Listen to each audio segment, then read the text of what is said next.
Every second that I breathe is going down in history. We are victorious, can't stop me. Maybe today we'll fight our battles, show you the way if you can handle it. You follow me. I'm back with a plan, start with a pinnacle, I be the man. Back to the battle, the last man standing. Who would've thought that I had what it takes? With the whole city, I'ma show the whole praise. Back to the pump, to the keep and the G. Victory lab on the ride with the team. Stay good sport and smoke the E. Aim for the high school ring, I'm going.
PMGC 2021 Grand Finals to glory.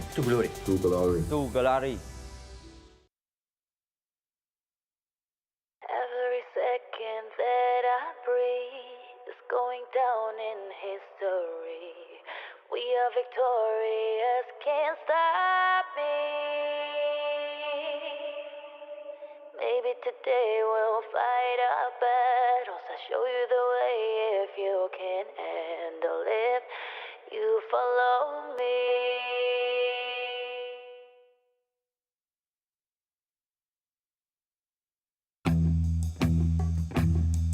Yeah.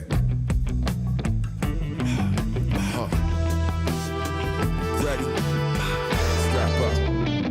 Yeah. It's ready for what I'm pitching. Nothing but heaters is in the pick 'em off from a distance like. About to get the drop on.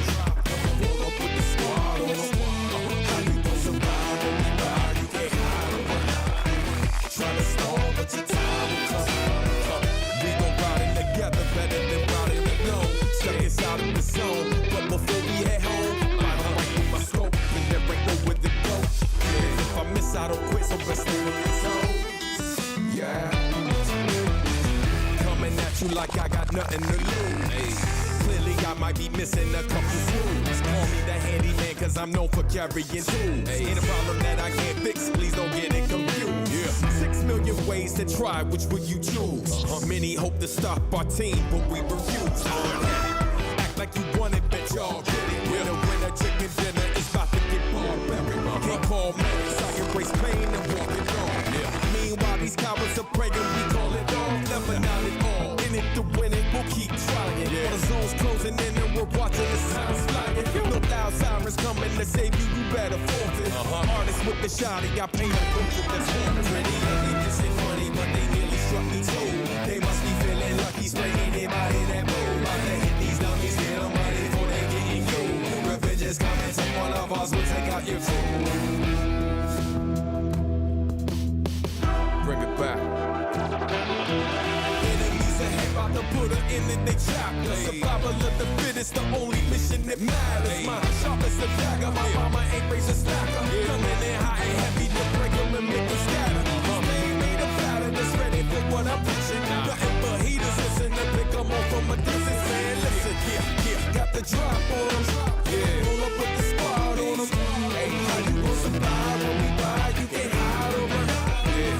a star, but your time will come. Yeah, we got the drop on them. Yeah, roll up with the squad on them, and we going hard. You survive the night, we ride. You tried to hide and run. Couldn't call, though your time is done.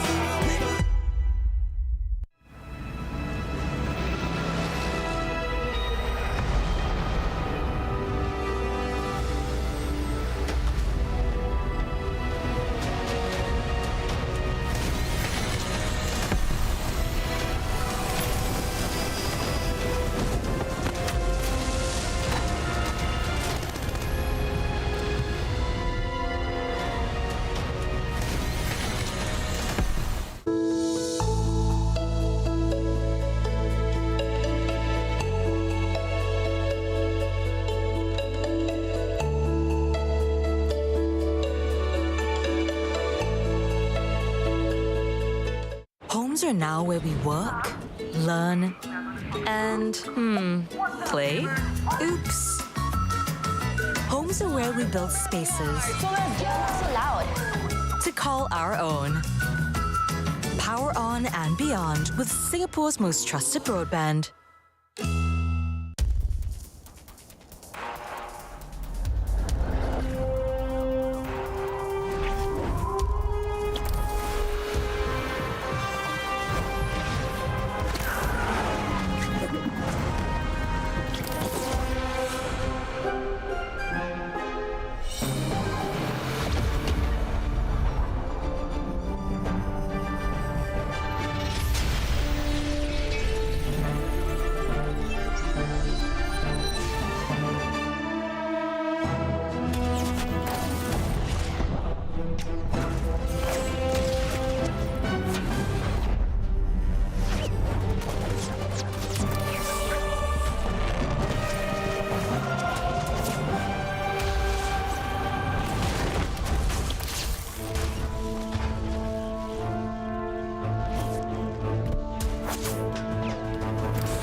saw the first light, the first steps.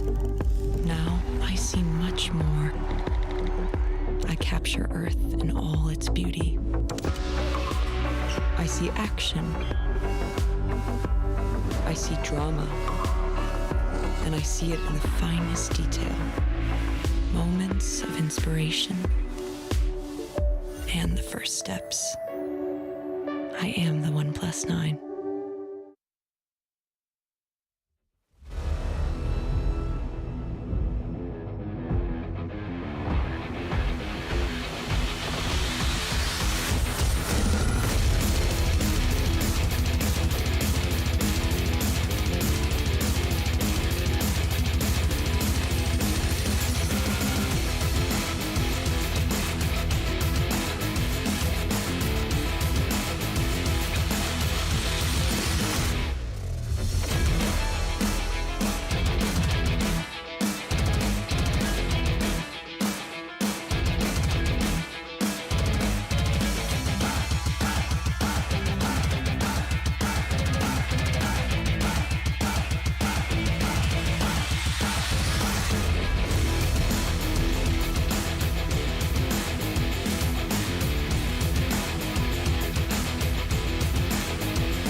everyone. Welcome to the PUBG Mobile Global Championship 2021 Grand Finals. I'm your host, Miles Moretti. We are gathered here today to witness 16 of the world's best PUBG Mobile teams duke it out to be crowned PMGC champions on the most prestigious stage in mobile esports.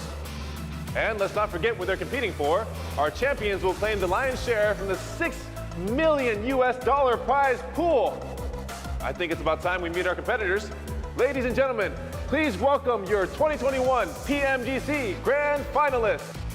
From the West, we have KAOS next Ruya, Natus Vincere, Furious Gaming, Alpha 7 Esports, S2G Esports,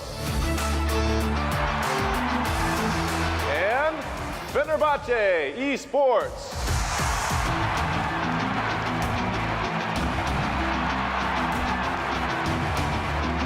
From the East, we have DWG Kia, Xavier, Stalwart Esports, NV,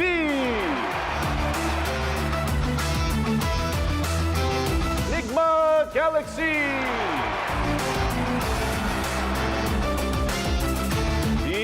Infinity, 628, Team Secret, and last but not least, we have 4 Rivals Alliance.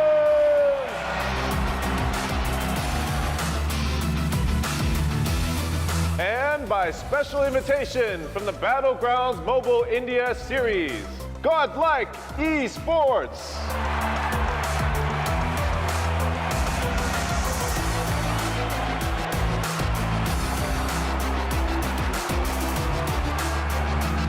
Many thanks to our hosts, Tencent Games, Krafton, and Lightspeed and Quantum Studios, our tournament organizer, VSPN, and global sponsors, YouTube Gaming and OnePlus, the makers of the OnePlus 9 and 9 Pro, which are tailor-made for gamers with their flagship performance, immersive 120Hz display, and hyper-touch technology, giving you the edge you need in-game.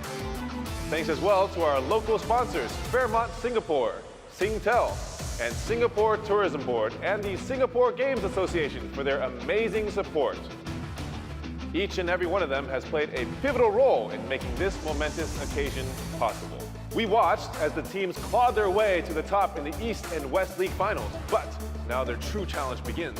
Over the next 3 days, we will witness what the world's best PUBG mobile players are capable of as they finally come head-to-head to find out who will be the next to glory.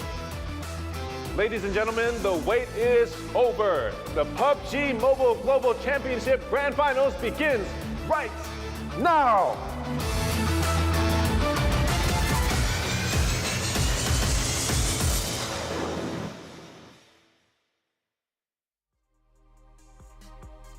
Thank you so much, Mr. Moretti. Yes, we are here live for the PUBG Mobile Global Championship 2021. It is the grand finals, and it's time to find out who our best team in the world will be. We got some special teams coming in from India. Finally, we're getting to see India come back into life here, but it is also time to not only introduce myself, as Mr. Moretti got to be the host there. As guest host, I'm Jason Capney, as you might recognize me from pretty much any PUBG Mobile event ever happened. Not to toot my own horn. We also have the handsome gentleman to my left. Your guys is right. We got Max, man. And we got Seven Worlds Gaming. Max, man, it's been a while since I've seen you in person. Seven, it's been even longer since I've seen you. How you been since, what, a year ago? Definitely a year. I mean, I've been doing great. I'm really looking forward to seeing what the West teams are going to be able to do in this event, because we've been having a lot of rivalries between East and West.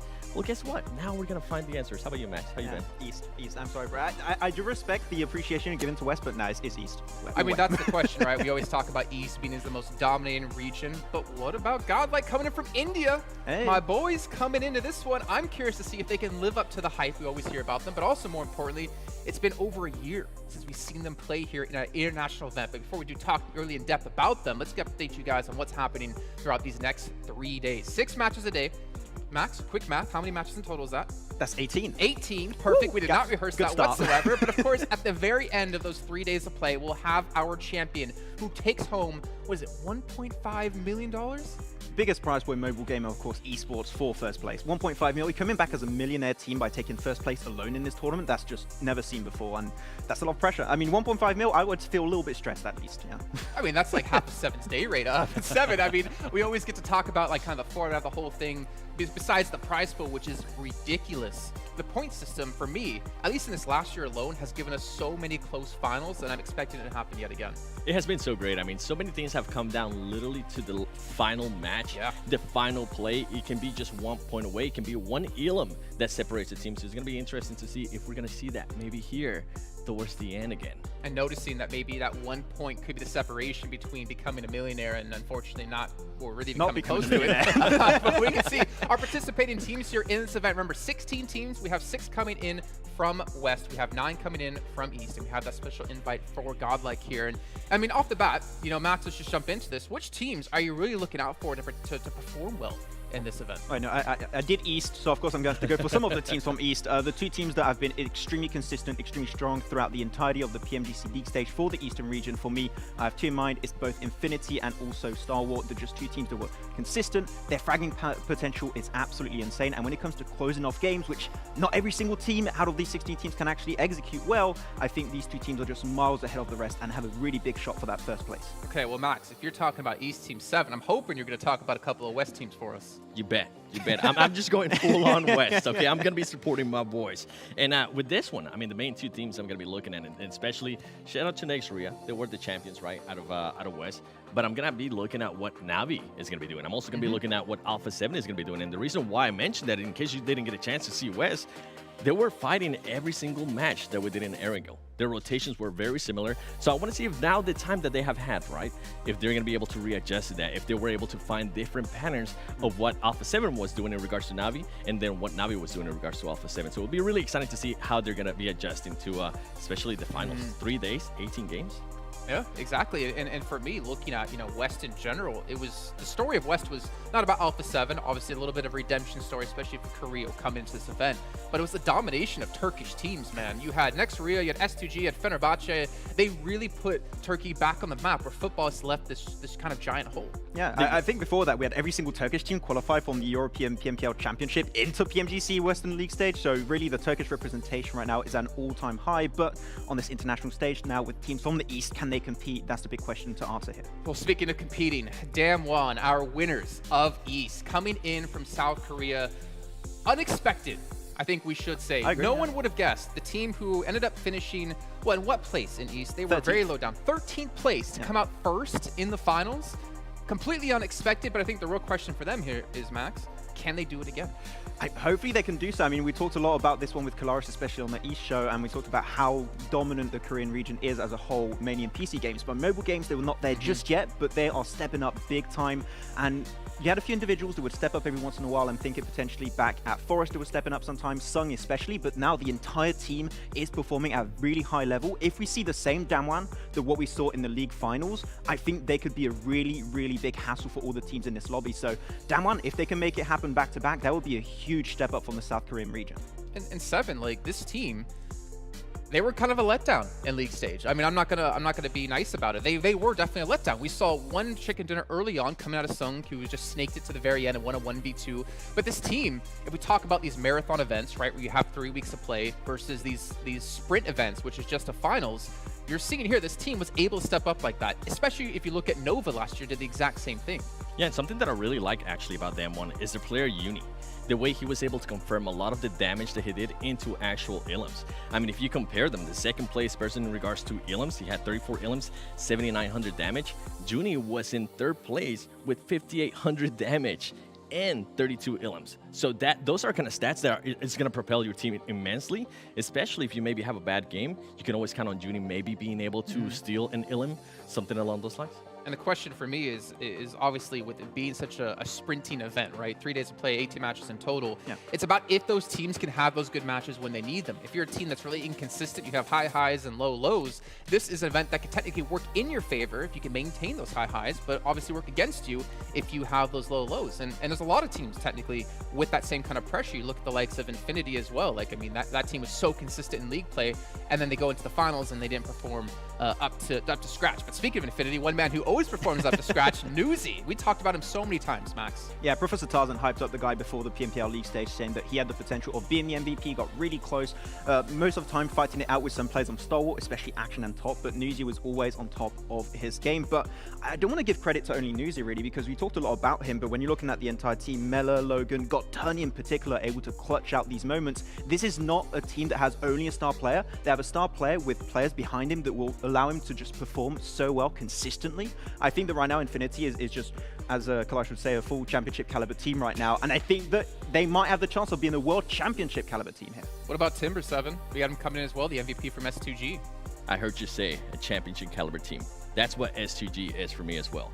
They were that team that was able to flip that switch. They were able to be patient when they needed to be patient, but if they saw a weakness in the team, they were able to just full on attack and make sure they collected those points. So in regards to Timber, I mean, he was able to get great stats, 30 ilms. He was able to be the best player out of that team.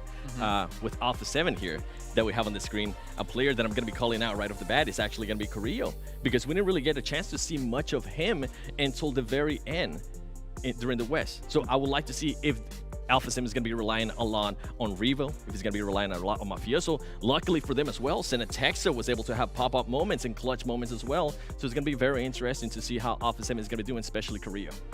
All right, well, let's take a look actually at a really cool comparison. I love the idea of this, comparing the league points here between West and between East, or sorry, the finals, I should say. And we can kind of get an idea of like where the domination was. You can see a lot of East teams ranking above the first place team coming in from West. You see Ruya being the first team throughout there, but you have Damwon, DXavier, and Stalwart Esports ahead of them. Yeah, DXavier also coming in hot with those 5 chicken dinners, of course, coming into that one. DXavier with a big surprise, and I think a lot of people did not expect them to do that well after, what I would say, a middling performance in the league stage of the Eastern PMGC. It was a little bit of a tough time at the start, but they brought themselves back up in a really good fashion. Though DXavier, now my big question mark is if they have a harder time to confirm those wins, which I believe might become an issue for them here, can they still be on the top 3 podium here to try and potentially contest with those top prize balls if they cannot convert those wins? I have a big question mark for DXavier, how they can perform here, so we'll have to see how that's going to potentially pan out in these first few games. All right, moving ahead, though, taking a look at who our most deadly players were when it came to the Super Weekends and the finals. And when we talked about him before, we got to talk about him again. Well, actually, maybe we shouldn't talk about him since we already did touch on him. Maybe we should talk about the man to our left here, Top. Stalwart Esports, a team, a championship caliber team, hands down. Every single player can pop off, but Top did so. Yeah.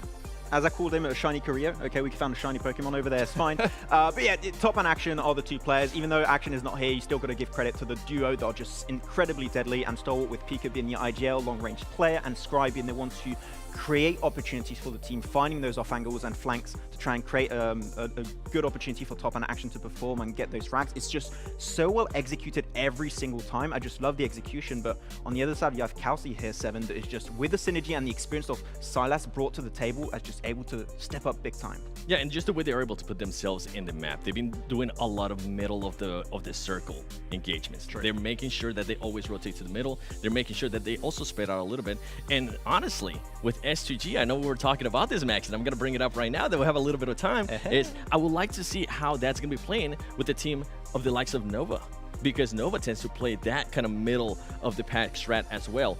And another thing that we need to mention as well between these 2 teams is SGG has been able to prove that they can play very passive. So who's going to be the most patient team and who's going to be willing to strike at the right time? Well, speaking of patience, I think that's something Max doesn't have, because unfortunately every time we do an event, he can never seem to get what he wants out of it in terms of in-game skins. We have the PMGC 2021 special set. It looks phenomenal. I saw Ocean posting over on Instagram earlier on today.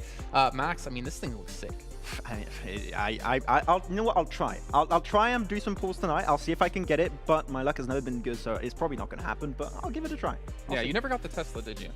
Come on. I gotta bring it up. I gotta bring it up. I gotta make him feel bad about it. But to be fair, Neither did I, Max, so we can both be sad. I can give you guys some luck. I actually got it, you know. Maybe you guys can Lucky give me number some luck 7. and I can get the new scar skin. It's really, really cool. Oh, yeah. I've seen a lot of people posting about that one. Obviously, make sure to give us some follows here around the board on YouTube or at PUBG Mobile Esports. You have Facebook, you have Twitter, you have Instagram, you have TikTok. You have so many ways to keep up with all the action happening in PUBG Mobile Esports. Even give us a follow because we also post a little bit about it as well. I'm not going to promote us as much as I'm going to promote obviously these channels, but if you want to give us a follow, we won't really complain too much. Yeah, exactly. I wish mine was that easy. But also have the lucky draw going on for you guys as well happening. Also, you even have the PMGC tokens being given away. If you guys remember from the league stage, you guys watch at the time within the Esports Center over on YouTube, you get these tokens that you can use to unlock special items. And we also have a goal we're trying to hit.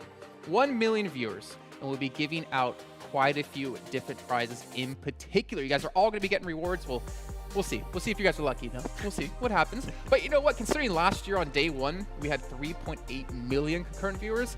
Pretty sure we're going to hit that 1 million goal. I think we're good. I think it should be pretty easy to get there. I don't know. We'll have to ask Blank if we are going to bring back Barky the dog for the viewership. I think that might be something to bring. No, you didn't do World League East. I'm sorry, you won West. I don't know what that is. Well, I mean, I did the cool side of it. All right, I did West with 7 and all the awesome group, also awesome crew. But to give you guys an idea what we're going to be playing and when, we're starting things off on Erangel. We're going to have 3 Erangels a day, 2 Miramars, and 1 Sanhok. So things will be getting hot and moist as well in the middle part of our day. Yeah. But I'm really interested to see which teams are going to have consistency across the most important maps of Erangel and Miramar 7. See, why you had to throw that one to me? I thought you were going to say Sanhok. I thought you were going to see Madness. I was thinking already of the hot drop that's going to be happening. Erangel. on Sanhok as well. But in regards to Erangel, I mean, I kind of have to go back to what I was saying with Navi and Alpha 7. It's going to be very interesting to see how those teams are going to be playing as well. Now, on the top towards Severny, they're going to have to worry about Team Secret if Team Secret does decide to drop there. Something that happened a lot to Alpha 7 especially during the West Finals, was that Alpha 7 kept getting caught off guard. They weren't really expecting for a team to still be there. Alpha 7 has been rotating very late as well, so it's going to be interesting to see how they're going to be able to adjust to that. And then we have Nova that lands in Godka, right? If they decide to, we usually tend to see them play mostly middle circle, but let's say we end up getting some kind of crate circle, right? Yeah. And we know the Nova accuracy, we know what Paraboy is able to do, right? If those teams decide to rotate left, or if they maybe get caught in a rotation, it can be very hurtful for them. We only have 18 games. If you have one bad game, that's it's going to be compromised. Yeah, and out of the 18 games, you only have 3 Sanhok coming in play. My one question I have, Jason, right now is Nigma Galaxy. All right, Rauf going to be healing out in the blue? Exactly. Pretty much guaranteed. It's what's going to happen. And Rauf healing out in blue and getting Nigma Galaxy a lot of placement. But a big portion of their points came out from those heal-offs, happening on Sanhok. Yeah. So you only have 3 now. I want to see how much they've potentially evolved on those Erangels, on those Miramars in particular. They did get a win, a very big win actually, in Miramar in the league finals of East. I want to see a little bit more consistency in those maps, and if so, we could see the Arabic region with Nigma Galaxy step up big time here. Yeah, and speaking of big-time wins, big-time plays, big shout-out to OnePlus, our sponsor here at PMGC. With the OnePlus 9 Pro, you get 90 FPS Ultra smooth gaming. And when you use a OnePlus, you never have to settle. So keep that in mind, as well as a big shout-out to Fairmont Singapore for catering PMGC for the highest degree of pampering and 5-star award-winning hotel service. I wish we were there, because that would be great. I know 7, myself, Max, we'd be sitting there in a chair, getting our nails did, getting what, a pedicure it's called. I've never had one of those. I get a tan most likely as well when it's snowing here in Berlin, which is where we're currently doing the show from. But guys, I mean, we're almost actually about to kick off our first match here, and I'm getting really excited, really pumped up for a couple of teams in particular, and I want to start to focus a little bit more on them. I want to start things off talking about GodLike. Yeah, team from India coming in from BGIS. They have not played in an international competitive event like this since 2019, if I'm not mistaken. Like, that's how long it's been. The drought has been a very long time for teams from this region. They have so much pressure on their shoulders, but the upside for them is in 2019, they played in the PMCO global finals for the fall split. Yeah. They're used to this kind of pressure. They're used to playing at this kind of caliber. They have 3 players returning from that, with Clutch God coming in from Team Seoul, who did play as well in there. This team has the weight of an entire country on their shoulders, and we know how passionate the Indian fans are. We know how strong India is in general when it comes to PUBG Mobile as a region.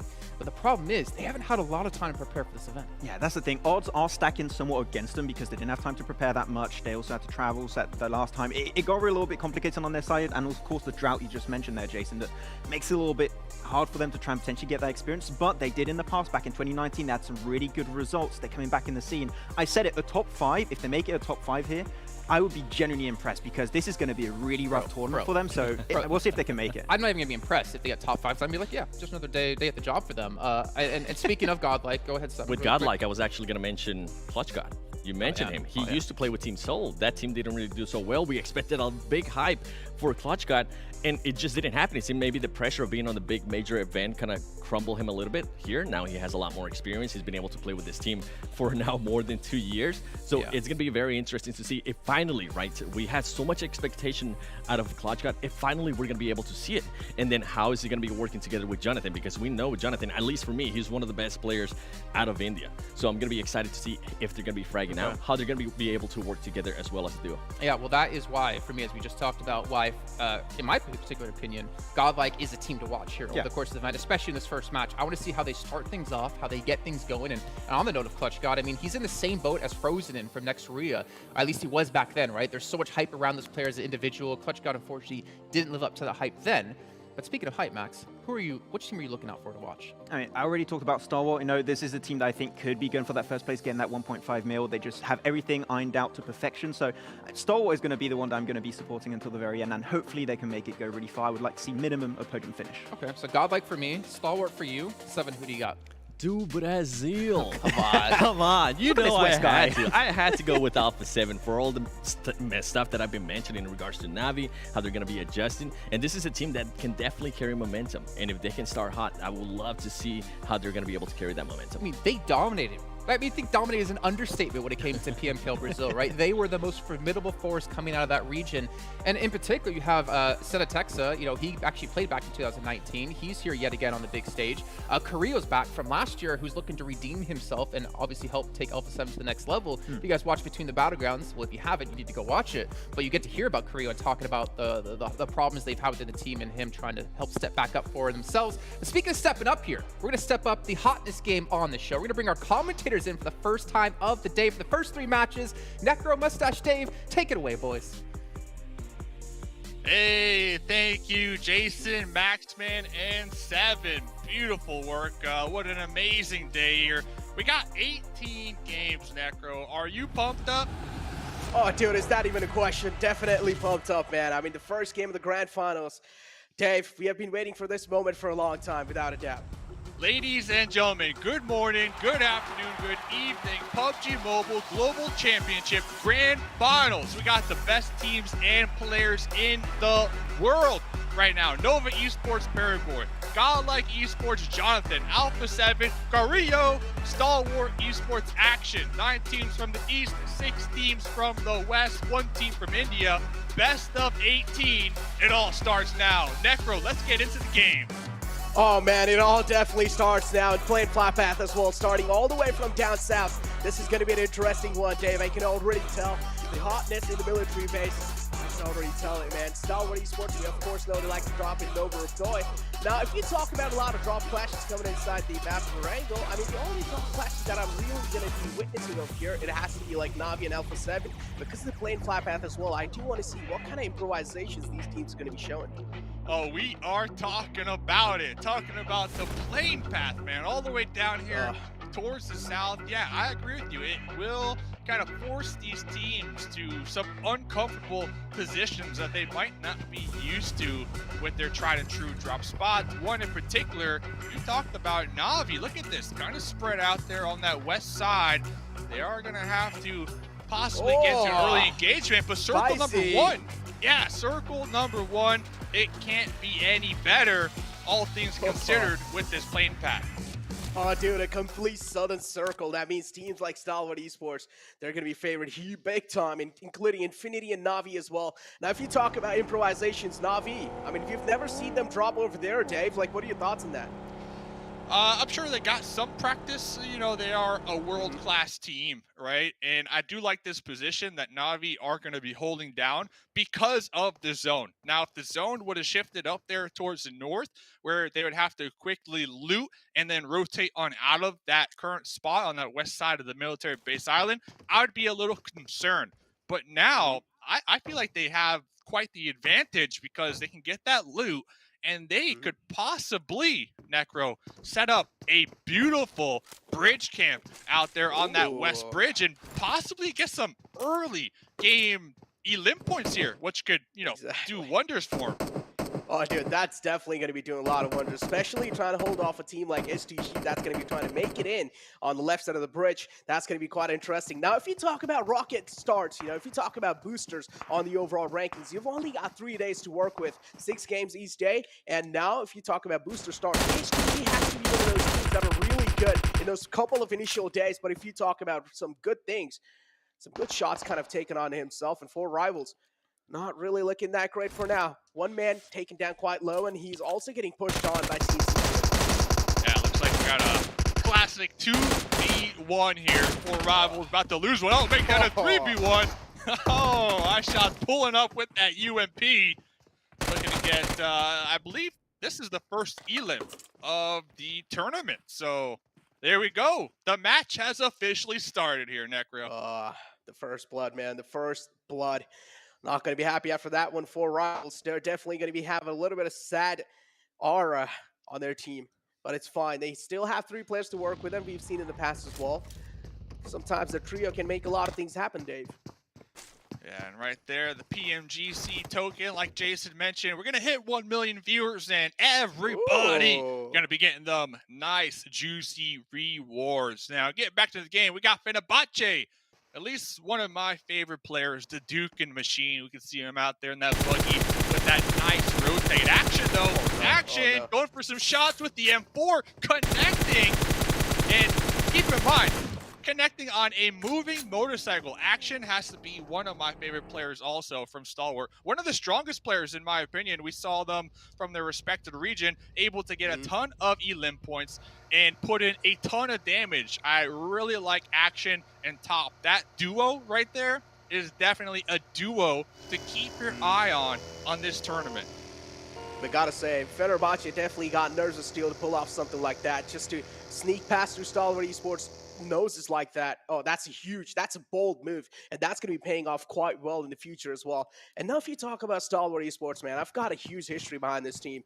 Coming inside, you know, first time I saw them in the PMP Season 3, actually, no, scratch that. I saw them in the wild card, in the PMC wild card playing. I was like, all right, this team has a lot of caliber. Then later on moved in the PMP Season 3, they absolutely dominated that as well. And then even in the SA Championship, dominated that as well. And back in the day, they were known as like the Astro Academy, right? And then later on, coming inside in the future, they got signed by Stalwart Esports, and now we're here, Dave. Now we're here. They're here. They are, they're literally one of the best teams out there. The best lobby in the world, too, right now. The top of the competition. I love how you said it. Now they're here. They legit started from the beginning. And another kind of interesting kind of note about Stalwart in particular, just looking at the East League, they were, if not one of the most consistent teams when it comes to Erangel. Now, I'm bringing that up because we only got 18 games. Okay, hear me out. We only got 18 games. Erangel makes up 50% of those games. What are your thoughts, man? Stalwart Esports, where do you see them performing here? With that in mind, with that knowledge that I just laid on you. Now, look, not just Stalwart Esports, there are a couple of teams that are really good. I would say pretty consistent on each and every single map. So we cannot rule out Stalwart Esports just like that. Yeah, I do understand they have one of the most like consistent rate, coming inside the grand finals as well. So I would say Stalwart Esports, they're definitely going to be one of those teams. Like at least we're seeing like top 3, man, inside the Erangel, without a doubt. Without a doubt. I'm a true, I'm one of them dudes that I like to look at the numbers. I like to crunch them, and I like to base my opinions on these numbers. So that's why when I was looking at Erangel, and with that in mind of it being 50% of the map pool, I also had to kind of turn my eyes to the West League to look who's the most consistent over there. And there was one team that popped up as far as consistency on every single map. Erangel, Miramar, and Sanhok. Guess who that team is from the West League? Do you have a guess?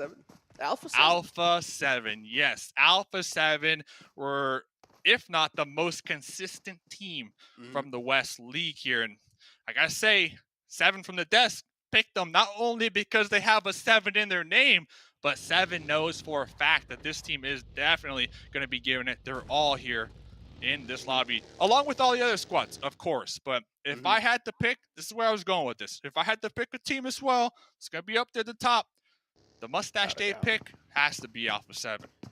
And hey, we also got to talk about the team from India, man. GodLike. Now, Let's session loud on this. I'm pretty sure the analyst desk did a really good job on pretty much, just taking out the history for how long it has been. They haven't really been in this kind of a competition. So, I mean, I do understand it's going to be like a huge change in the pace as well for GodLike. So what do you think so, man? Like, is the adaptive nature going to kick in right now? Or is it going to be like maybe tomorrow? So, GodLike might not have a lot of time to really like hone down, practice, get comfortable. So I think it's not going to hurt them too much because I feel like a lot of teams have the same nerves, right, coming into today. And we can kind of see it. They're playing a little slower. They're not all just rushing to a spot, somewhat center, especially the teams up north. They're taking their time to rotate. They're just waiting to see where this next zone goes. So I think GodLike can kind of play that into their advantage, right? They know for a fact other teams are going to be playing slow, trying to get a little loose, a little comfortable. And I think day one, if I'm GodLike, I'm just looking for consistency. And what I mean by that is, constant placement points every single game with a couple elim points, right? Just get a good foothold on the overall leaderboard so that day 2 and 3, you can really run with it. Yeah, but from what I saw in the BGIs, Dave, is that GodLike is one of those teams that is really kill hungry, right? They go for those kills. They're kind of like an aggressive team, which is understandable. But yeah, as you mentioned, over here, consistency is what really matters, and you need to go for those placement points as well. Just kills points isn't going to seal it. You need those placement points as well to try and make your mark on top of the leaderboard. But yeah, we also do have the next circle shifting in, and I do really like Fenerbahçe's position. Fenerbahçe. Straight chilling out there. We also got Furious Gaming making the swim. S2G are going to be braving it to send it across this bridge. Nice strat. Remember earlier on, I was kind of calling for Na'Vi to possibly be able to gatekeep this bridge, but instead of gatekeeping this bridge, it looks as if Na'Vi kind of sent it down to the south of the island. So they're going to be playing this one a lot safer, trying to avoid those early skirmishes. Very interesting play, but we might have a potential fight over here on this bridge after all, because now Nova are going to be trying to drive on through here. Oh man, they're going to be having a clear pathway for sure, because H2G as well is trying to play for their survival. We do see Solid Speed kind of closing his distance, but again, shouldn't really be that big of a threat for Nova. So for now, things are going to be looking quite calm. But as I mentioned, Fenerbahçe's position definitely dead center. Kind of in the, they're like right in the center of the zone as well. And GodLike now going for that late rotation in the southern circles. Now, if you talk about West Side, Dave, we do know Na'Vi is one of those teams that do like to go for those late rotation in these military-based circles, and it never pans out for them. No, so we'll definitely keep tabs on them here in game number 1. I'm looking at GodLike too. I mean, we caught a glimpse of GodLike. It looks like they were trying to be a little aggressive, but that was up against A7, so we'll have to get back to that one. Looks as if both teams kind of backed off from each other for the time being. And that's kind of the story that we are seeing for a lot of these teams here early game, is that they would see each other and then try to back off. They don't want that smoke. But talking about wanting that smoke, the boat taint, the failed boat taint out there on that west side of the coast. So Na'Vi, they didn't bridge camp, but they are doing a good job at trying to pick up whatever type of elim points they can out there on that coastline. Oh, dude, Na'Vi definitely just beaming him out the water, man. Unfortunate, the boat just blew up, and 628 not going to be happy after that. Losing 2 players already inside the game. Definitely going to be having those sad faces. But yeah, Na'Vi, I do like the huge improvement that Na'Vi has shown. They're already on the military island. They're kind of looking good. Tixie all the way on the south side. A huge separation, but still, they have a lot of time to work it out. But DXavier making bold rotation out in the open, taking little shots from Nova. Nova as well, making sure that DXavier not going to be stopping by anywhere near. Looks like Nova Esports is going to be picking up a nice little compound here. 3-1 split. They got 3 squad mates out there on that west side, and then Border still kind of straggling in the back line over there. They were taking some shots at DXavier as they did casually pass by on that high ground. For the time being, though, it's all about getting these early game positions, especially with this military-based zone. And you were looking at Fenerbahçe. They were somewhat dead center. Next circle is going to shift here very shortly. Let's see, will it play into their favor? Stalwart Esports too. I like that spot all the way up there at that radio tower, the highest vantage point here. Will it pay off? We'll find out right now. Oh, it does.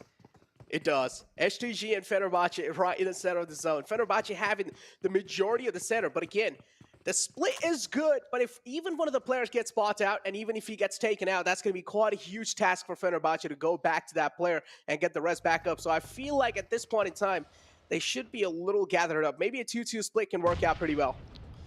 One out here trying to defend here on the cliff lines. Team Secret looking like they're going to pull up. So far, it's a 2-2 split, but the other two squad mates in the back lines trying to group up. Buy shots, though. Mini in hand, applying that pressure.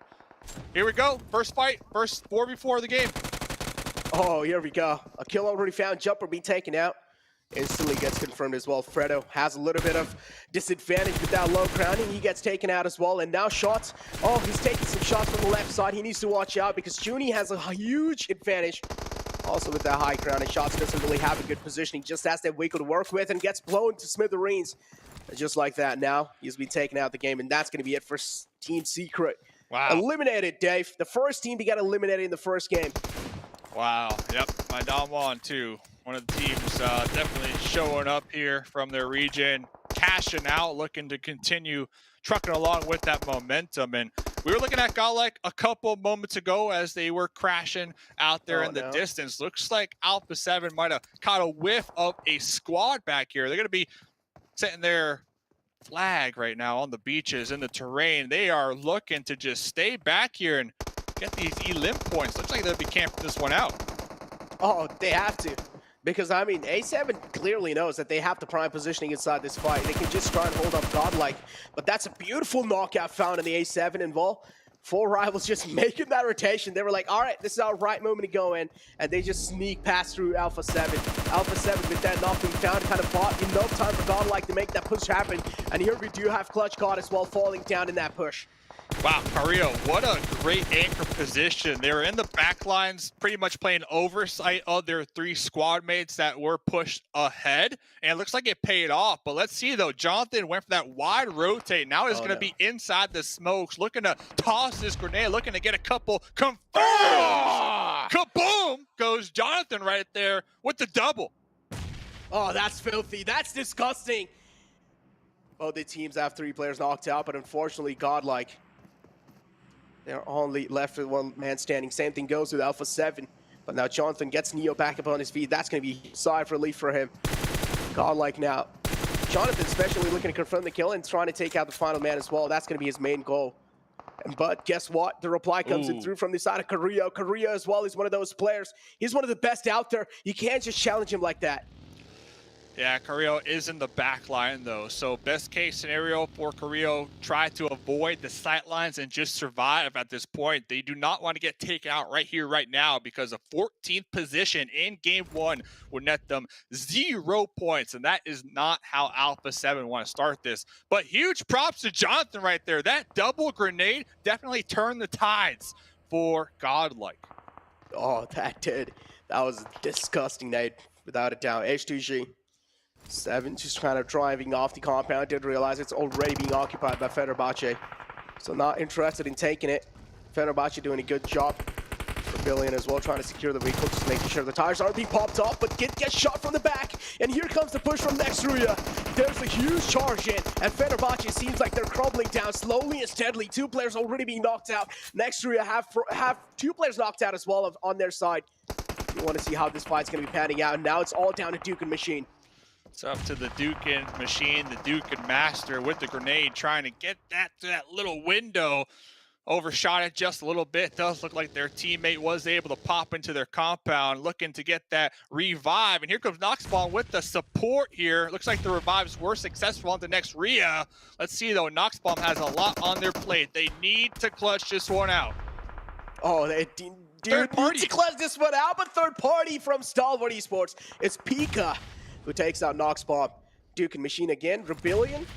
These 2 players are alive. Duke and Machine, we do know what this man is capable of. He can pull off some insane clutches, but again, he's kind of like that man who likes to stay as squad as possible, but that beautiful nade is going to be taken out. Rebellion is also getting burnt down with that Molotov. That's not a good sign for Fenerbahçe. Things are slipping out of their hands. Yeah, next Ruya, they were able to get the full reset over here. 4 squad mates up, pretty solid compound. This building, this area, dead center. Let's see, Duke Machine back against the wall, getting collapsed in on right now. UMP in hand, no chance. That drop shot. No chance right there. Next Ruya taking that compound from Fenerbahçe. Uzi is just too good in those close range. Just an absolute shredder. That drop shot as well, just in the mix. Oh, it's just kind of like a sprinkle of salt on top of it. But yeah, now we have Nigma Galaxy, another one of those teams that I have definitely eyeing out for. Nova as well, having pretty decent positioning inside here. Hamoudi in the front lines of Nova. King and Paraboy just trying to hold him off of Bay. Really do enjoy what Nova Esports have been doing this whole game with these splits here. So now they're going to be separated for the time being. But Don1 still out here just destroying the edge right now of the play zone, hugging it. 5 elim points so far this game here. Necro, talk about starting strong. That's exactly what they are doing.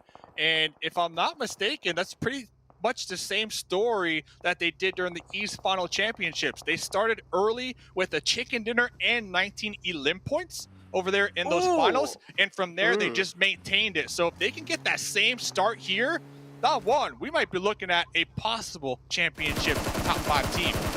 Oh man, the next circle shift is going to be just such a huge thing, right? It's going to be moving out in the open. Trust me, it is, and yes, it does. And now the only teams are in. They have a couple of components on their name, but they're only going to be the lucky ones.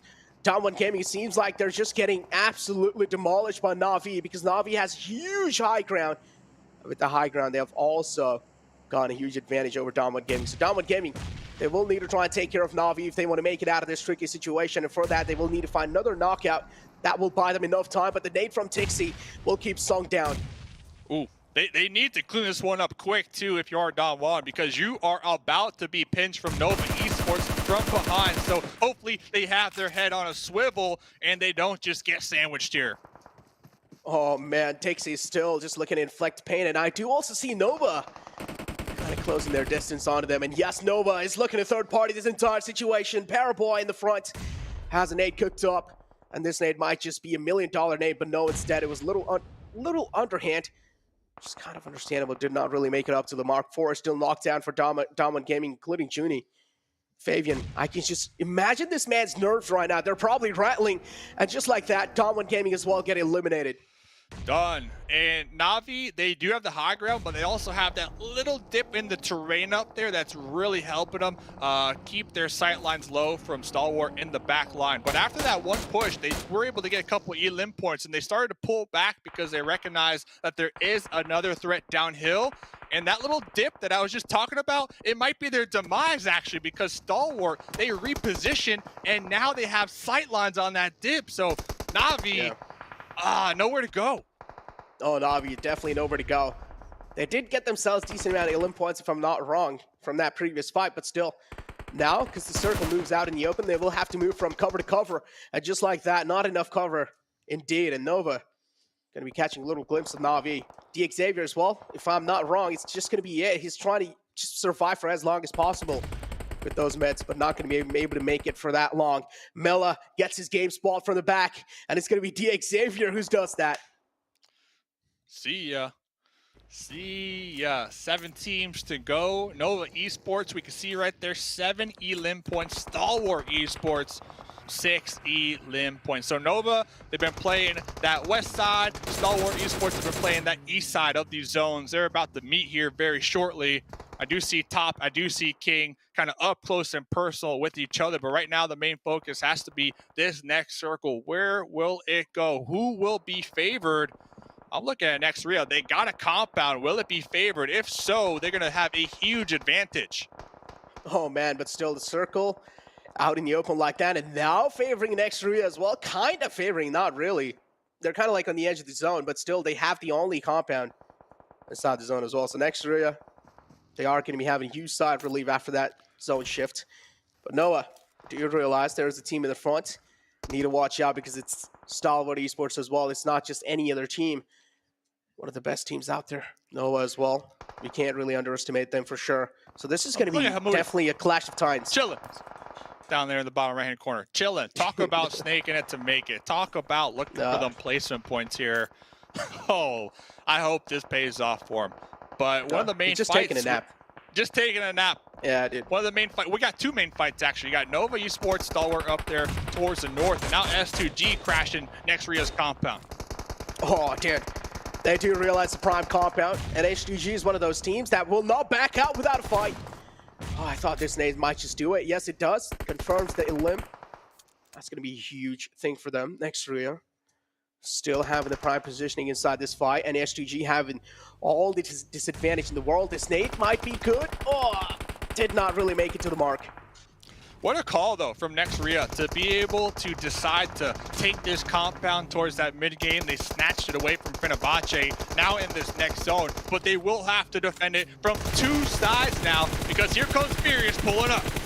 Oh, dude, Furious Gaming as well. It seems like they want a little bit of piece of compound. So they as well are just going to be charging in. Next Ruya trying their best to defend this from two teams. S2G and Furious Gaming now. Next Ruya, they are one of those teams that are pretty good as well, so we cannot underestimate them for sure. But S2G realizing the same fact, and now they're also trying to push in a little bit more. This means next Ruya are getting sandwiched, Dave.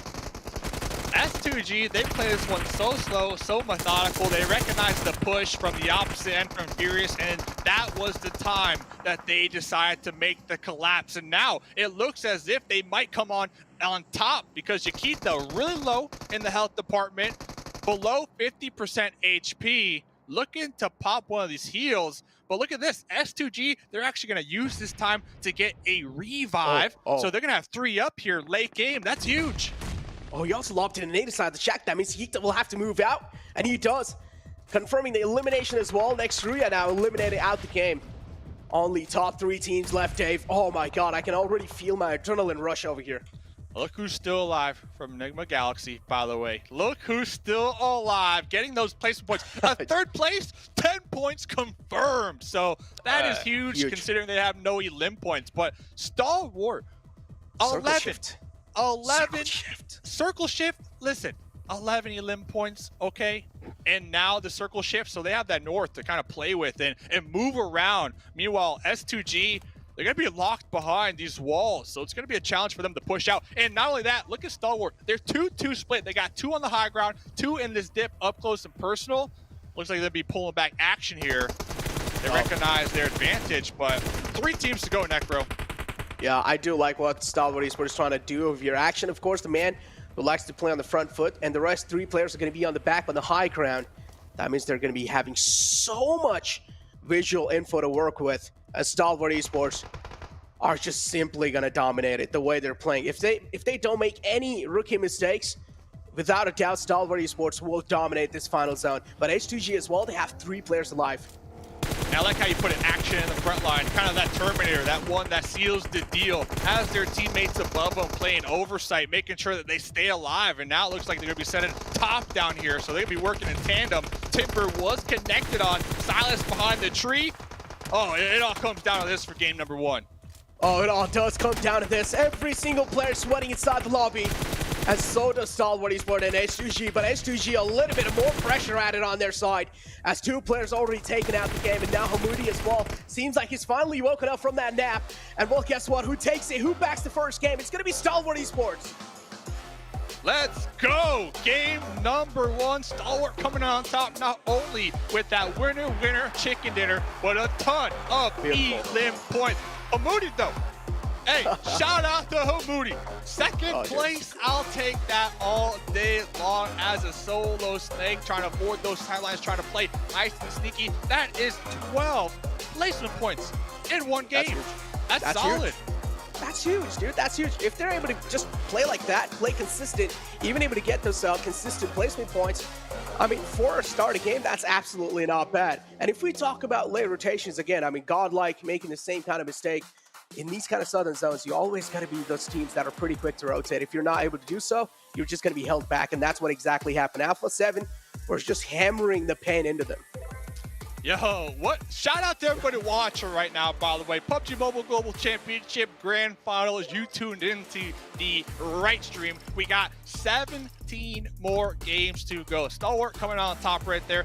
At this Zoom, they are going to be getting a massive point lead. Not only the point lead in #1 game, but also a confidence booster. We don't talk about this a lot, but that stress, right? Just imagine the stress levels on all these teams. For them to be able to come into this lobby, the most stacked lobby of the year, and come out on top, that is phenomenal. Ladies and gentlemen, that was game #1. Let's hear what the desk got to say about this first game. Over to you. Well, you know what we have to say? I think Maxman was wishing we were doing predictions, not teams to watch, because he gets a prediction right. But let's be honest, boys. The guys from Mongolia coming in, taking a chicken dinner with that many eliminations, they've proven they've shown up to play. Yeah, I mean, this is the reason why you have to look out for this team. They survive until the very last minute as a 4-man squad. They got themselves 14 eliminations on the very first game that they came to play here, Seven. They came here to play big time. The way they were able to eliminate 4 rivals. I mean, 4 rivals that they were trying to pass that bridge, and Stalwart Esports were just able to hold that ground, hold that bridge camp. And then as soon as they were able to do that, the next circle popped up and they moved right away. So their communication is on point, and this is something that you were telling me, right? Yeah. They don't miss in regards to anything. I was actually really surprised too that how they were able to beat Nova. I thought maybe King from Nova was going to be able to surprise them a little bit. That backfired. King said, you know what, let me just double think that. No, I'm going to go back, and he didn't even try to challenge it. Ultimately, he ended up hurting Nova. See, I think for me, the most impressive fact about Stalwart is the fact that this is a team coming from Mongolia, right? We had Zeus Esports last year come in 3rd place.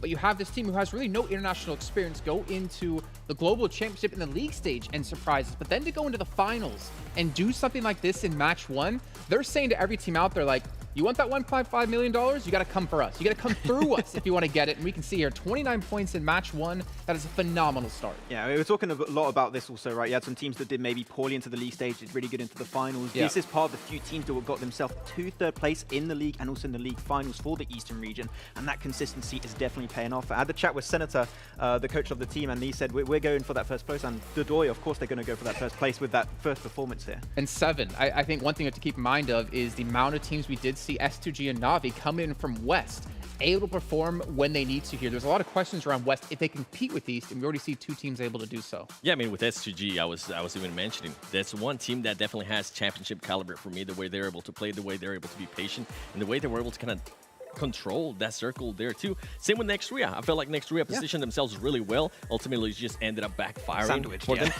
But the fight against the Fenerbahçe, that was a great fight. I think Nox was able to rotate late, right, Max? I know you want to talk about this one. I want to jump on that one. When you're looking at Fenerbahçe, they had such a good position. I think it was around phase 4, phase 5. They had a huge 4-man split, and they had a position advantage to get into that compound instantly. They took too long, and they left Nox in a scouting position that you do not need a scout anymore when you have a strong position like that, and they just got breached upon by the side of Ruya. It was so easy to execute. Fenerbahçe, a little bit of a change towards the end there. That could have been their win on that first game. Yeah, also important to see that Order was the MVP, and we talk about, you know, teams now in PUBG Mobile 2021 going into 2022. It is so important to have a team of all-stars, and we always talk about Paraboy, but we've seen Order step up, we've seen King step up, we've seen even QC be thrown into the team in the midst of league stage into the finals, able to step up, and it's a great sign for Nova, who are the defending champions.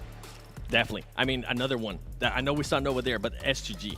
We always talk about with them. Go back to West teams. Let's talk about S2G. I want to stick to my West teams, right? I know you guys are going to be pulling for those East teams. I'm going to be sticking to the West teams. And you know what? Let's even skip that. Let's go to GodLike. I feel like we had to talk about that. Alpha 7, they were trying to bridge camp GodLike, and it absolutely backfired thanks to Jonathan, who we're mentioning. He is just such a great player, and he's able to clutch up when he's needed to clutch up, and he was able to do that perfectly there. Sadly, it didn't end up working out ultimately because they ended up losing before Alpha 7 went out. But overall, it's at least some elims and some points that are going to count towards them. The important part, though, for me in that is that GodLike are showing they're not afraid of any team, right? They're going to go up against Alpha 7. They're going to fight against pretty much one of the best teams from the West.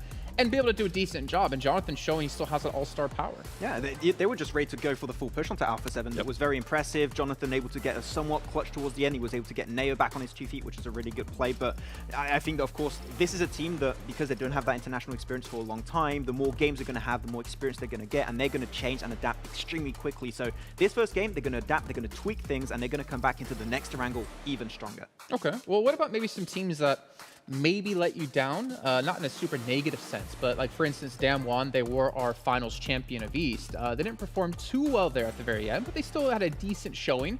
But it's not the team that we kind of would have expected after the results from finals.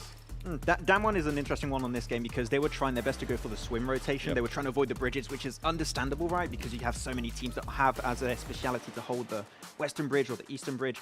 Here they just tried to go for full stack, swim over, and unfortunately doing so, you just lack information. They went right into Na'Vi, right into Nova, and it just went downhill from there on out. In regards to teams that actually didn't perform that well, I want to talk about Team Secret. They ended up losing to Damwon. I felt like their rotation, their push towards Damwon, it was just something that I didn't expect out of the team. It looked sloppy, the way they were able to rotate. Even one of the players, he decided to push in with a buggy. The buggy pretty much ended up going over the hill as well, and it put him in a position where he wasn't able to fight. You could see him trying to jump back in the buggy, maybe being able to shoot from the passenger seat, but nothing worked out there for Team Secret. Yeah, but it is just match one, and Team Secret luckily do have 2 players who have played in every single final so far yet with Ice Shots and Mad Toy, dating back to 2019. But we'll talk about that a little bit more later on. We're gonna actually do a little quick recap here. I'm not sure exactly what team it's gonna be, but one thing I am sure of is you two are gonna kill it talking about it.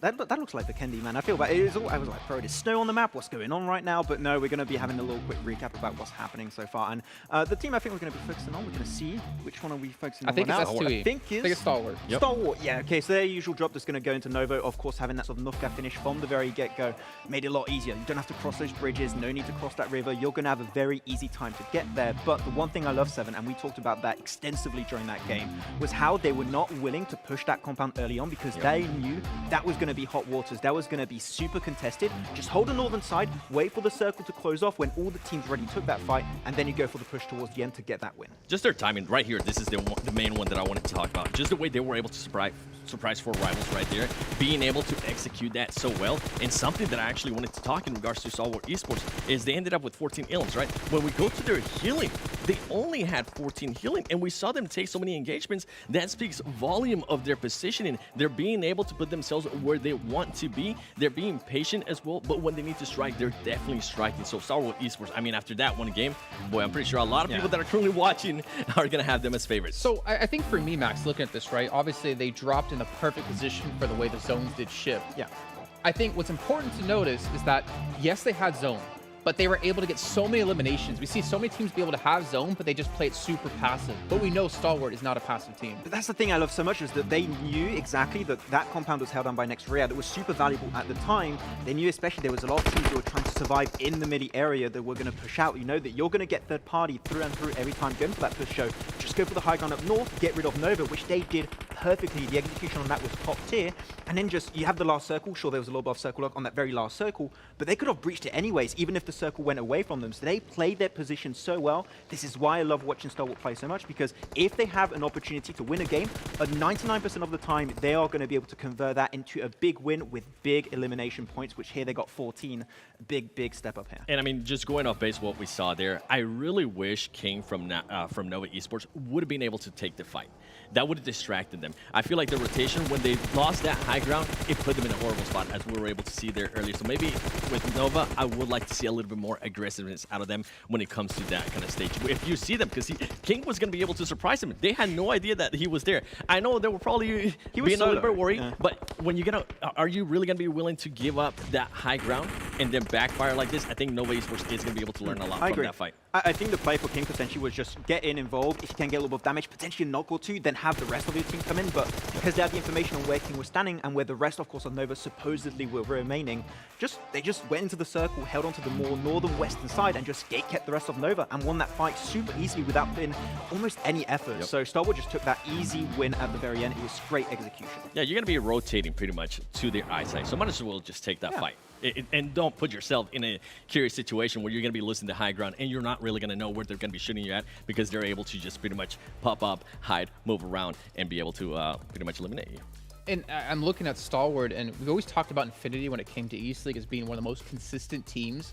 But if you looked at the results, right, of some of these teams, we looked at Dam1, they finished first in finals, they finished 13th in league stage.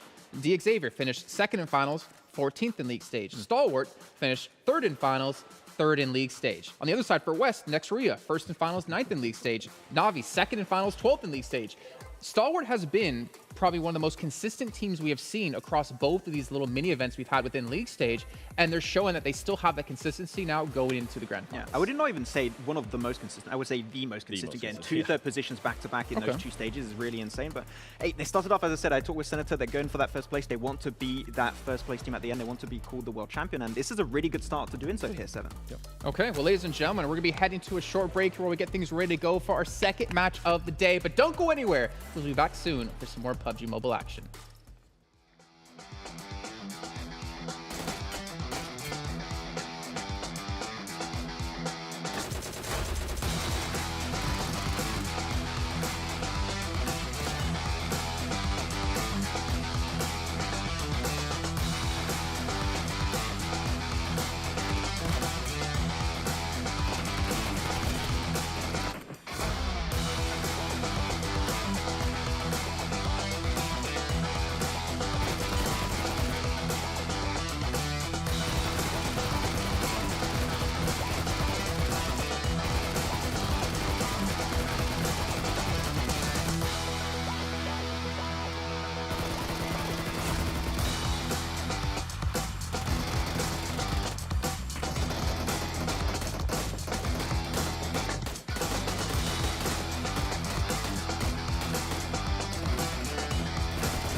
I saw the first light, the first steps.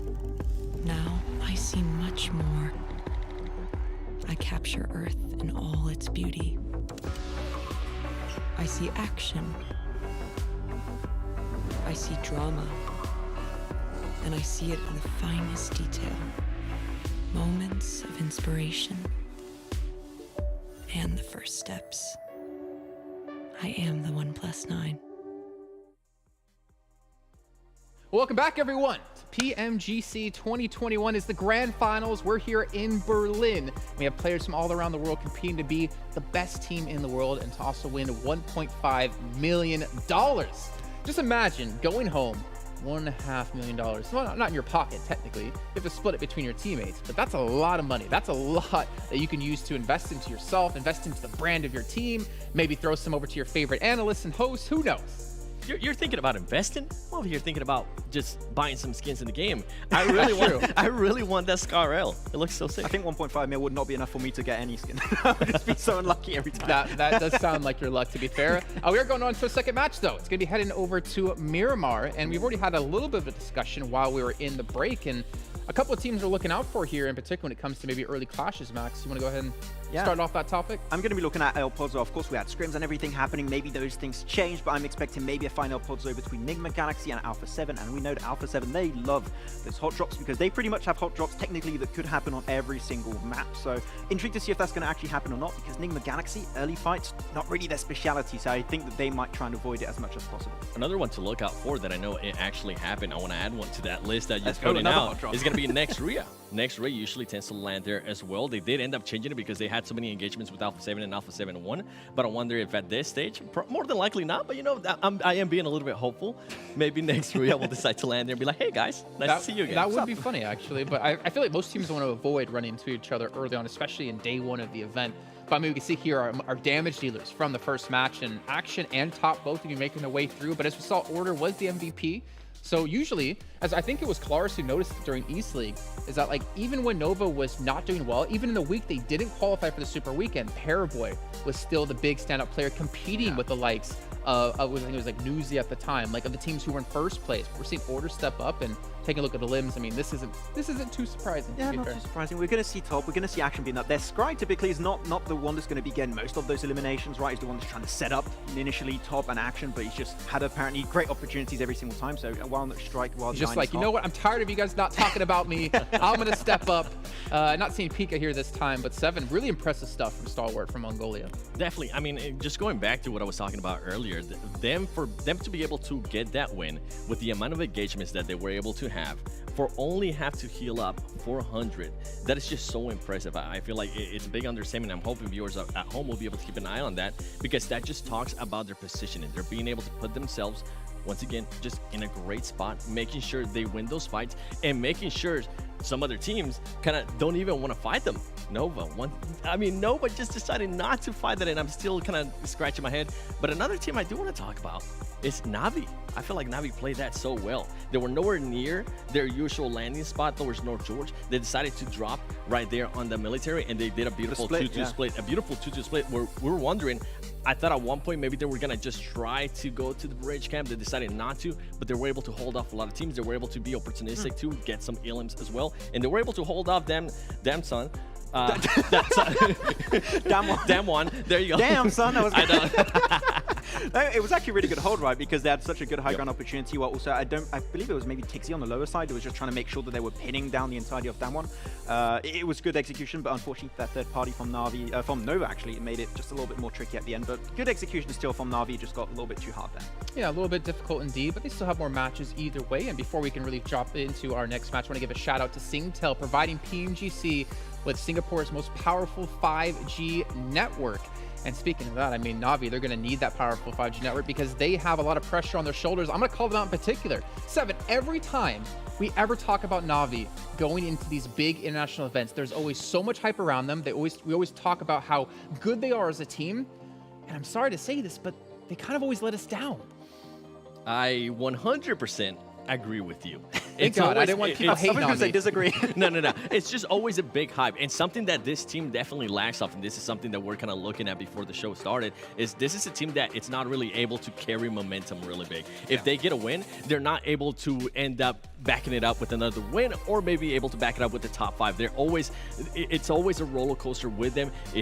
If they do pop off, they end up popping off. But I would love to see a little bit more consistency out of them, whether it's in regards to elims, whether it's in regards to placement points. I just want to see consistency and just carrying momentum. So would you say then for you, Na'Vi is your team to watch in this match? 100%. Okay. Because they were just so impressive. I was really, really surprised at the way they were able to play that last match. Okay, so we got Na'Vi for 7 on the end. 7, you're not 7, you're Max Man. I'm 8. Damn. Yeah. You're 8. Who's your team to watch? Okay, I kind of gave up on 4 rivals when it comes to getting potential wins. But no, they're going to do it right now. They're going to make it happen, okay? I don't know when, but I'm going to go with this game. Let's go, 4 rivals. Well, you're brave. I went with Stalwart Esports to see if they can maintain that momentum for the first match of the day. And speaking about maintaining things, we're going to maintain our casters here live, back on the air. Mustache Dave and Necro, take us away. Damn, son, already game number 2, dropping in hot. Necro, Dave on the mic. Miramar won a game number 1. Necro, though, already in the Miramar match. Oh man, here we go. The Deserty lands a Miramar, and I do want to see what's going to be happening on such a massive map already, because we talked about some drop clashes coming in El Pozo. And well, two of the big teams out there, man. What are your expectations, Dave? Yeah, we're looking at El Pozo, Nigma Galaxy, A7, and then Monte Nuevo down to south next Ruya. So there could be some early clashes. Not only that, Hacienda, right? Hacienda del Patron. I believe GodLike like to go there. S2G like to go there. That's a big one. There's a lot of what ifs. I know we had practice. I know we had scrims, but the big thing is that was then. This is now. This is when everything matters. This is when it's all on the line. So with that in mind, can a team realistically afford to hot drop another team to risk the potential of getting 0 points here? That's the question up in the air.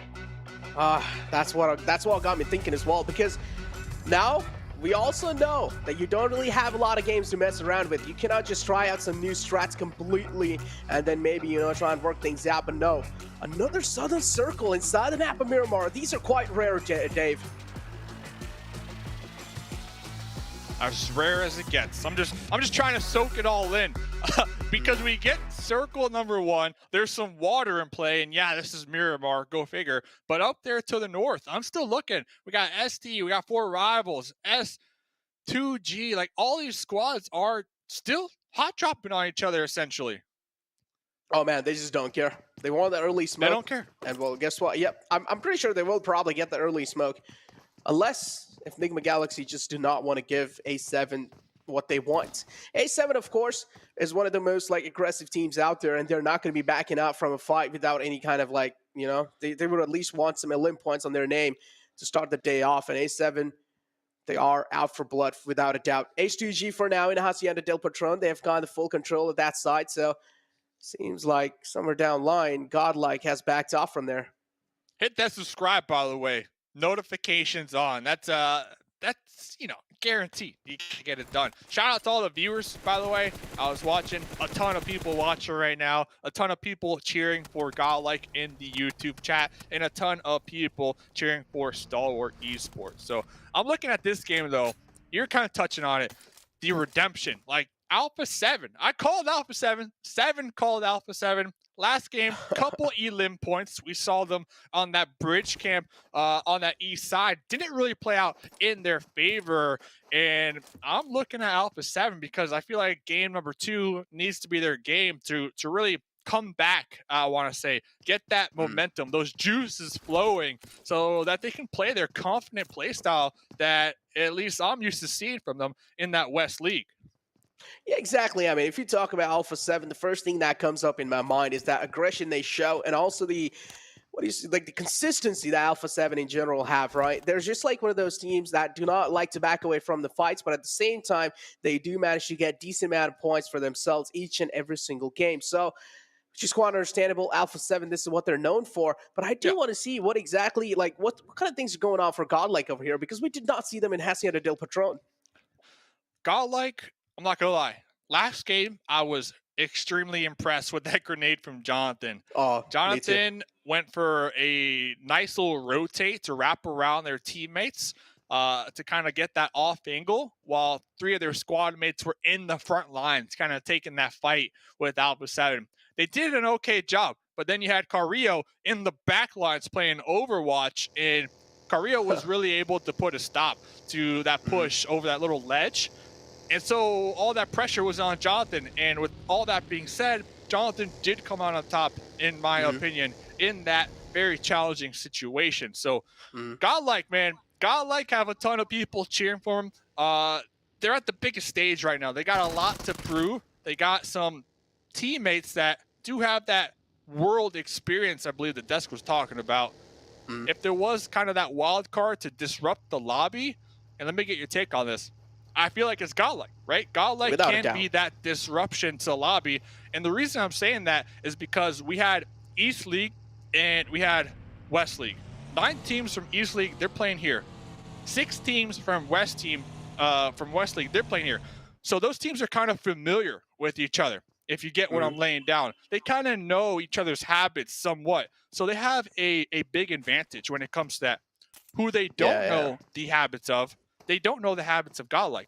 Yeah, you could have watched them, you know, but you don't have that in-game experience against GodLike. So I really feel like GodLike could be that wild card factor with some of these teams.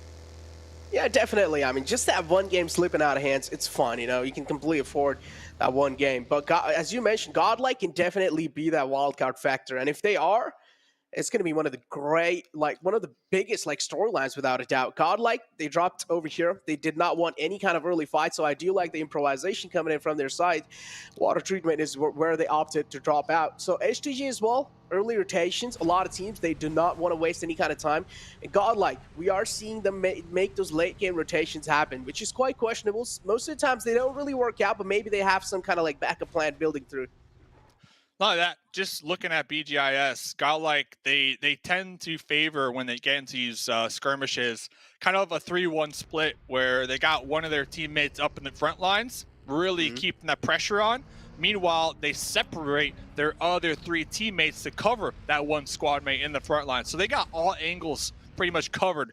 And I feel like that's kind of one of those new metas that we're starting to see. Alpha 7 kind of did that a little bit in the West League. It paid off big time for them. So I'm really cheering for GodLike and just their overall momentum that I have to assume they're feeling right now. They have to be pumped to be playing in this lobby. So Miramar, okay, let's get into the game. Looking at all the players, we didn't lose anybody yet. So that's a good sign for the players here. Almost, 7 minutes into the game. A lot of early rotates. Anything sticking out to Necro? Anything that Necro sees is like, oh man, what's happening there? Or is this all things, another day at the office, big chilling?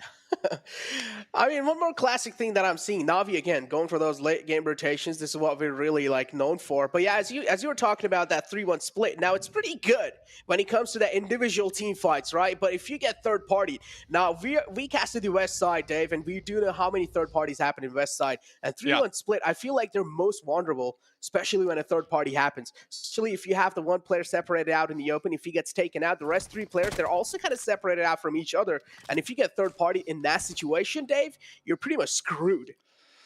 Yeah, somewhat. And to me, it comes down to map knowledge, knowing the terrain and knowing what sight lines you might be exposed to, right? Not only that, the spacing in between your split. As long as your spacing isn't too far from each other, for example, to add to your point, if one of your teammates gets knocked down, as long as that spacing isn't too far, you should be able to get the pickup, right? If you are safe to do so, of course. So that's another thing to keep in mind. And GodLike, just watching BGIS, a lot of the fights that they were in, they were aware of the terrain. They took these nice fights when they would push out in the open, where they knew for a fact what angles were covered, which angles weren't covered, and if those angles weren't covered, they had a teammate covering it for them, if you get what I'm saying here. So GodLike, I'm telling you, I'm a big fan of GodLike. I am really happy that they made it here, and I think they could really disrupt this lobby. Dude, I myself am a huge fan of GodLike.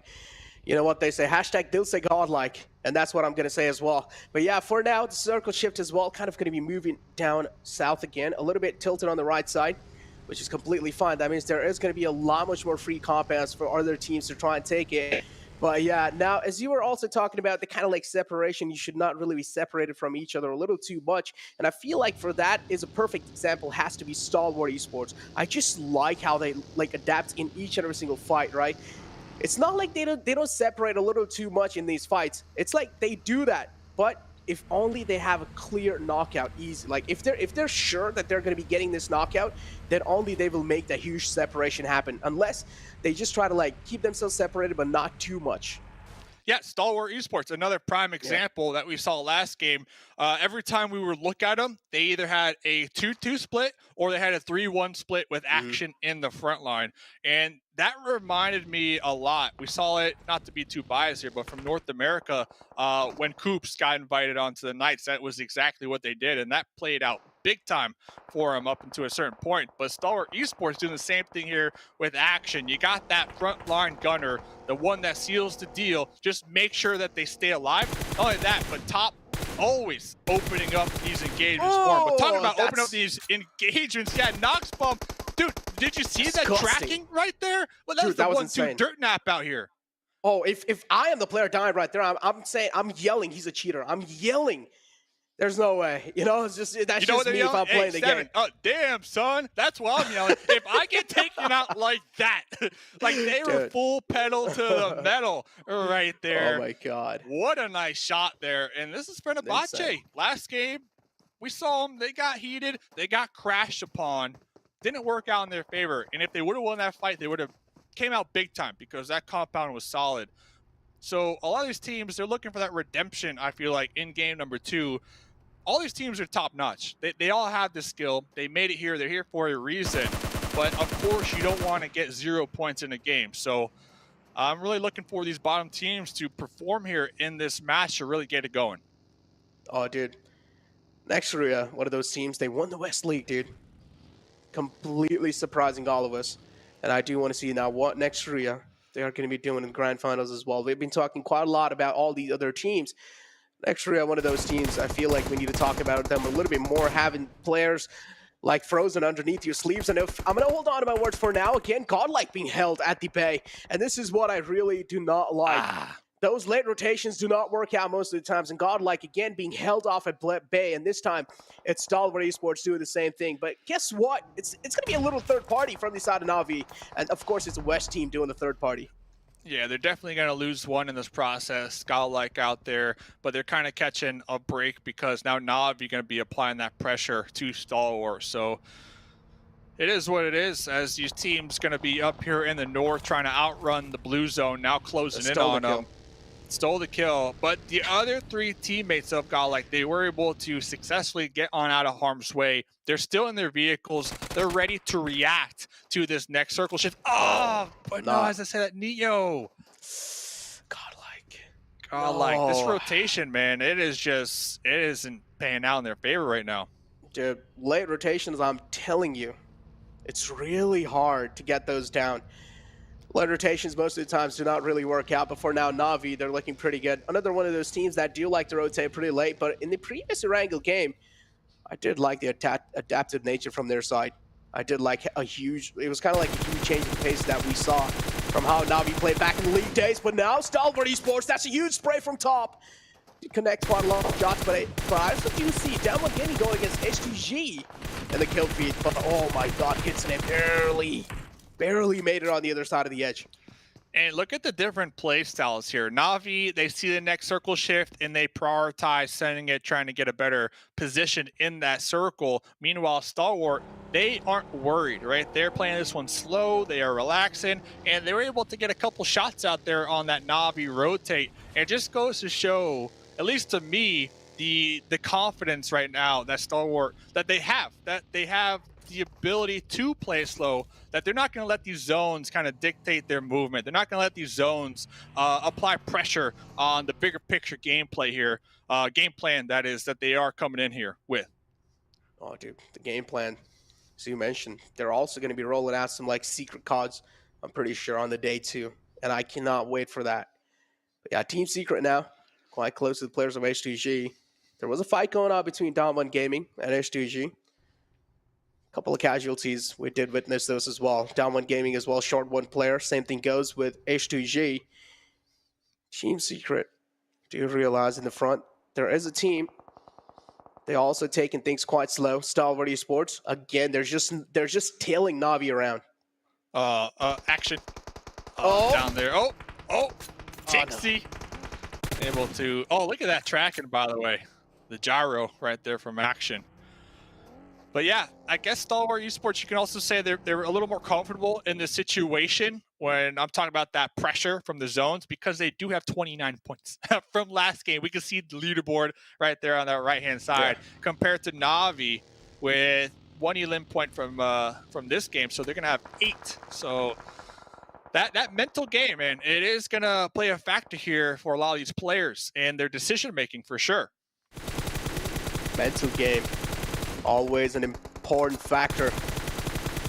Big tournaments like this. And Action just trying to blow Tixie's vehicle. Did bust out of tires, so Tixie now will have to move out in the open, trying to pop in Vive, trying to dodge those shots, but not enough movement indeed, and Top is going to be finding him. Tixie goes down. Tixie eliminated out the game. That's not really good news for Na'Vi. Na'Vi left with only 2 players alive.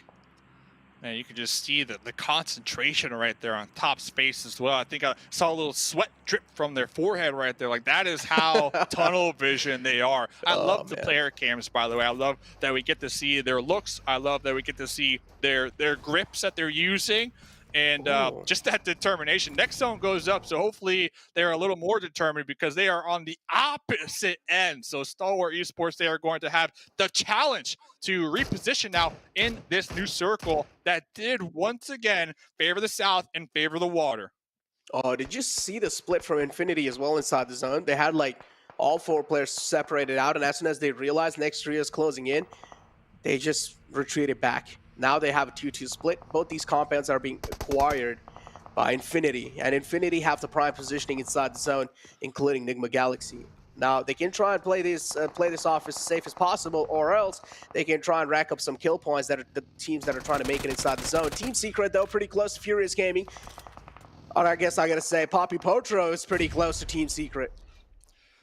Yeah, if there was a player that can really clutch this one out, Poppy Pocho is that player. There we go. Popping up with that UMP. Surprise! Exactly what they're saying. What I want to see now is some type of support, though, from the back lines. Maybe send one teammate down there in the front lines to help support Poppy Pocho, but it looks like the 3 teammates are going to remain up there in the hills playing that oversight position. Oh, they're just the scouts right now. They're just giving so much information to Poppy Potro. They're kind of like they're his eyes behind the sight lines. But look at Jumper. Jumper recognizes what angles are currently going to be occupied. He knows for a fact that the south, the wall is going to be the perfect cover. And Furious Gaming, the 3 teammates on the hills, they don't have sight lines behind that hill. And Poppy Procho, well, got caught slipping. And HDG, they're just like, all right, don't mind us, guys. We're just making our way through. We're peaceful. We're friendly. Just got some free safe pathway out of that miserable situation. Yeah, now again, Furious Gaming, they have 1 man down. Poppy Potro is a huge man, and you do want to make sure he's back up on his feet. Down 1 Gaming. Seems like they're charging up on Xavier. Lamborghini's position, is it compromised? That's the question. And I'm pretty sure it has to be at this point in time. Fabian just cooking up an aid. Wants to lob in right outside.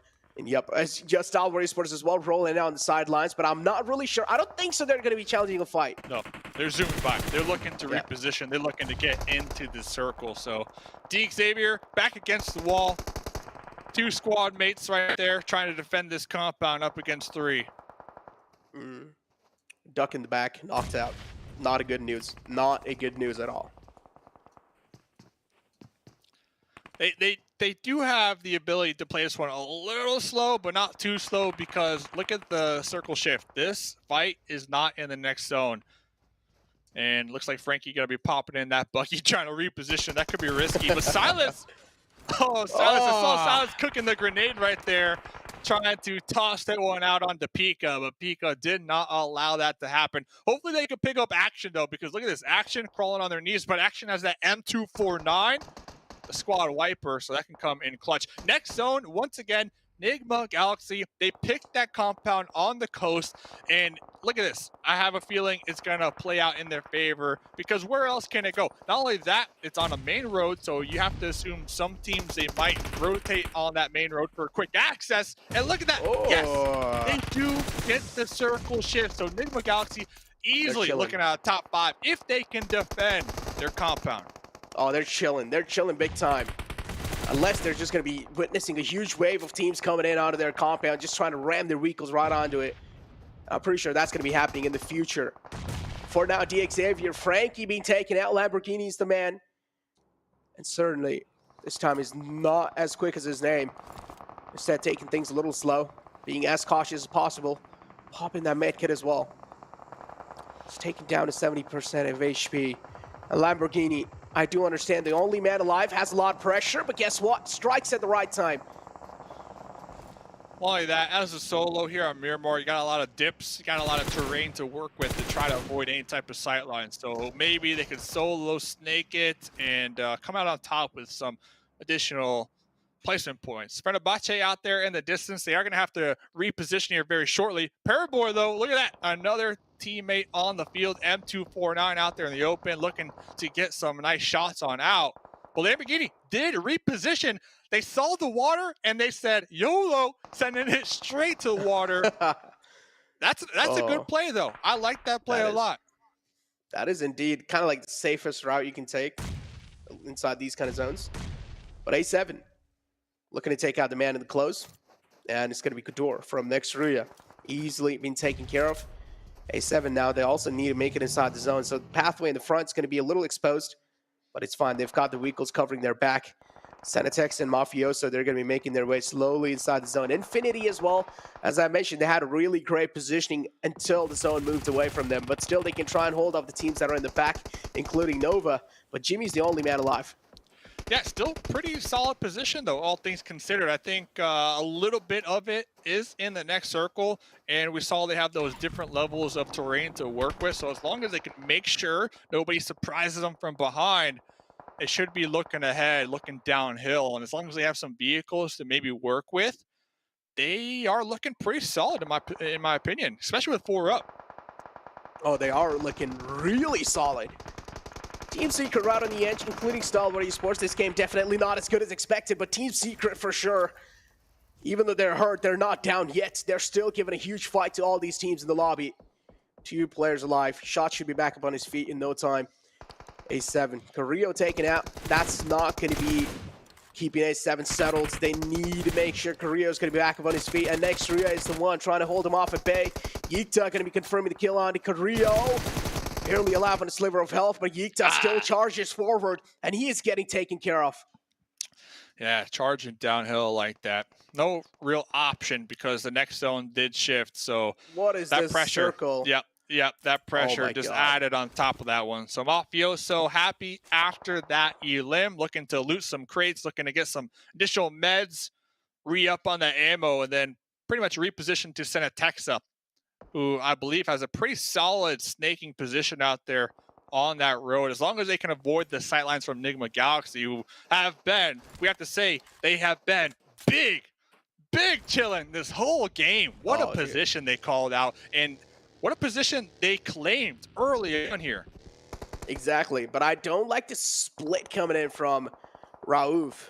All the way separated out. I understand it's a 3-1 split, but still, in these kind of moments, you're not supposed to separate out, and that's what exactly I was saying, because soon there might be a lot of charge-ins, and Raouf, he does have the buggy underneath the water, but he got spotted, taking a lot of shots, and oh no, steps out the buggy in the nick of time, but Infinity, here comes a charge-in through from their side as well. I did like the Raouf play as long as they don't get taken out here, because to me that's like the insurance policy. You send one into the water because you know water's in play, and you make sure that they stay alive. Meanwhile, use your numbers to your advantage. See, we need to see Freak, we need to see Lord, we need to see them be putting in that pressure to make sure that insurance policy in the water does stay alive, and they weren't able to pull that off here.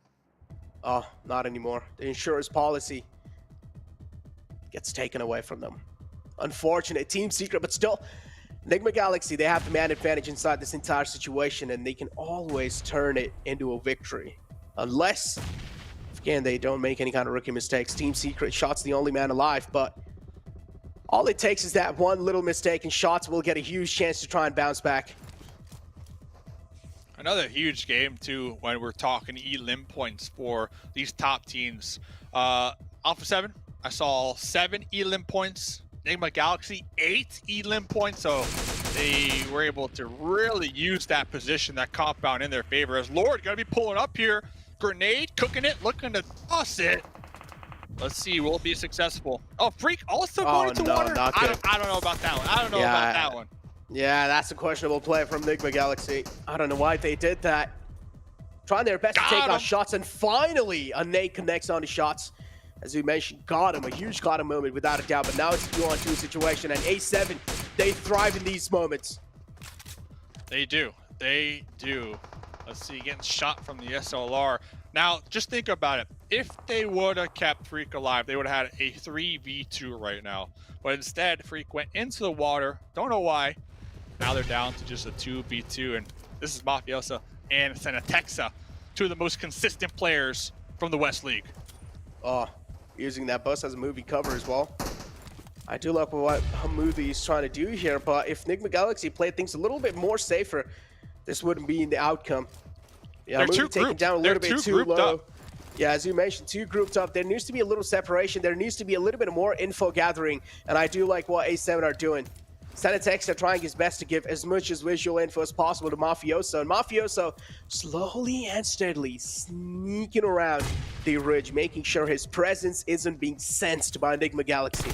Exactly. Senatexa has that hard cover. Senatexa trying to keep these sight lines to make sure Nigma Galaxy stay pinned down. Meanwhile, Mafioso quietly sneaking up within grenade range. Nigma Galaxy are on top of each other. There goes one. Now it's up to Lord to clutch this one out. Oh, was able to take out Mafioso, but Senatexa full sending it right now. Oh, the reply is there without a doubt. And as you mentioned, Senatexa full sending it down the line. He does have to favor him in those close range combats. Senatexa is not going to fall back, but the problem is Lord doesn't have HP favoring him, and he is trying his best to heal back up, but Senatexa is just a little too aggressive in these moments, and he will seal the deal on the final man of Nigma Galaxy. And A7 get that chicken dinner. Wow. Let's go. Hey, did I just see you try to drop shot Senatexa? Nah, nah, not like this. Alpha 7. Winner, chicken dinner in game number 2. And I gotta say, that split at the end, Senatexa covering the position from the high ground, Mafioso trying to get within grenade range, find that little dip. That was the game-winning play here. So huge congrats to them, but also congrats to Nigma Galaxy. Ton of kills, ton of placement points as well, Necro. Dude, insane game, insane game. 10 elims from the side of A7, Enigma Galaxy as well. Some rookie mistakes being made, honestly. When they had that one man being taken out from that split, as you mentioned, the insurance, when it got taken away from them, I feel like they should have at least tried to like stay to group up a little bit, but they should have also had a little bit of sensible split between them.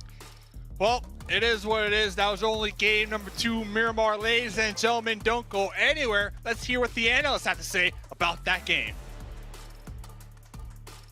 Well, you better not go anywhere because we have a lot to say about that last match. Thank you very much, Necro and Mustache Dave, for covering that one. I can already see out of the corner of my eye 7 extremely happy about Alpha 7 taking home a chicken dinner, taking home a good amount of eliminations, but also for Senatexa, he played last year here at PMGC, or the first year at PMGC, well, PMCO, Fall Split Global Finals, let me get the entire name out there. He played back then, and he's shown he's got what it takes to compete, and got what it takes to get them victories. He's been one of the most veteran players out of the Americas, and I mean, he's showcasing it. He's actually continuing to improve. He's not just being stagnant, he's been able to improve. He's now becoming a clutch player, as we were able to see right there for this team. And I mean, this is huge for Alpha 7, because if I'm not mistaken, in the next one, we're going to be going to Sanhok, and there's going to be a lot of spicy stuff that we're going to be talking about in a bit. But for Alpha 7, I mean, I do hope they're able to carry that momentum. This is a team that's usually really well at carrying that momentum. If they're able to maintain that, it's going to be huge for them. Yeah, I think especially you have some players that are very hesitant to go to that first-person mode towards the end there, but going into that FPP moment in that 1v1 was just clutch. In that smoke moment, you're going to have that information first, and you're instantly going to be able to get in that spray mode. Good execution from Senatexa, feeling confident towards the end to secure the win. That's what we want to see in those finishing moments. Yeah, and also give a shout out to Enigma Galaxy, right? This team, we really kind of criticized a lot when it came to the league stage. They just really didn't seem to pick up a lot of eliminations. They mostly got their points early on was just placement points, but they get a lot of limbs here. They get second place as well. We'll take a look at the points they get here in just a few seconds, but this was a strong start for them as well here in match 2. Yeah, I had a big question mark coming into this. Sure, they're Sanhok, they show what they can do, but you only have 3 Sanhok games, so I want to see if they can bring some consistency to the table on Miramar and also Erangel. They got 2 second places here. They're able to get 21 total points on this game, but once again, Alpha 7 able to get 10 eliminations, and he was not given right 7. They were consistently fighting onto the western side, creating opportunities, getting that high ground, and then pushing hard at the end was Mafioso trying to go for that flank. It was an interesting idea. Mafioso did go down, but man, they were fighting tooth and nail for that game. It kind of worked out great that they were able to just switch one player from each other, right? Yeah. One got knocked, the other player got knocked too, so that helped out Alpha 7 in a huge way. And I love that Senatexa didn't just take the time to wait and see what happened. He just decided to push on the buggy and make sure he was able to get that chicken there. So that was really an impressive play out of Senatexa, and I mean, that shows why he is that veteran player out of Alpha 7. Another team I really want to talk about is Team Secret. I feel like the difference from what we saw in the first game to this game, it was night and day. I love the pushes they were able to do. Yeah. They seem more coordinated. They seem more working together, and it was just lovely to see. And they were able to finish off some of those fights without getting any of their players eliminated. Yeah, in particular, I think Team Secret was super opportunistic in this game because this circle continuously going towards that ocean, like very rarely happens, by the way, on this map of Miramar. They were super opportunistic because you had all these teams. You had Stalwart, SIXTWOEIGHT, Fenerbahçe, Nigma Galaxy, you had also Nova that were all coming down in their position, and they picked up almost every single elimination on teams that were trying to make that rotation happen. So good on Team Secret, willing to take the fight when it comes their way. Well, we can see here our overall rankings from our first 2 matches being played so far. And Stalwart Esports still maintaining that #1 position only by 3 points.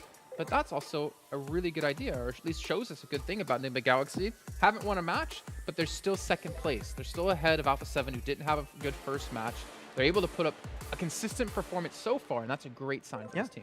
We talked a lot, especially in the Eastern League, about how the Arabic region has been able to continuously improve, and potentially the region to improve the most, I would say, throughout the past year, and doing some big gestures because it's how impressive it's actually been for this team.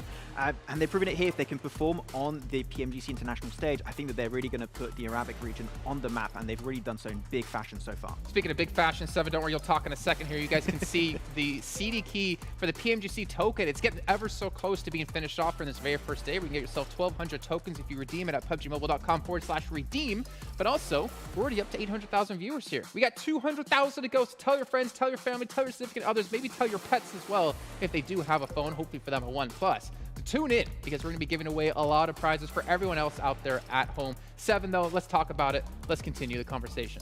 With this one, I mean, the team I actually want to talk about is going to be a little bit different with what we're talking about them in regards to Erangel. I'm going to be talking about GodLike. I noticed this is now the 2nd match that they decide to play the blue zone, and it's making it so they're not able to have any mistakes. If they have a mistake, they're going to be losing a player, whether it's by the damage of the zone that they're receiving, but they're not being actually allowed to create any rotations. I don't know if maybe they need to start moving in towards the circle a little bit faster, but so far they got super lucky on that Erangel, right? With Jonathan being able to clutch up and being able to get those ilms, but here in this last game in Miramar, it totally backfired too. Yeah, I think you just need a little bit more time. We said it right. You need just a little bit more experience. I think this first day is going to be a little bit of test for them. Try and see if they're going to test the waters, see if they can potentially go for a playstyle that works. Blue not working out so far for them so far, so we'll see if they can try and potentially adapt a little bit more in the next games to come. I mean, there's still a lot of matches left to go. We still have 16 over the next 3 days, but you are running out of them, right? If you want to be the team coming in first place, win the $1.5 million, you can't really afford to have too many bad matches, but you're allowed to have the 1 or 2. And before we do even continue throughout the show, we have another recap coming up here in just a few seconds. Not sure again what team it's going to be quite just yet, but you know what? I'm probably going to assume it's going to be Alpha 7 since they won the whole thing there. They have to be. I would be surprised if we actually not going to be talking about them. And another player I wanted to talk about with Alpha 7, Ruya, we were actually able to see him there. He got super close to the point where he got knocked, and this is something that we were talking about before this show, Max. It was how they are so used to just sending out Ruya to scout for them, because he's usually one of the main fraggers for that team, right? But it can also backfire, because if he gets caught in a peculiar situation, you're going to be losing a player of the caliber of Ruya. Luckily for them, that didn't happen in the last match. Yeah, we were a little bit scared, potentially them using Korea could hurt their chances of getting these big wins pretty significantly, but the cool thing is that now SIXTWOEIGHT has that fragging potential, right? And he has been coming in clutch, especially in that finish gun in that FPP mode. So don't need Korea, you can have the rest of the team carry. They might look small there on that mini-map, but they're big players in game here, as we are taking a look at Mafioso, as we were talking about before as well. Some early fights happening for Alpha 7. And again, for this team, I mean, I think there's a lot of pressure on their shoulders, being the best team throughout this entire year from Brazil. We talk about Stalwart Esports being the team from Mongolia, but this team also has that same kind of pressure on their shoulders, and can they live up to it? Well, I mean, we're seeing they're starting to do so, and they're able to do quite well in 3rd place. Yeah, I mean, and not even Brazil is actually, sorry, I'm going to go back to Alpha 7, is actually their best team from the Americas. They were definitely the most consistent team out of the Americas. Destroyed Americas. It wasn't even close. So that's what a lot of people are looking towards this team, to seeing how they're going to be performing towards the East. Because in Americas, as I do cover that area, everybody just looks at the East teams like they're just godly.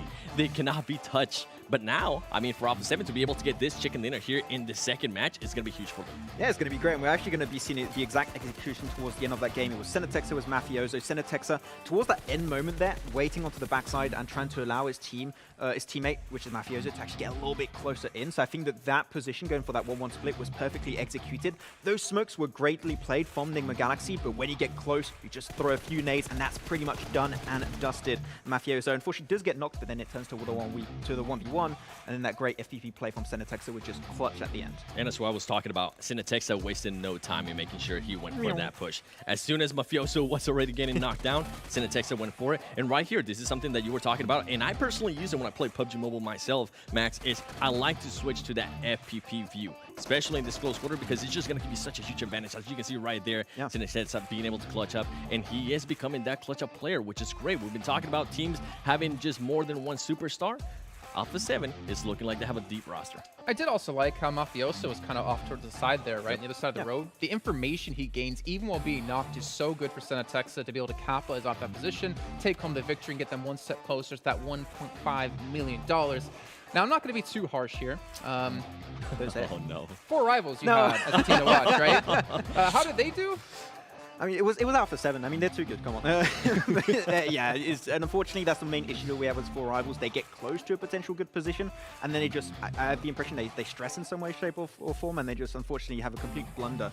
Happen once again here versus Alpha 7, and they are a team that needs to have structure. You give them structure, they could potentially get wins, but it's just not happening yet. I mean, we've seen good things out of them, to be fair, but they were always that team that couldn't close out matches, and when you want to be the top of the table, right, you have to be able to close out matches. You can't be really good at placements, you can't be just really good at eliminations, you have to have that great marriage. You got to get down that one knee, pop the ring on, pop the question, and be able to pull that off if you want to be able to win $1.5 million. But a team who wants to win $1.5 million is actually going to be Stalwart Esports to start off the day strong. And luckily for us, we do have an interview coming up with them in just a second. Hello from Singapore, the PUBG Mobile Global Championship, of course, the grand finals.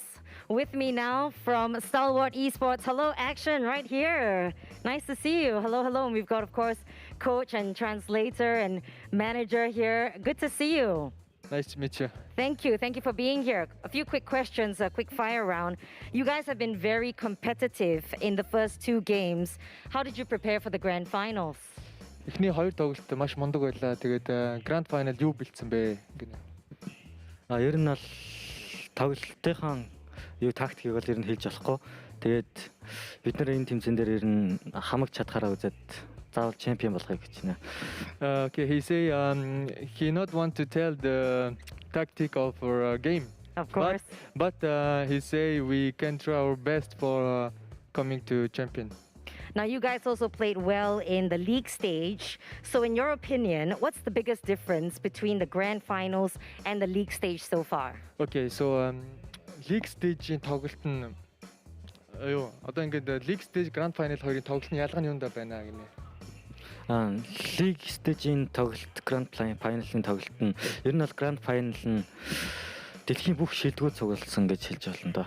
He say is different because grand final is all the team in the world, 21, the best team in the world. So league stage is only for each team, right? Right. And this is the biggest difference. That's right, of course, the sizing of the teams. Now, when it comes to the championship, who do you think is your biggest competitor? I'd love to know as well. Okay. Энэ тэмцээний хамгийн том өрсөлдөгч нь юу вэ гинэ? Хамгийн том өрсөлдөгч гэвэл бид нар өөрсдөө л юм уу да. Өөрсдөө даваад энэ тэмцээнд авраг болоод гэртээ бахархалтайгаар арихыг хүсэж байна ер нь. He say all team is the best, all team is good, but the real adversary for us is ourselves. Because yeah, in the game we can have so many errors, but this is for ourselves. Yeah. Because you can have so many errors, and if we don't have some error, it's good, and we can take the trophy of PMGC and go home. That's right. Hey, all the best, and thank you for being here. Thank you very much. Let's say a big hello and goodbye from Singapore. Thank you. Hello, and hopefully not goodbye for too long here. Great to hear from them, actually, talking to Action and who their biggest opponent was themselves. That's deep. That is deep. I know. So, and you brought this up when we were watching the interview, Max, because you did reach out to them, and they told you it was a different team, right, originally? Yeah, they said it was Alpha 7 because of their main drop on bootcamp. We could talk about that for absolute ages. The DPS fights and everything is insane. Like, you definitely want to look out for that Sanhok game. But yeah, Alpha 7 is also their big competitor from the western side. But maybe it could happen. Maybe after they see Alpha 7 play, they're like, they're not that big of a deal. Nah, they're gonna drop each other. All right, ladies and gentlemen, we'll see if they're gonna drop each other in just a few moments. We're gonna head to a short break here and get things ready for our third match of the day.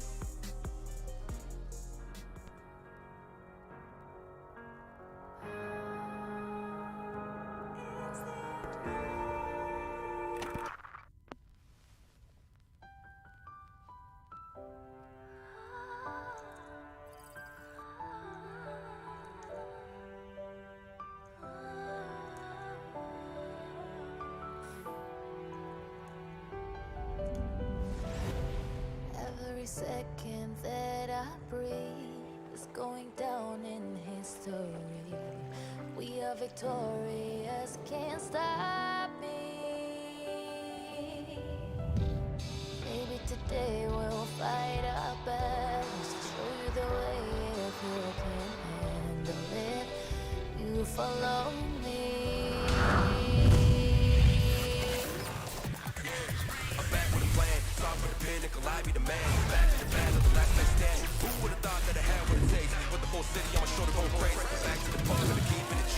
Victory lab from the ride with the team. Stay sport and smoke for the east. Aim for the high school ring, I'm gone.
PMGC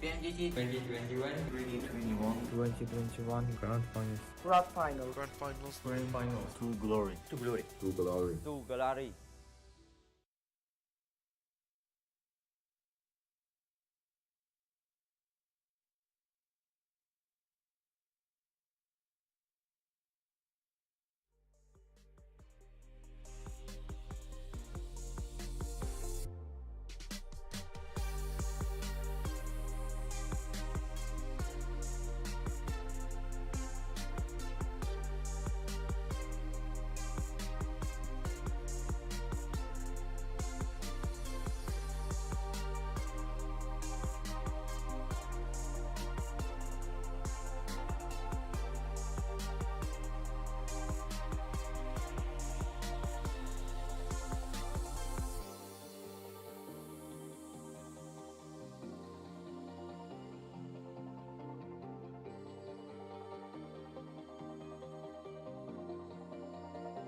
And we are back. We told you it wasn't going to be too long of a break, and it wasn't indeed. And we're ready to get into our next match of the day as things are to get very moist on... I love that word. He loves the word. It used to freak him out, but he loves it now. I'm glad to hear that, Max. But things are get really interesting when we get over to Sanhok for multiple reasons, right? We have potential hot drops. Yep. But also, if we look back on East, we've had so many, or two teams in particular, be so consistent in how they play, but also their style. Nigma Galaxy Maruf, Heal in the blue. Infinity, just place top 3 every time, because that's what they seem to always do. Yeah, it's the Infinity playstyle coming onto this one, right? But the one we want to talk about especially is going to be that hot drop. Yes. That hot drop is going to be insane. It's going to be going through in boot camp. It's going to be Alpha 7. It's going to be Stalwart. 2 teams that currently both got a win right now, and they're going to fight it out super early in that game. And in the scrims, they made it happen. It got close a lot of the times. Who's going to come out on top? I don't know right now. Which gun was it? Which gun was it? It was the DBS. Yes. You know it. It's DBS fight in boot camp. Hell yeah. That's all. I mean, the thing is, right?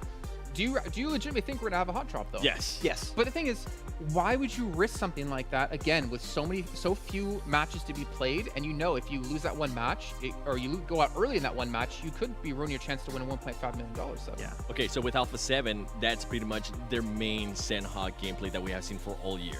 I don't think I've ever seen him drop anywhere that is not Sanhok. And I mean Bootcamp and Sanhok. And the reason why I say that is because they love to go towards the mountain a little bit south of Bootcamp, and they just like to gatekeep and dominate that area. Yeah, it's a really good position to go for, but that's the thing. There's a clear opportunity for Stalwart to do a very similar rotation also to get access to that high ground hilltop. Just go trifecta. I mean, it was Reject who used to play that position every single time in Sanhok, and they would have a good amount of success in that position. Trifecta is not contested right now. If this fight goes wrong for one of these 2 teams and you want to try and catch up on your next 2 Sanhok games, Trifecta is a go-to area for one of these 2 teams. The thing is for me is that this is the least played map. Yep. Least played battleground in the entire event. You play it 3 times throughout these days. Being one of those teams who can be consistent and pick up points so consistently for me is like such a really cool thing to see. Typically you'll see teams, I mean, Erangel is the most played map, period. Every team should generally have a good understanding, but for some reason, for me, in my head, Infinity always have it figured out. And I don't think we even figured out what the reason was, but they're always so consistent on a map that is coined as being the most difficult and RNG map out there. Yeah, I think the main reason why you see this team perform so well is every single one of their players is able to frag out big time, and having 4 players that have that big fragging potential in a fight where you could have third parties happening, you need to all have that potential. Even if you're an IGL, or even if you're support, that fragging potential is actually huge and is what enabled them to get these, as you mentioned earlier, right, Jason, those top 3 finishes very consistently. So I think that's the reason for their success, but you have other teams from the Western side that have that fragging potential, so it's not going to be all that easy here. And one of those teams is actually going to be SGG. So during our West League, we had a lot of encounters in regards to hot drops between SGG and Ghost Gaming. Ghost Gaming is nowhere to be seen here, right? So now SGG is going to have that extra time. Oh my. Damn. Now SGG, damn son. Now SGG is going to have that extra time to be able to loot, to be able to figure out which way they're going to be rotating. And I think it's going to play in their favor. If we do get somewhat of a northeast circle, it's going to favor them big time. Okay, well, speaking of favoring you, can help you guys improve your own gameplay. The OnePlus 9 Pro, you guys can pick up that one with its ultra smooth gaming at 90 FPS. It can help take you to the next level, and you never have to settle when using OnePlus. That's how I improve my gameplay. If Max was using that phone, he probably would have qualified for PMCO. Yeah, you know I had to bring it up. Come on, every PUBG Mobile event, it's literally in my contract. I'm allowed to rip on Max for not qualifying for PMCO. Yeah, I tried. Okay, you did try. The bots were too good. To be fair, the reason I won't play against Max is because I don't want to lose to him, because then I lose to someone who could even qualify for PMCO. Ooh. Yeah. Mine that way. I need to look through. Okay, we're starting early. Okay, they're ripping in. But yeah, I mean. Yeah, of course. Yeah, of course. It's how it's going to go. I didn't even try. No, I didn't even try. Listen, I am the #1 bot in PUBG Mobile, okay? Don't even try. Oh, that was you in PMCO. Okay. Yes. Okay. Also, shout out to Fairmont Singapore for catering with the highest degree of pampering here at PMGC. And really quick, we have to get into our teams to watch as well, because this, for us, I think is a really interesting one, because we're really diverse in our selections here. I'll start things off. I went with the Infinity. As kind of mentioned before, this team has been kind of the most consistent team I've ever seen in PUBG Mobile history on Sanhok, the most difficult battleground out there. So that, for me, is why they're a team to watch. If they want to place top 3, if they want to place first overall in the event, I feel like they need to have those performances, those strong performances on Sanhok. Max? That's a big surprise. I think you never picked Infinity in like the history never of PUBG have. Mobile. First time. He's never done that. No, I'm going to go with Nigma Galaxy, because team to watch, not team to win. So I think that they can go well. If Ralph is in the blue, you know he's going to get second place, so it's going to be Nigma Galaxy. That's important, right? Yeah, exactly. If you can be so consistent, even just healing off they got the 2 blue second to get places. points. That's big. Yeah. Who do you got, 7? It's going to be a big surprise. It's actually going to be Alpha 6. I'm just kidding. It's going to be Alpha 7. I mean, I have to go with them because if they do end up winning that engagement, right, they're more than likely going to end up losing some players. I would love to see how they're going to adjust to that. Are they going to continue to be aggressive if they do lose some players? Or are they just going to continue to play the way they usually play Sanhok? Yeah, I mean, they're obviously the pride and the hopes of West, but it's time to hop into our next match of the day. So let's throw it back over to our commentators here for the last time of the day. We got Mustache Dave and Necro. Yo, Maxman. Hey, Maxman, what are you taking notes on, man? What you writing down? Let me know. Game number 3, Sanhok, of course, 7 representing Alpha 7. That's a big if for me, Necro. The reason I'm bringing that up is because we are predicting a Alpha 7 Stalwart Esports boot camp clash here. That's huge if they do pull it off. Oh no, that's what I call the clash of the Alpha Titans, dude. And this is what I'm really going to be eyeing out for. Another drop clash that is anticipated coming inside. Without a doubt, has to be GodLike and Nova. Now, both of them like to drop in Pine Ants. Are they going to be doing the same this time? That's the question. Oh man, there's a lot of what ifs. We're going to find out right here. But talk about finding out. We got some early game action for Rivals right here. They are squaring up. Looks like they got a duo just right in the thick of it. This is near Runes, up there on that west side of the circle ship. Oh man, here we go. Another circle kind of like just tilted down south. It's just this south day today, Dave. I don't know what's going on. All these circles just kind of tilted down south. TakeC able to make it alive on a sliver of health. Gotta thank his gods for sure for that. Thank his like stars. Without a doubt. TakeC still alive in the game somehow. And now over here, Dom1 Gaming and 4 Rivals. These two teams clashing against each other. Fabian back there trying to group up with their teammates. Could really play spoiler for the duo of 4 Rivals, in my opinion. If Dam1 could just make sure to play this one slow and keep the focus on them and really spring up with that surprise factor. Dam1, the most consistent team on Sanhok when we're looking at the East League. So this is their map.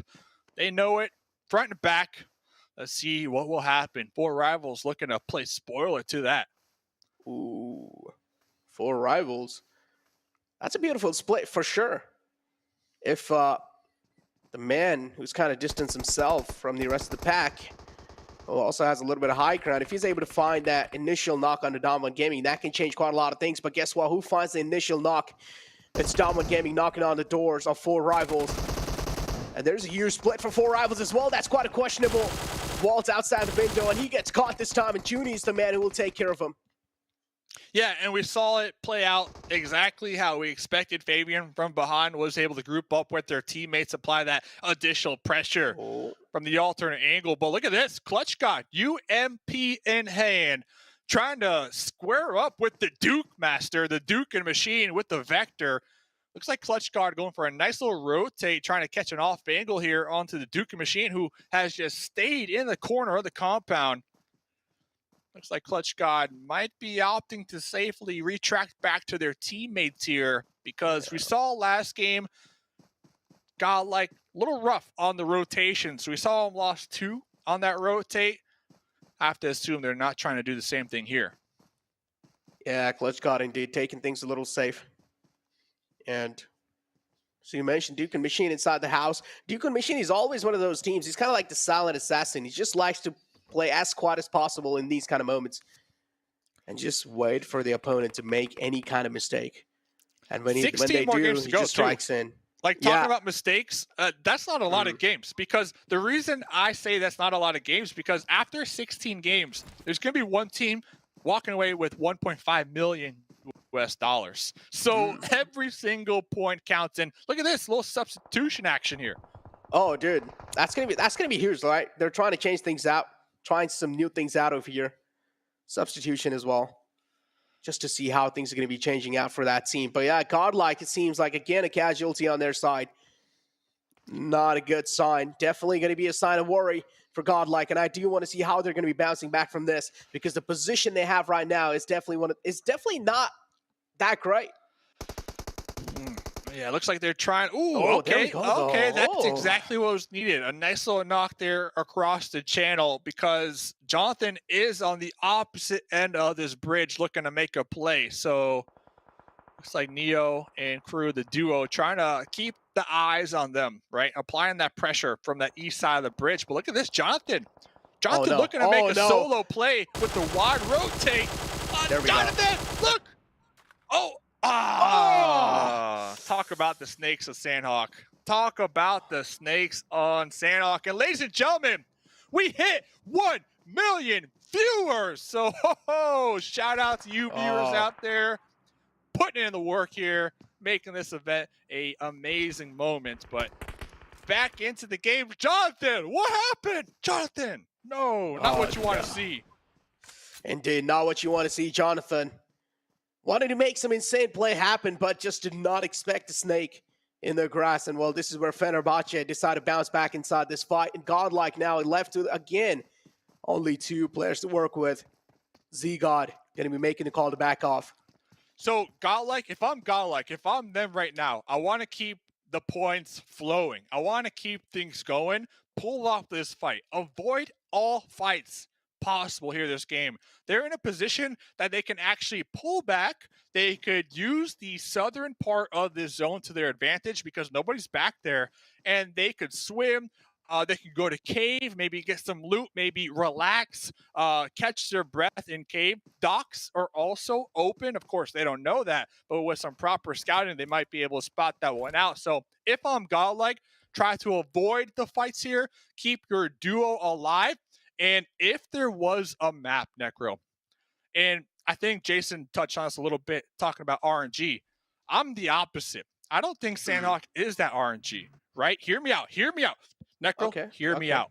I'll hear you. The reason I'm bringing this up, I don't think Sanhok is that RNG because I've seen multiple times players able to hit those heals. If you know how to heal on Sanhok and you get all the meds, top 5, 3rd place, Easy. even 2nd place, 1000% doable.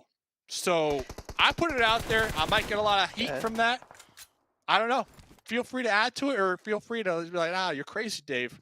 Hey, it's in your court. It's in your court. But I'm bringing that up because GodLike, they can implement that strategy. They can hunt down all the meds. They can avoid all the fights and just heal or placement points here this game. I do understand, but I'm going to add on to it a little bit, because we did see Nova taking a couple of shots back, Paraboy, probably back down to the cover. Now, yeah, touching up on the point that you made, you think Sanhok isn't really that RNG. Honestly, I'm with Jason over here. I really do think Sanhok does bring quite a lot of RNG. And the reason why I'm saying that, now, if you keep the healing aspect aside of the map, I feel like even in the gunfights, Sanhok's all about healing. Sanhok's all about dude, you just ripped my point apart right there. The only reason I'm saying that is because you can heal on Sanhok. But it's like most of the things are going to be going with the gunplay, right? Most of the things are going to be going how you're going to be rotating inside the zone. And just like what happened with Jonathan, you're going to be seeing a lot of snakes in Sanhok. And this also means this brings kind of like RNG inside. And if you talk about the zone shifts, they're also quite drastic on the map of Sanhok. That means if a zone is favoring a certain kind of team, if they're able to play it out to perfection, that has to be the team to pretty much take it. And Sanhok, this is what it's really known for.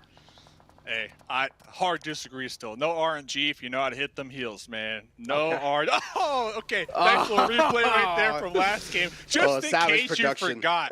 That is savage. If you get caught slipping, we will replay it. And we caught right there Navi with the boat tape. My man, Navi looking to get into the zone here. Down one, we saw them. They lost one early on, but they did pick up 2 elim points. And I'm touching back onto them because they were the most consistent team when we look at Sanhok performance-wise from the East League. I do understand. Yeah, they were really consistent, Navi. But again, in the final days, I feel like last day was where Navi decided to really like bounce back, and that's where they got like themselves 2nd place in the overall rankings. This proves quite a lot about Navi. This speaks quite a lot about Navi as well. But if we talk about the Super Weekend days, Navi did not really deliver as expected. but in the finals, they definitely did quite well. As I mentioned, they got second place. But hold on. Paraboy strikes in. He's the silent assassin this time. Forrest goes down from Dam 1 Gaming, or Damson. Could this be the start of the Paraboy show? You know, Paraboy, one of the best players, hands down, in the game. I'm sure a lot of people can agree with me. Nova Esports looking to really defend their title here. Paraboy, nice little knock right there with the UMP. Panam, they are going to keep that to themselves. So they're just going to hold it down for the time being and hope that Papa Blue continues to bless that. Looking for the solid placement points. Stalwart Esports also north of that current position. So we might have two Titans here clash very shortly. But besides that, it's a lot of individual plays here. A lot of individual knocks erupting all over the map. And just to touch up on that RNG factor in Sanhok as well, Dave. Oh, he's coming back to it. This is where I'm going to throw a curveball at you. He's 16 teams in the game. 16 teams in the game. One player from each team just doing a heal battle. That means he's going to come down to RNG hoping that maybe Premier God, that hoping that, okay, I'm going to get top 5. Just hoping. This means it's a RNG somewhere down the line, right? You're just hoping. All it comes down to is just a little hope. That means it is RNG. It is a part of RNG factor. If you know how to hit the heals, man. Okay. I've seen it too many times. I've seen a team just go out, look for the heals, pass it off to one player. They've been practicing the heal strat for a whole year on Sanhok. So I'm just saying, RNG, I took that. I threw it out the window on Sanhok. And we are going to be playing only 3 Sanhoks. Sanhok will make up 17% of the map pool here for PUBG Mobile Global Championship Grand Finals. So I feel like this map in particular can really change the tides for certain teams that haven't been performing that well. And I believe they can do that by healing for points. I'm sticking by it, Necro. You can't change my mind, man. Okay, dude. You know what? You can't. I'm just gonna give up. I'm giving up. Can't. I'm giving up. I'm just gonna let the viewers decide, and I'm just gonna let the analyst desk decide who are they gonna be favoring in this kind of a little debate that we're having. But yeah, Fenerbahçe in the sights of next Ruya. Nox bomb kind of separated out, and he's also knocked out. Is the res gonna be possible? That's the question. If the res is not possible, Nox bomb being taken out, that means Fenerbahçe only left with 2 players to work with, and in the map of Sanhok. Oh, it's going to be quite tough to make it out alive. One last thing to mention about that. If we see a player heal this game, get solid placement points, point proven. Easy as that. I'm going to leave it at that. We'll see what happens. That's how it works. We'll see what happens late game. If we see 1 or 2 players healing and they go from like a 10th place to a 3rd place, I'm dropping the mic. I'm walking away, and you owe me a sorry in the DMs. All right? I'm going to leave it there. I'm going to leave it there. So getting back into the game, though, looks like GodLike, they did swim to the docks. They did get some loot, and then they swam right back to Camp Charlie here. So we're waiting to see where this next zone goes. Look at the Infinity, though, all the way up there. They're in there.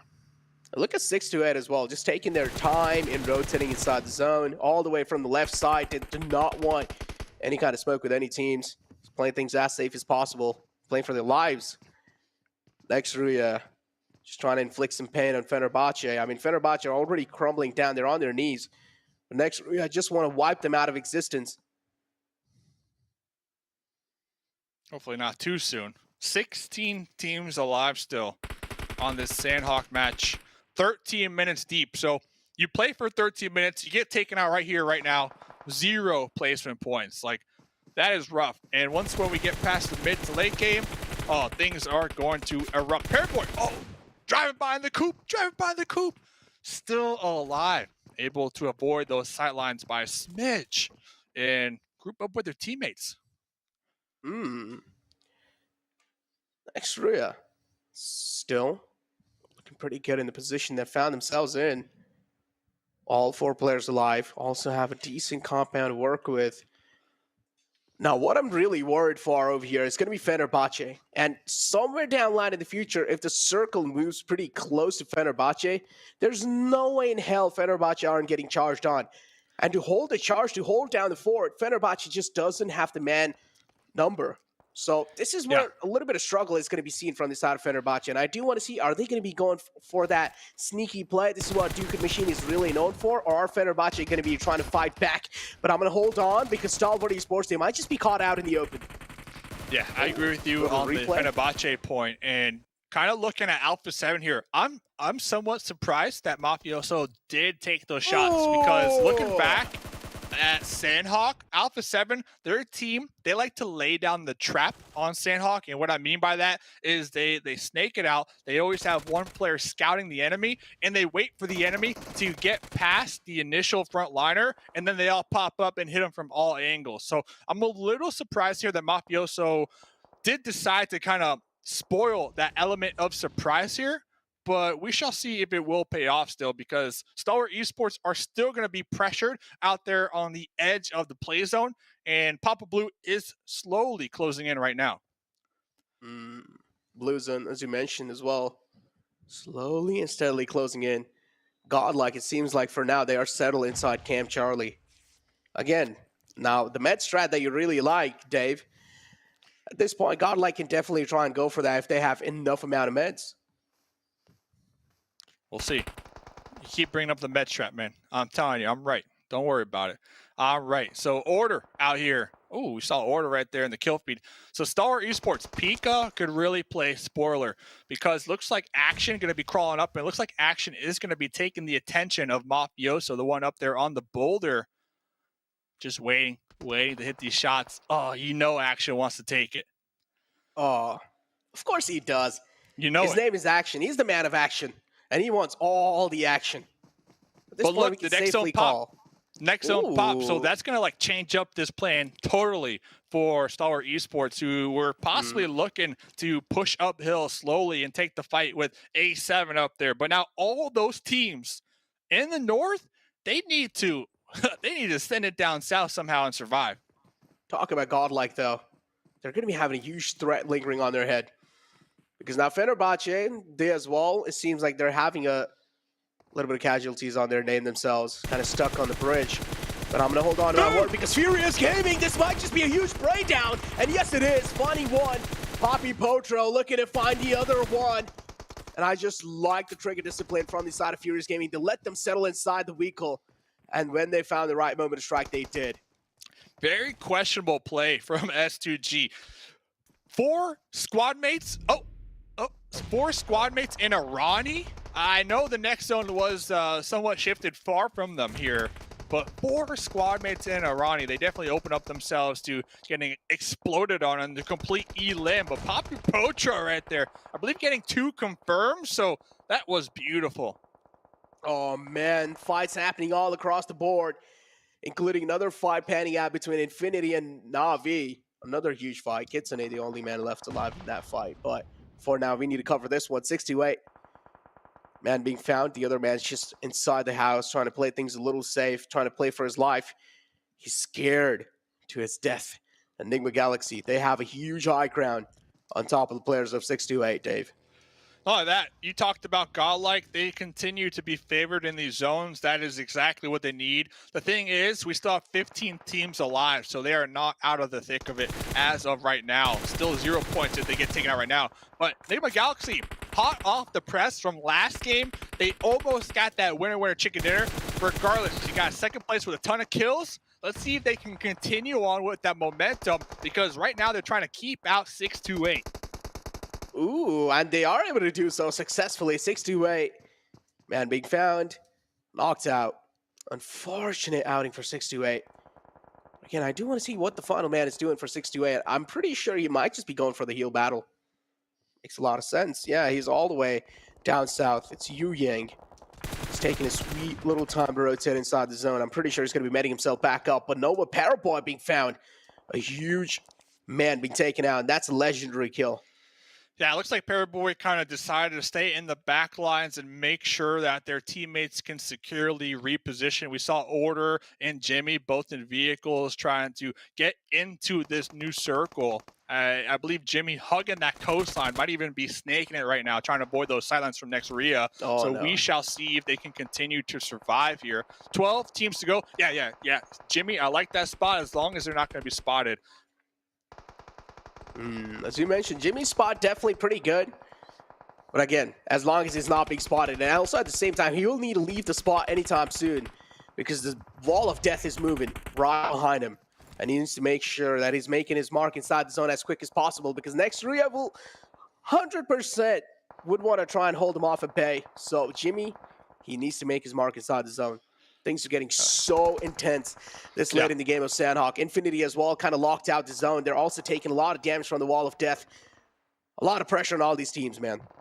Looks like Jimmy's just going to watch that 1E limb point kind of slip through their fingers out there in the distance, but surviving is definitely better than that 1E limb point. So the Infinity out here, down here towards the south, trying to make their way on into the play zone. But first, they're going to be popping up, backstabbing Xavier. At the end of the day, though, you got next Ruya kind of gatekeeping this whole side of the zone. I don't see any of these teams currently in the blue coming out on top with next Ruya still alive, pumping out those numbers, currently with 8 E limb points to their name. Oh my God. Just look at the circle shift as well, Dave.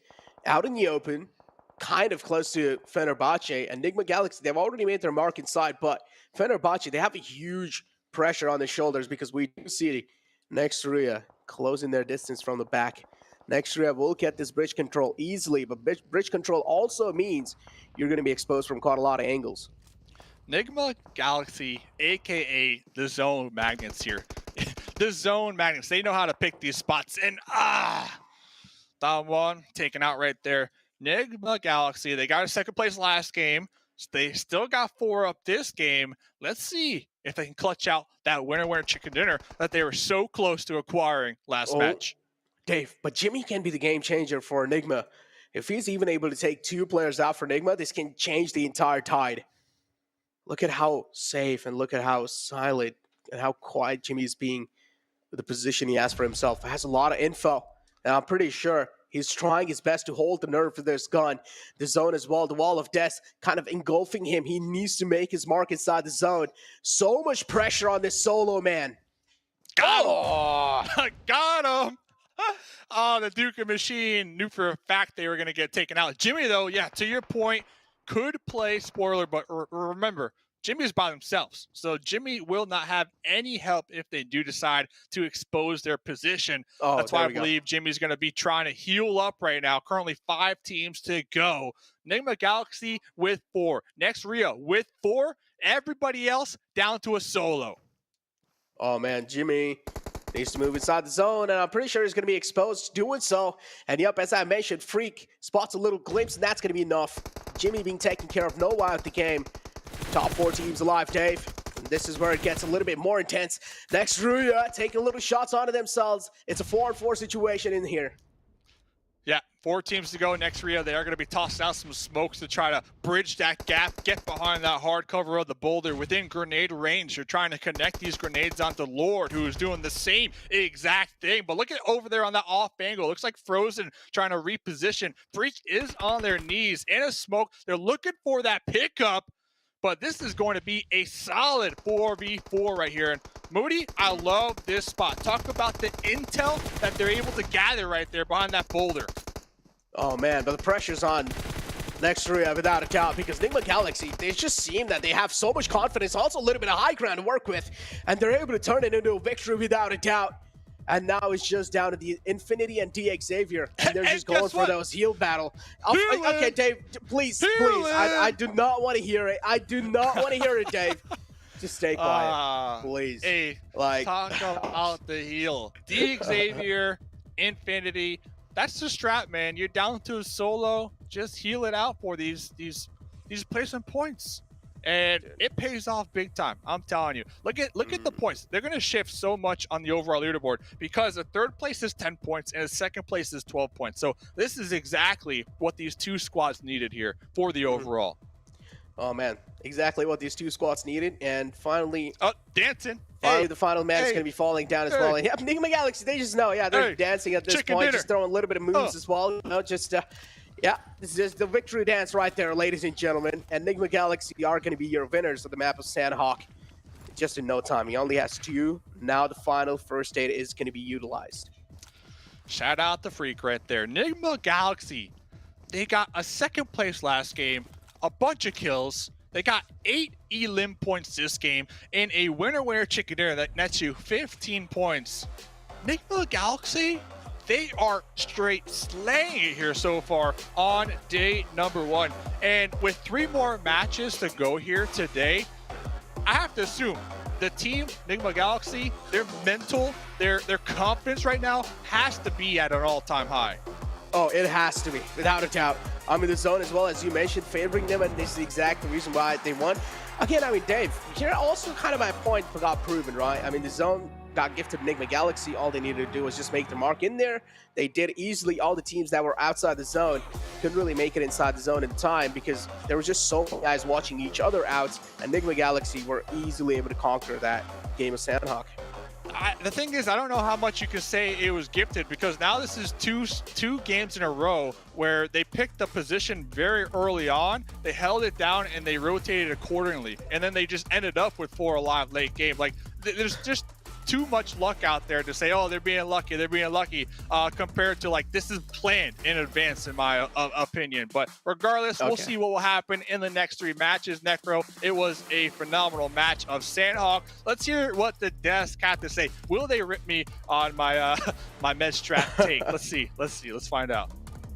Mustache Dave, I can never rip you. Thank you, 2 gentlemen, for putting on a phenomenal cast, actually. Phenomenal match, phenomenal casting done by you 2 gentlemen. Enigma Galaxy being phenomenal over the course of this entire event so far. I don't know if it's just Mustache Dave and Necro luck, but Enigma Galaxy 7, I believe you said second place game 1, second place game 2, chicken dinner game 3. Is this the team with the region, as Max said, has been the most improved this last year, who's going to take home $1.5 million? It definitely has. I mean, remember last year, PMGC, right? We had Zeus, came out of nowhere. This could be it with Nigma Galaxy as well. And not only just the second place, I'm also very impressed at the amount of ilims they've been able to get. On the first match, they were only able to get just 1 ilim, but then on the second match, they were able to improve so much and being able to get 9 ilims. And in this last one, 8 ilims as well. I think that improvement is huge. Yeah, I think that was the main issue I had actually with Nigma Galaxy in the past, is they would not be fragging out, getting those eliminations consistently. But here they actually, I think they saw that circle at the end, like, wait, it actually came our way. Like, we're not used to this. We're actually in the circle in Sanhok. What's going on right now? Yeah. And they just fragged out. They made sure that Next Ruya were not able to push in that game. But also Next Ruya had a great game, but not able to make it happen. It was because like that 11 push, elims. Yeah, I think it was, but that push was so hard, and Next Ruya just unfortunately got completely shut down by that push from Nigma. So Nigma played it so well at the end. Yeah, and I think they kind of showed us some depth in their play, right? Every time on Sanhok, I feel like they always played heal off. They always like, Aruf, take all of our first aids, go out in the blue, we'll see you later, we'll see you next match. But they actually showed, hey, if they can play towards the zone, they can do fairly well. They get themselves 8 eliminations, so 23 points in total. They were second place going into this match. I guarantee you they're going to be first place coming out. But also, next Ruya, as you mentioned, Max, 11 eliminations, but also Infinity. Again, showing how consistent they can be on a map like Sanhok. Yeah, they were playing on the eastern side of the bridge. Of course, that circle at the very end, I think it was phase 8, that went over to the western side in favor, of course, of Nigma Galaxy, as you saw in that game. So they just understood, okay, we're not going to make that cross happen because we're not going to have that third party. It's not going to work out. Give all the first aids over to Gothani and heal off. I think he had maybe like around 10 first aids towards the end of that game, but they were still trying to get those eliminations early on. Was a little bit lackluster in terms of eliminations, but still able to get a top 3. You talked about it earlier, right, Jason, how they can consistently make into the podium finish is because of their adaptability. No matter if they have to go aggressive or heal off, they are going to go for the right play 99% of the time. And team that definitely got some points that needed it was for Rivals. They ended up, I believe, with 7 points, and it ended up being 6 out of those points were ilim. So I think that's huge for them. It's definitely gonna kind of break off that downslope that they were on. And another thing, as we are seeing the MVP right here, Nihat, can we talk about Max? The hot drop that we were hyping up for the longest time, and just how correct Jason was as telling us it wasn't gonna happen. I'm the analyst now. You're gonna make me cry. let's be honest, right? There is that potential for hot drops, but realistically, it just shouldn't happen right now because it's too risky. Yeah. It's their usual playstyle, which is normally drop boot camp, go to the southern position towards boot camp. They didn't go for that exact spot, but it's very close. They just cut away the middleman and just made sure we're just going to drop in that position, get the loot there, and remain in that position for a big portion of the game, which worked out pretty significantly at the start of it. But unfortunately, as you saw, they didn't make it to that top 3 podium finish, though. You talked about it, Jason. First place with 57 points going to be Nigma Galaxy. How consistent are these guys right now? This is not what I expected. Yeah, it's kind of the opposite of what we saw to them. Remember, they had 47 points at the end of the very first Super Weekend. Out of 15 matches played, 47 points. They've already broken that in 3 matches here in the Grand Finals. I think that really is a testament to how much they've improved here since the league stage. but also more importantly that they are a formidable force. You know which other team I'm looking at here Alpha that 7. I'm getting a little bit worried about? No. Navi. Yes. Yeah. Navi. And going back to the main reason what I was saying earlier is this is a team that's not able to carry momentum at all. And with the currently downslope that they're playing on, this is reminding me exactly how they started off Wesley. And we haven't even played some of the other Erangels. I am very interested to see, now that I know Alpha 7 is willing to adjust, now that I know they're willing to not put that ego, I mean, I guess 1.5 million will do that to you. But it's going to be interesting if Navi's going to be able to take advantage of that.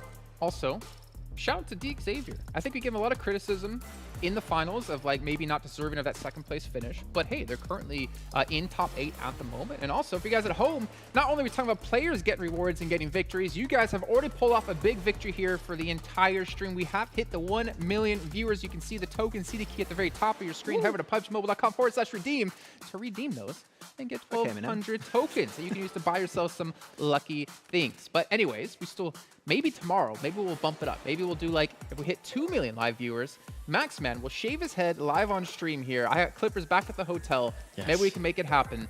Yes. Oh, we're not going to do that. Oh, no, I'm all for this. We can try to make it work. We'll see if we can talk to Tencent. It's already halfway there. It's fine. Just got to get rid of the rest. I mean... Is that a yes? You're going to do it? No, don't. I'm helping you. Don't say anything. Yeah, there we go. That's best. That's best. But what about some other teams? Maybe surprises, maybe letdowns. We were talked about Navi a little bit. Fury's Gaming. I'm actually really surprised with this team. This is a team that relied heavily on their chicken dinners as they were able to back up. And I'm going back to the West right here, PMGC West. They had 2 chicken dinners, and those 2 chicken dinners with 19 ilms. They rely heavily on that. Remember, Max, we were talking about that. And right now, so far, I mean, they started off the day pretty well in that Erangel, but so far, nothing's working for them. And if they want to be that first place team, they just can't be relying on hopefully getting a chicken dinner and hopefully trying to get 19 ilms, because the way the lobby is right now, I don't see that happening. I think they had, what was it, 46 eliminations in 3 games where they got the chicken dinners. You take those 3 games away, they don't qualify for this tournament, right? So we need to see more consistency. The games that are not happening, if they can get maybe 3, 4 eliminations here and there, a few extra positioning points, that is the type of consistency that will allow you to potentially get closer. And when you get those big games, that's going to forward you up in potentially the top 3, top 5 positions. So we need to see a big step up from Furious, because right now they've just been a little bit too silent, in my opinion. Well, I could throw another one at you. We're talking about a team who might not have qualified without those 2 big wins with eliminations. What about 628 from PEL, qualifying in the very last match of the entire event? They're currently bottom of the table at the moment. Yeah, that was like the Yu Yang, but we haven't seen much of Yu Yang and all of his 628 so far, unfortunately. I'm going to pay close attention to them next game, because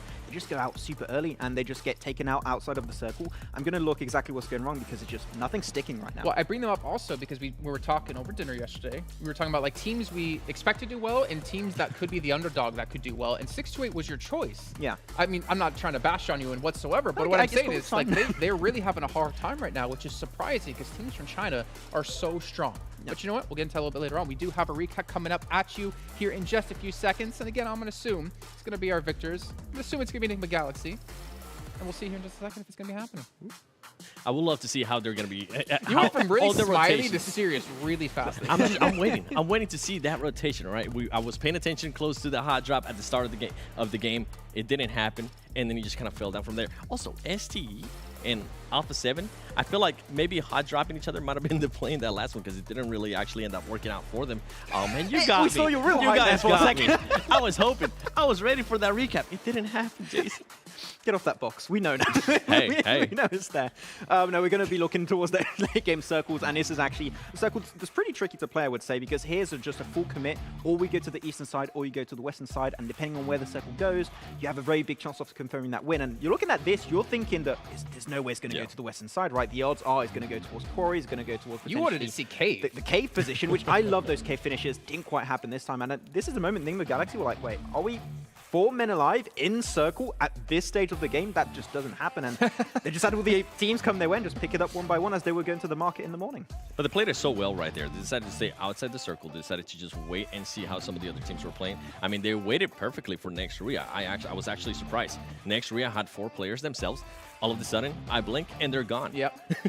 In a matter of just 1 second, Max. Yeah, though next ref, you want to say one thing that was really strong from them, they went for a fantastic push onto Fenerbahçe. I think we're holding a big portion of that bridge, so they knew they had to commit to that position. They held it well. They made sure that, for example, Infinity could not make that cross happen, but when it came to pushing on a position that was already locked down by Nigma Galaxy, they had that little high ground position, that little hilltop. In third-person mode, you know that position is going to be even more valuable, and they could not make things, make ends reach at the very end. So yeah, Nigma Galaxy able to make it as a 4-man, get themselves a win with 8 eliminations on top of that.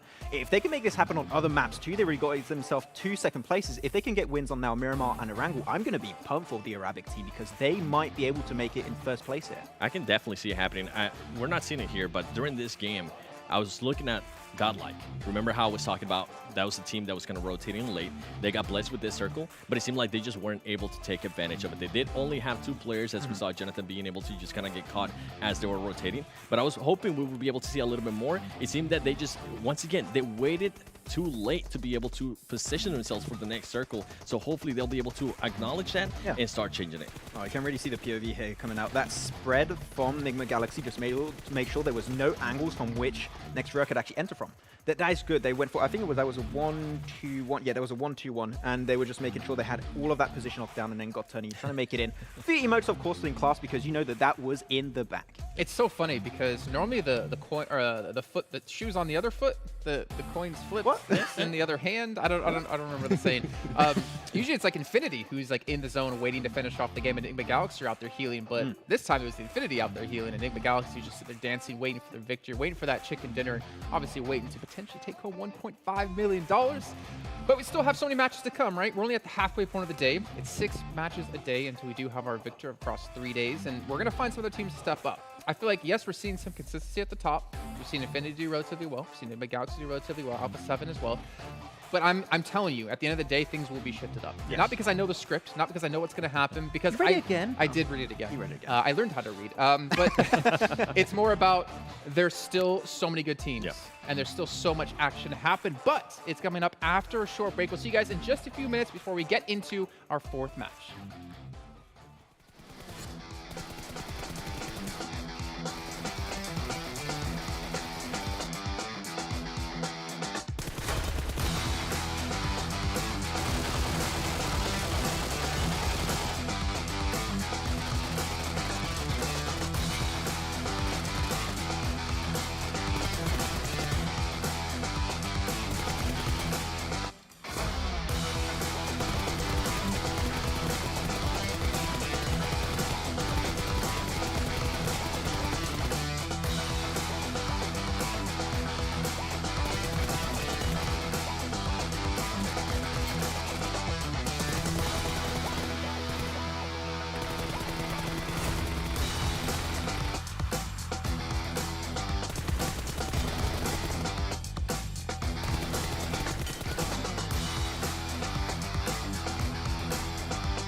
Homes are now where we work, learn, and, play.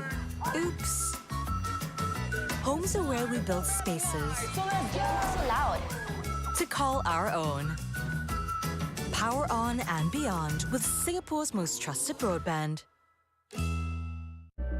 I saw the first light, the first steps. Now I see much more. I capture Earth in all its beauty. I see action. I see drama. And I see it in the finest detail. Moments of inspiration. And the first steps. I am the 1+9. Welcome back, everyone, here for some more PUBG Mobile action. We are halfway done with our day, but not halfway done with the event. So don't worry, you didn't miss out on too much. And if you did, it doesn't matter. You can hit the rewind button. You can go back and watch it yourselves and recap what happened throughout the day before we get into our second day of play, which is still coming up. When, Max? Tomorrow. Okay, I wasn't sure if you were listening. I'm glad. I was a little bit nervous, and I think I saw a look in your eyes like, oh God, what did you just ask me? Like 1 + 1, 2, tomorrow. Yeah. Well, we do have Erangel coming up next, so we can see here a quick little recap of our highest damage dealers in the last match. But you actually see, I mean, you have Z-God in there coming in from GodLike, you have Nihat coming in from next Ruya, you have no one from Nigma Galaxy actually there, even though they had 8 eliminations. Because they wanted to play the blue. That's the thing. They wanted to play the blue, but the things did not go as planned for them, and it's fine. It worked out great. They had 4 players, got themselves a chicken dinner, exactly what you want to see. Though we didn't talk too much about GodLike in this game, I like the initiative to try and go for Camp Charlie. It's not positioned as super common to play early on, right? And you saw the circle continuously going down south towards that cave position, which I hoped it would have gone. Unfortunately, it didn't quite towards the end, but they lost 2 players early on, but it was a good idea. It's a position that they took a risk, and it almost paid off. I would like to continue to see the changes, though. Yeah. This is really interesting. You can see like the breakdown of points actually between the teams. I mean, Nigma Galaxy, they have a lot of placements and not a lot of eliminations here. I think it was only 19, but 19 actually, to be fair, is still a ton. But anyways, you guys at home who are watching, when you watch PMGC, you know every single time we get to the grand finals, we have a lovely little video and an announcement of what's coming up in this next year. And we have James Yang yet again coming in, the director of PUBG Mobile Global Esports, to tell us what's in store here for 2022. We had our predictions of what the prize pool is going to be. We'll see which one's going to be right as we take a look at this. PUBG Mobile fans across the world, I'm James Yang, the director of PUBG Mobile Global Esports. Well, we've already seen 5 amazing years of PUBG Mobile action. Today, I'm here with you to announce some exciting and amazing news. Let's jump into them. From 2018 to 2021, we have continued to build the PUBG Mobile Global Esports ecosystem. In 2021, we started 7 new pro leagues to cover all regions globally, and also started PMGC 2021. The overall ecosystem building is completed. So I can say PUBG Mobile Esports 1.0 is done. Now it's a time to move on to the next phase. This year, we start PUBG Mobile Esports 2.0. The goal of 2.0 is to make this ecosystem pyramid bigger and stronger. The first step in 2022 is to enhance the local regional layer for amateur and semi-pro to be more solid foundation. With a stable base, the structure cannot grow, as you know. There are many changes and upgrades, and you can find the details in our upcoming news and posts. But the key change is from our previous format of PMCO to PMPL twice per year to PMNC and regional cups to PMPL once per year. Various tournaments, including PMCO, PMCC, and even major third-party events, will have qualifying slots for the relevant PMNC in 11 countries and regional cups in 8 regions. This is the overall esports schedule in 2022. The noticeable thing is, PUBG Mobile is honorably selected as the official medal spot in both the Southeast Asia Games and Asian Games. The pro players will represent their own country, and it will be a great honor for these talented pros. The tournament pipeline in pro is similar to this year's, but as you have seen, semi-pro and amateur pipeline has changed much. In short, if you want to grab a chance to play in a pro league, you don't need to wait for PMCO. And to top this all off, The 2022 total prize pool will be even bigger than 2021's. We'll be announcing the prize pool later, so look out for that announcement. Another important step for PUBG Mobile Esports 2.0 is to make the ecosystem stronger. We'll start a franchise model in the second half of 2022, first in Southeast Asia. Our franchise model will be different from other existing models. It will be lighter and more open. The detailed information will be shared soon. So, that's all we have for now. Let's go back to the thrilling matches of PMGC 2021 Grand Finals. A time to enjoy. Winner, winner, chicken dinner. Yeah! I don't know about you guys, but James Yang is looking ripped. Oh my God, I need to get like his personal trainer, his workout plan, his diet plan, because he is looking strong as hell. But also, we saw the prize pool is gonna be bigger than this year. So at least $14 million. Man, it's already insane to think that just first place team in this tournament is going to get 1.5 million. If it's increased even more, it might be like 2 million for next tournament. That is insane to think that mobile esports has grown so much, especially PUBG Mobile. And man, next year you better get in. That's some big money. more lives will be changed. That's for sure. Oh yeah, I cannot wait to see the breakdown next year. But for you guys at home, I'm gonna remind you once again that OnePlus, our sponsor here, the OnePlus 9 Pro delivers ultra smooth gaming at 90 FPS. Make sure to check them out. If you don't have it, well, Max, maybe you could have qualified for PMCO. Maybe I could actually be decent at the game if I pick myself up one of those. Max, this is... I'm sorry. I'm breaking everything. It's cool. This is why we can't have you in the middle. We can't have you near anything because you're just going to break it. Yeah, he's going to go back behind the trophy to hide. But also Singtel for providing PMGC with its amazing high-speed network as well over in Singapore. They're helping provide everything we need here at PMGC to make this all possible. But gentlemen, we're about coming into our next match of the day. Our teams to watch. I'm trying to remember who I chose. I'm gonna guess my own choice because I don't remember what I chose. For me, I think I went with Nova because they were looking pretty good in match 1. Okay. They were picking up a lot of eliminations. I think they had 8. And I think that's why I chose them.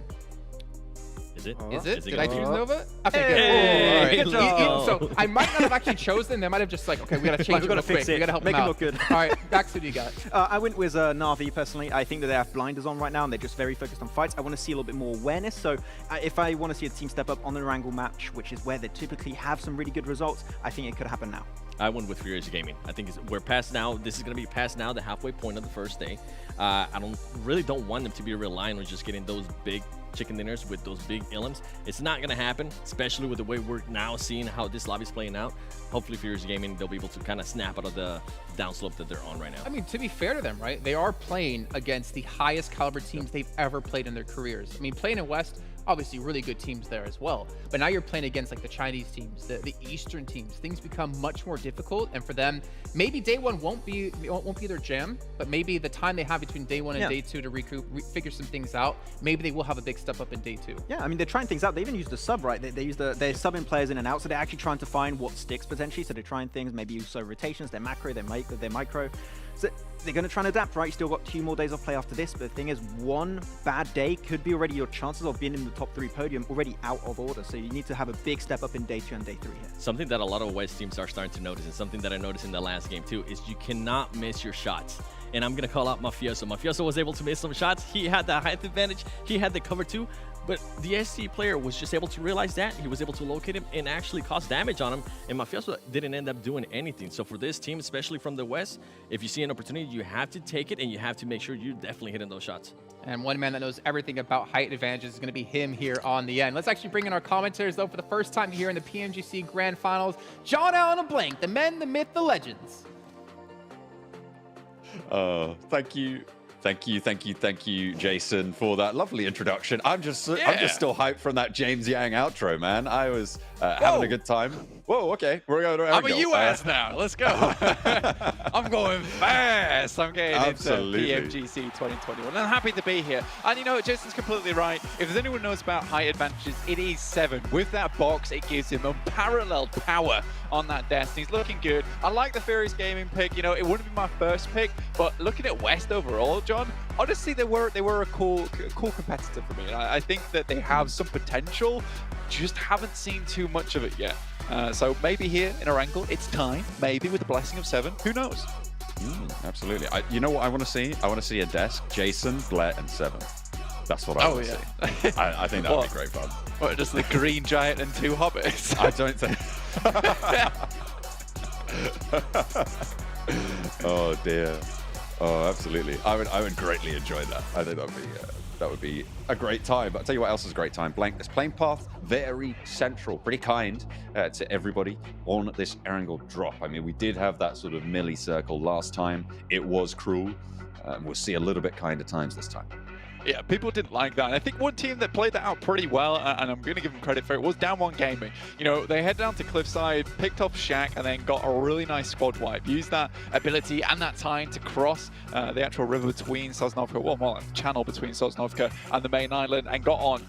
Obviously, it's not ideal, but I think we were discussing this, John, and you made a really good point and said that, you know, it was the right play in the moment. Unfortunately, the right play doesn't always result in a win, unfortunately, but I do think Dan One's still making those right plays. However, their overall caliber of team fighters in this lobby has been elevated a lot. Just having Western here, we know West is an aggressive region overall. Whenever I've actually casted or watched games from the West, there's usually eliminations going on in the first minute most of the time. We're seeing that a lot more frequently here in the PMGC Grand Finals that we didn't see in East League.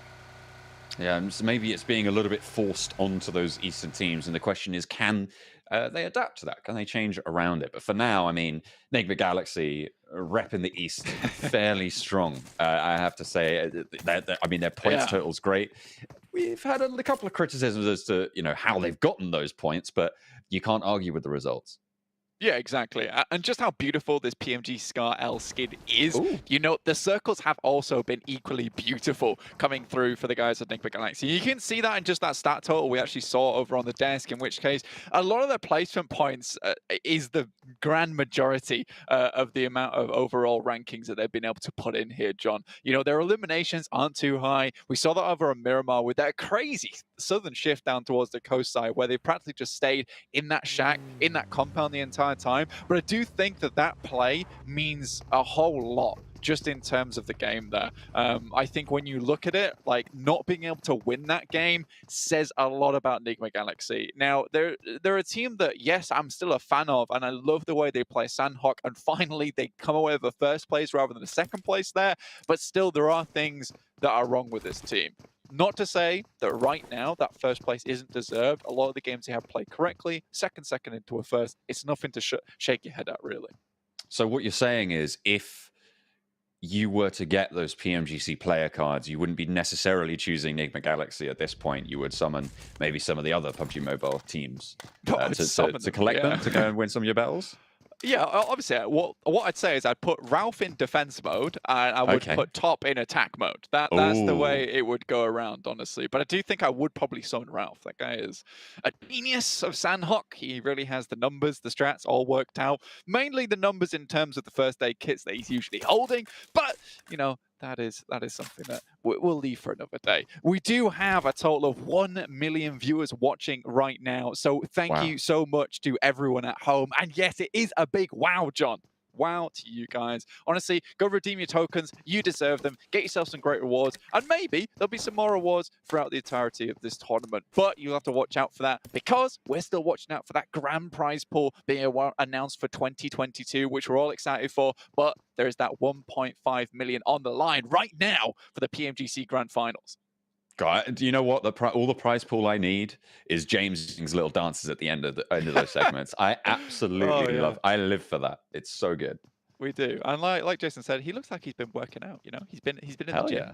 You know, his moves were fluid this time around. He looked good, and yeah, that dance really was the cherry on the top of the cake there. We love to see it. Nova, Jimmy drops down.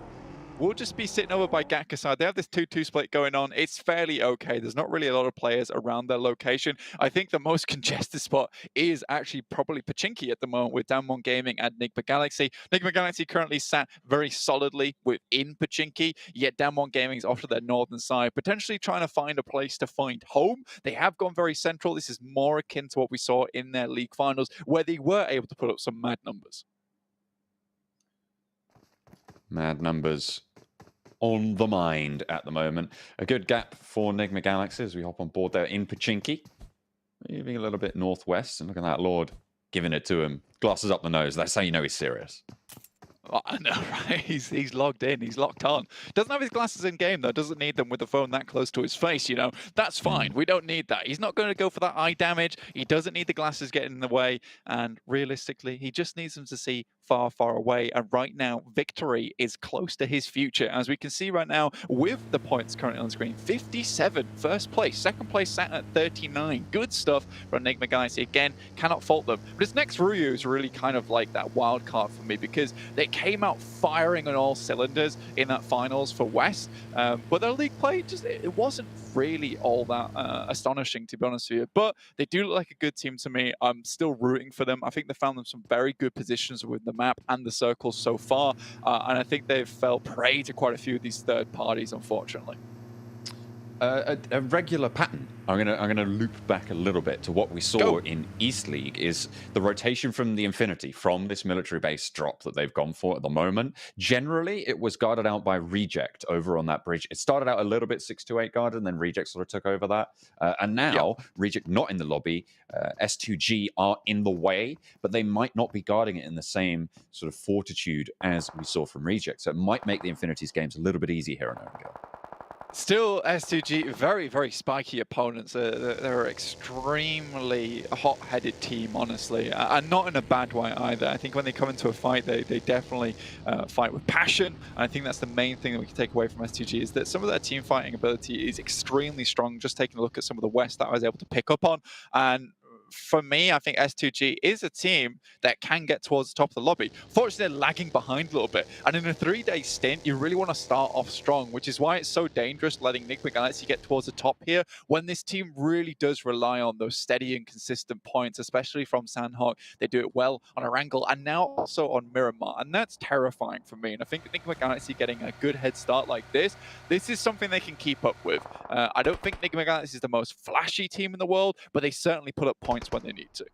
Absolutely. I mean, they're on 50 set. That's almost a 20-point average, right? Coming from 3 games. A phenomenal start to proceedings. But that is subject to future variance as well, right? It's likely that they're going to see some 1, 2, 3-point games over the course of this 18-game set. And we'll have to see when that starts to come through, because the later that happens, the less likely that it is to happen, right? As soon as you lock in those big points totals, it gets less likely that you're going to drop off on that variance. And I do think that, you know, last little point on Nigma Galaxy here, if you are a fan of the Arabian region, right, like Nigma Galaxy is doing something that we have never seen from an Arabic team before, and that is really topping the tables over in these teams where we're playing with the best of the best. Usually, we do have an Arabian team that gets in and does decently well, but it's more towards the bottoms of those rankings, whereas Nigma Galaxy right now, they are putting a statement on, and realistically, they're a fantastic Arabic team, and it's good to see this kind of change come about when we just haven't seen that so far in a long, long time. Taking a look right now, though, at the map, heads up towards the northern side with this circle. Going to cause a fair few problems, especially with so many teams down towards the south side of the island. On the other hand, Alpha 7 make their little run away from that top side of the map towards Severny. Team Secret, they will have to weather the storm. That is the big problem for them right now. They're in a very, very much contested area within that tree line. A lot of teams would be heading through this way, so if they get caught off guard, because the tree line will keep them hidden, but they'll also keep other teams that move into their area hidden as well. So they're going to really have to be aware of their surroundings. They should be aware of the teams approaching, though, because it's likely that teams from the south are going to sort of swing in from the sides in those vehicle rotations and try and find a spot that way. Should give that little bit of info. It depends on the split that Team Secret take, right, as to what sort of information they can gather. Nigma Galaxy, though, they found a little bit of trouble against the 4 rivals, and Ralph does go down. Fenerbahçe actually taking that flush, and they get away with it. It's a full point, and it's clean. I think for Nigma Galaxy, you know, this is one of their weaker points, is they're sticking around in a place far too long. Usually it works out for them because we have seen circles that have gone in their favor, but they stuck towards Pachinki for a very, very long time there, John. By the time they move up, there's already teams all around them. You had Fenerbahçe moving into that fight, as well as 4 rivals on top of Rozok Hill. They have great sightlines all over the place, so getting a quick knock in and allowing that to be picked up by someone else. Yes, it doesn't give 4 rivals a point, but it gives them a general indication of the players in their surrounding area, and this is fine for them. That's why you play Rozok Hill. That information gathering is amazing. Xavier moving up a little bit closer to that river, to that bridge, and maybe looking to cross a little bit later. Stalwart. They came out swinging with a really strong chicken dinner, and they are still sat in that third place position, so still very much in contention for that top spot. See how much further they can go. I think playing from Novo really requires Stalwart to play this edge play style, right? And I think for Stalwart, they have some very good movements towards the middle and the end of the game, right, John? Where they're able to get around the map is beautiful. S2G chiming in here towards Nigma Galaxy, taking a few shots. Hamodi drops to the floor. And a puff of smoke. He will have to crawl back to the rest of his team to get back picked up again. But I don't think S2G is going to continue this too much, especially with Nigma Galaxy now firmly within the warm embrace of concrete. They have already lost a player. Well, it depends how many bullets you shoot at it, I suppose. You've got to send that kinetic energy somewhere. Has to disperse somehow, but S2G, you've got to make it a little bit hotter as they crash straight into the ground floor of the garage. Timber lighting a fire underneath them, starting to spark it. But not really going too much further than the staircase. Doesn't want to step too far out of line. Another bouncer. Doesn't quite find a Modi there. Doesn't actually take the full knock, and just the sliver of HP keeps Nigma Galaxy at 3 standing. Silas on the off angle, and there's a nade from Timber, sends the second one out, and that will do the job. Timber down the stairs, takes care of Freak as well. He's on to 2 now. And he turns around now. It's just Law to deal with. Silas in for the backup. Rip 7 healing up in the sidelines, but it looks like Nigma Galaxy's reign might be coming to a stop just now. Silas around the wall, but it's teammates working together. S2G take down the top dog. Really, really well played to S2G there. You know, we were talking about them earlier, just this passionate team full of fire, and that's what we like to see from her. They can certainly take these compound finishes. You know, back when we saw a fair few of these players on Cloud's Digital Athletics, you know, their compound play was unrivaled a lot of times, and I think it was those off angles that looked so good, specifically from Silas, and he makes it look easy there. And regardless of what happened in that fight, Silas would have been able to pick up the pieces. So very good setup coming through from S2G, and that'll halt Nigma Galaxy. Now, this is a really big opening now for Stalwart. You see them on your screen. They're moving across Yaz West Bridge, so they're beginning over towards the top side of this circle. But with so much river in this, so much awkward landmass to play around with, you know, Stalwart's victory, or at least their path towards it, to try and jump above Nigma Galaxy, might be a little bit tougher than they might have hoped for. 2 players from 628 crashing into 2 from Na'Vi, not all regrouped just yet. Potential to find that regroup, but it's Tixi and Matic in the compound. Sunan does get knocked there and will get flushed. That's another elimination, and backup arrives for Na'Vi as Matic does get traded. 628 looking to get this backup in as well as this fight devolves into an all-out bloodthirst. Yu Yang around the side challenges Tixi and wins that one. Daoshi up on the top as well, looking to potentially push down. Get the backup against this Na'Vi squad. The nade from Meku pops in through and under the stairs. Daoshi is going to go straight on up and get out of dodge for there. It was very dangerous from Daoshi there. I mean, just careening past that grenade. Could have gone off at any moment. GodLike starting to look towards this fight as well. They hear the fighting. They hear the gunshots. They're ready to pick up a few points on the back of this one. Sat down in 14th place with only 9 points total. Beautiful nade comes through from Yu Yang. Will start this fight off anew for them.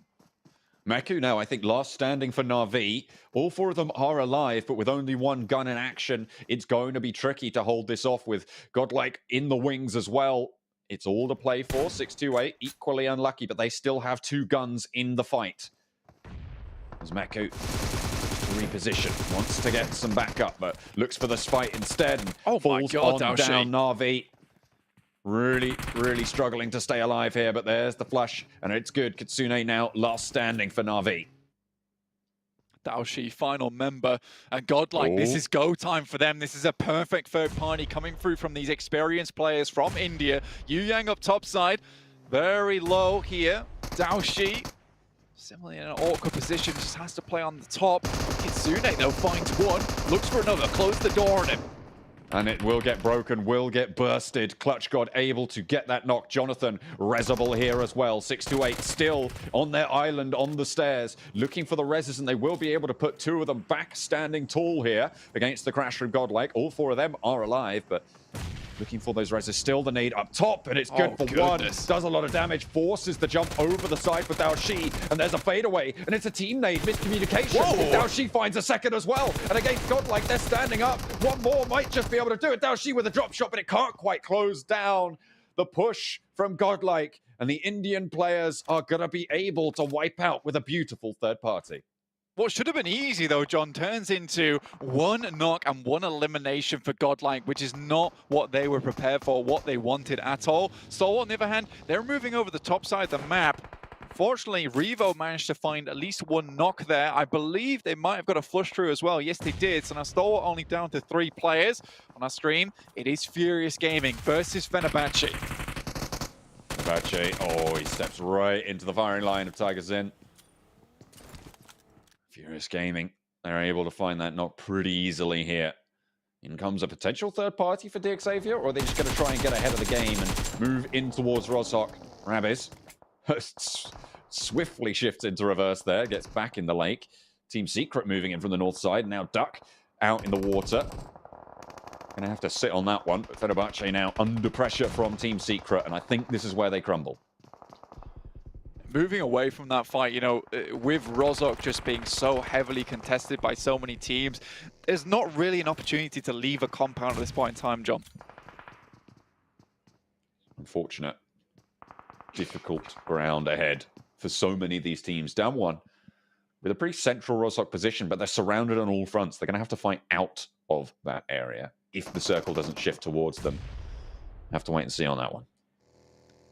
I mean, for down one, finishing league finals up towards Yaz's side, you know, being able to play that one out in the concrete, in the jungle, you know, you'd imagine down one's really kind of perfected at this point in time. Their movements were crispy clean, so I'm hoping to see some of the same coming through from down one, but it's Fenerbahçe somehow makes the 180, gets at least one from Ice Shot, but Team Secret will secure at least a position here on the eastern side. 4 rivals up towards the warehouse. On the top side of Rozhok, so have some high ground to play around with here. The real question for me is when this next circle hits, because depending on where it goes, things could get real fishy real soon. If it heads up towards that north side, you know, you're going to see a lot of fishies in that water.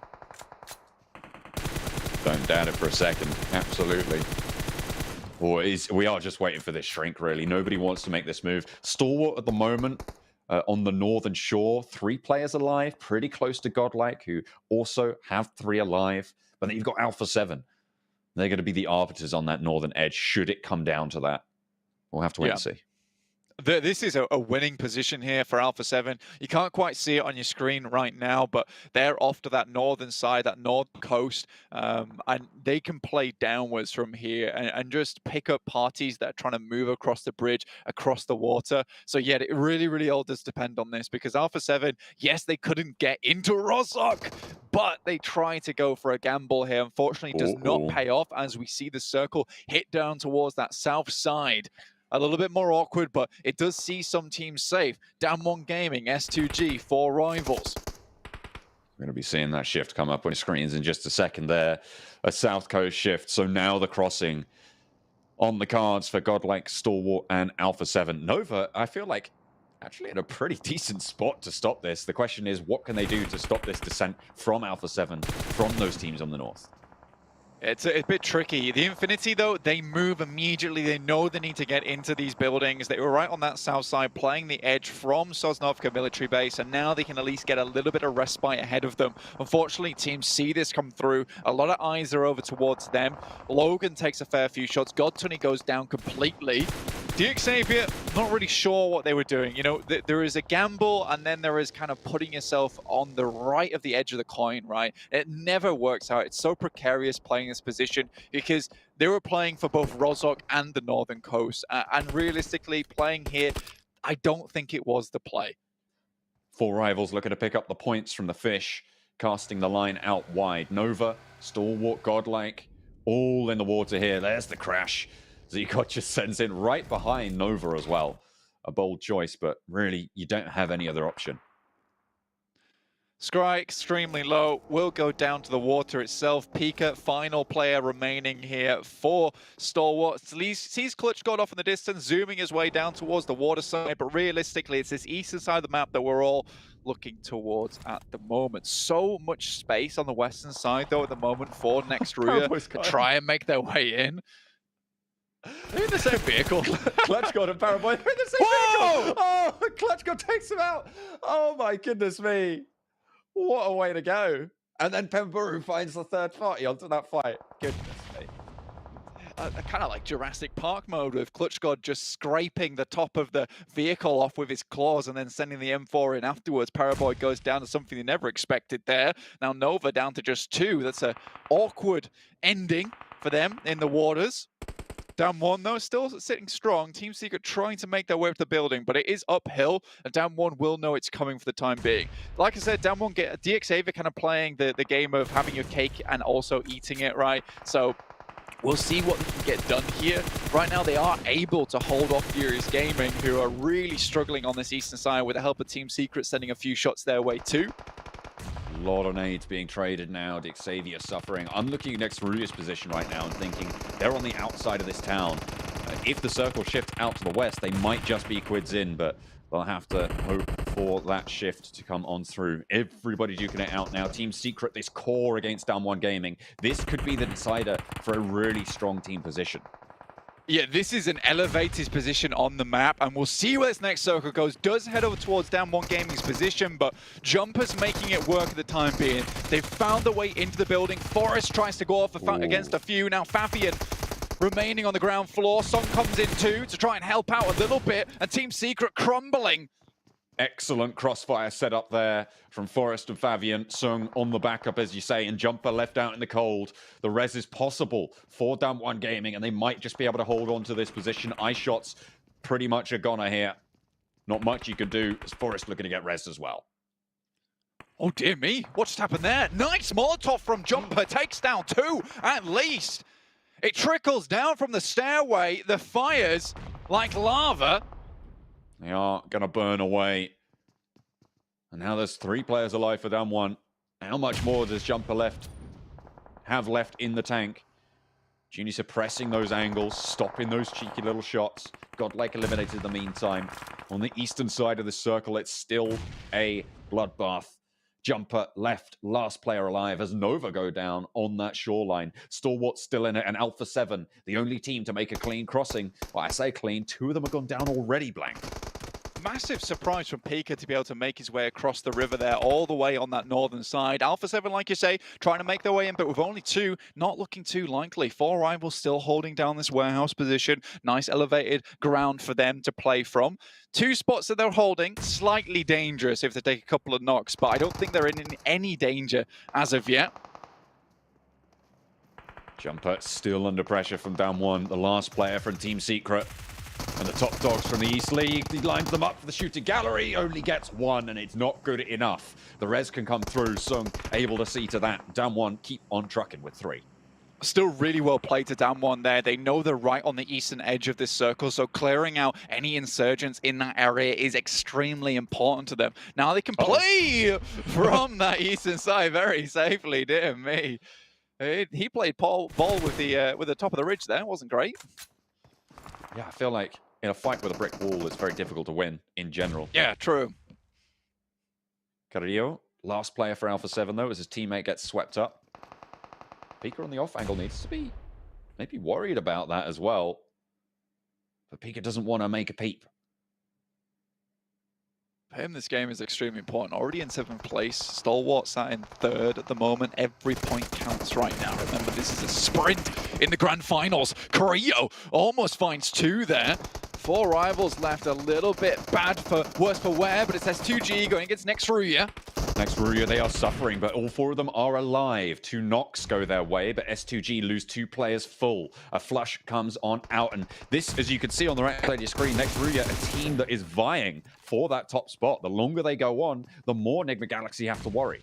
Going out early, not good for them in this game. Not at all. 4 limbs right now for S2G. Next Ruya sending some nades into that building. Problem is, next Ruya is out of the circle. So S2G kind of have priority here, and the fight has to come to them. Down 1, still extremely happy at this spot that they've managed to nick. Obviously, they're down to 3 players, not the best in the world. The Infinity somehow able to scrape their way through. Still, they're playing an uphill battle. See how far they can go. Still, for Down 1 Gaming, it's one of those tricky things of taking a fight with a 4-man team. They've got the smokes out, but it doesn't look like there's many meds on board for the Infinity, or at least all the boosters are gone. Not in action. Infinity nading over towards Down 1. Trying to bombard, and in goes next Ruya, and it's just easy pickets for them. Look at that. S2G down and out. 4 rivals. Ooh, go a little bit too low over on that north side, but they will be able to deal with Stalwart down to 4. Orman knows his hand. One of the biggest damage dealers coming through from the east, and he's got one of the biggest damaging guns in the game. Let's see what he can get done with it. I do think that Down 1 has a nice clean sweep on that eastern side, though, to look across here. The Infinity very much out in the open. It just depends how aggressive do Down 1 Gaming want to be. There are still nades been sent over to their position, so you would have thought that Down 1's going to play it a little bit cooler. 4 rivals, though. It's been a long time coming. And it's sad that Max hasn't predicted them for a chicken dinner. Didn't get a single one in the East League, and now they're looking for one here in the Grand Finals. I mean, what a place to do it as well. 4 rivals go for the crash. All 4 of them survive it. They will weather that first phase of the fight, but now is the hour that they will start to struggle. And there you go. The knocks start to come through thick and fast onto the team. Now 2 players standing as the building being held out effectively by next Ruya, with the third parties from Down 1 and the Infinity all looking this way. 4 rivals burning on up, and blank. I don't think Max would have wanted to predict them now. Not at all. And this is the problem with 4 rivals. Their execution is shoddy. No one is tipping them for that. Next Ruya will be able to rebuff them there. Not sure what 4 rivals were thinking. They played so patient for so long, and then all of a sudden, felt like an adrenaline shot had been shot into their veins in that moment. They were ready to go, but go to hell they do. Now it's Down 1 Gaming versus the Infinity, as well as next Ruya. The Infinity able to still hold on this ridgeline, but like I said, those meds are limited. Fabian, but beautiful nade over the top jump. I think everyone's meds are limited at this point. Blank nades have been flying for so long. Another nade actually does a lot of damage to Logan. If Sung can land another from this garage, it might be just that double knock, a crucial position, but Logan goes down as well, looking for more, and Down 1 Gaming swing out wide. Godtunny needs to be careful on this ridge line. The nade gonna suppress them back just a little bit further, but Godtunny is on the fight. They're worried about the smoke. They haven't cleared this ground, but the swing is good. It's well principled here, and out wide he goes. Sung now knows the position, stops that res coming through, looks for the damage over towards Godtunny, peeking around the side of the vehicle, but not quite finding the licks. And Mela goes down in the meantime. Next Ruya still crunching down from the top side. Down 1 Gaming swing. Really well played to Down 1 Gaming, holding off 2 teams at the same time right now. This is why they're playing it slow. They know they have to deal with next Ruya next, so they can't let them get out of this building. The smokes have been laid down at the moment, John, but can they keep these players concealed for much longer? Logan gets up, but Godtunny goes down, and it's a 1-2 punch to take down the Infinity. Down 1 Gaming from South Korea, looking to take on next Ruya, who, by the way, second place on the tables. Nade. They're going to be happy with this. A nice nade through the window. Doesn't matter really the result for next Ruya, but they do want more. Down 1 Gaming, though, too strong here in Roshok.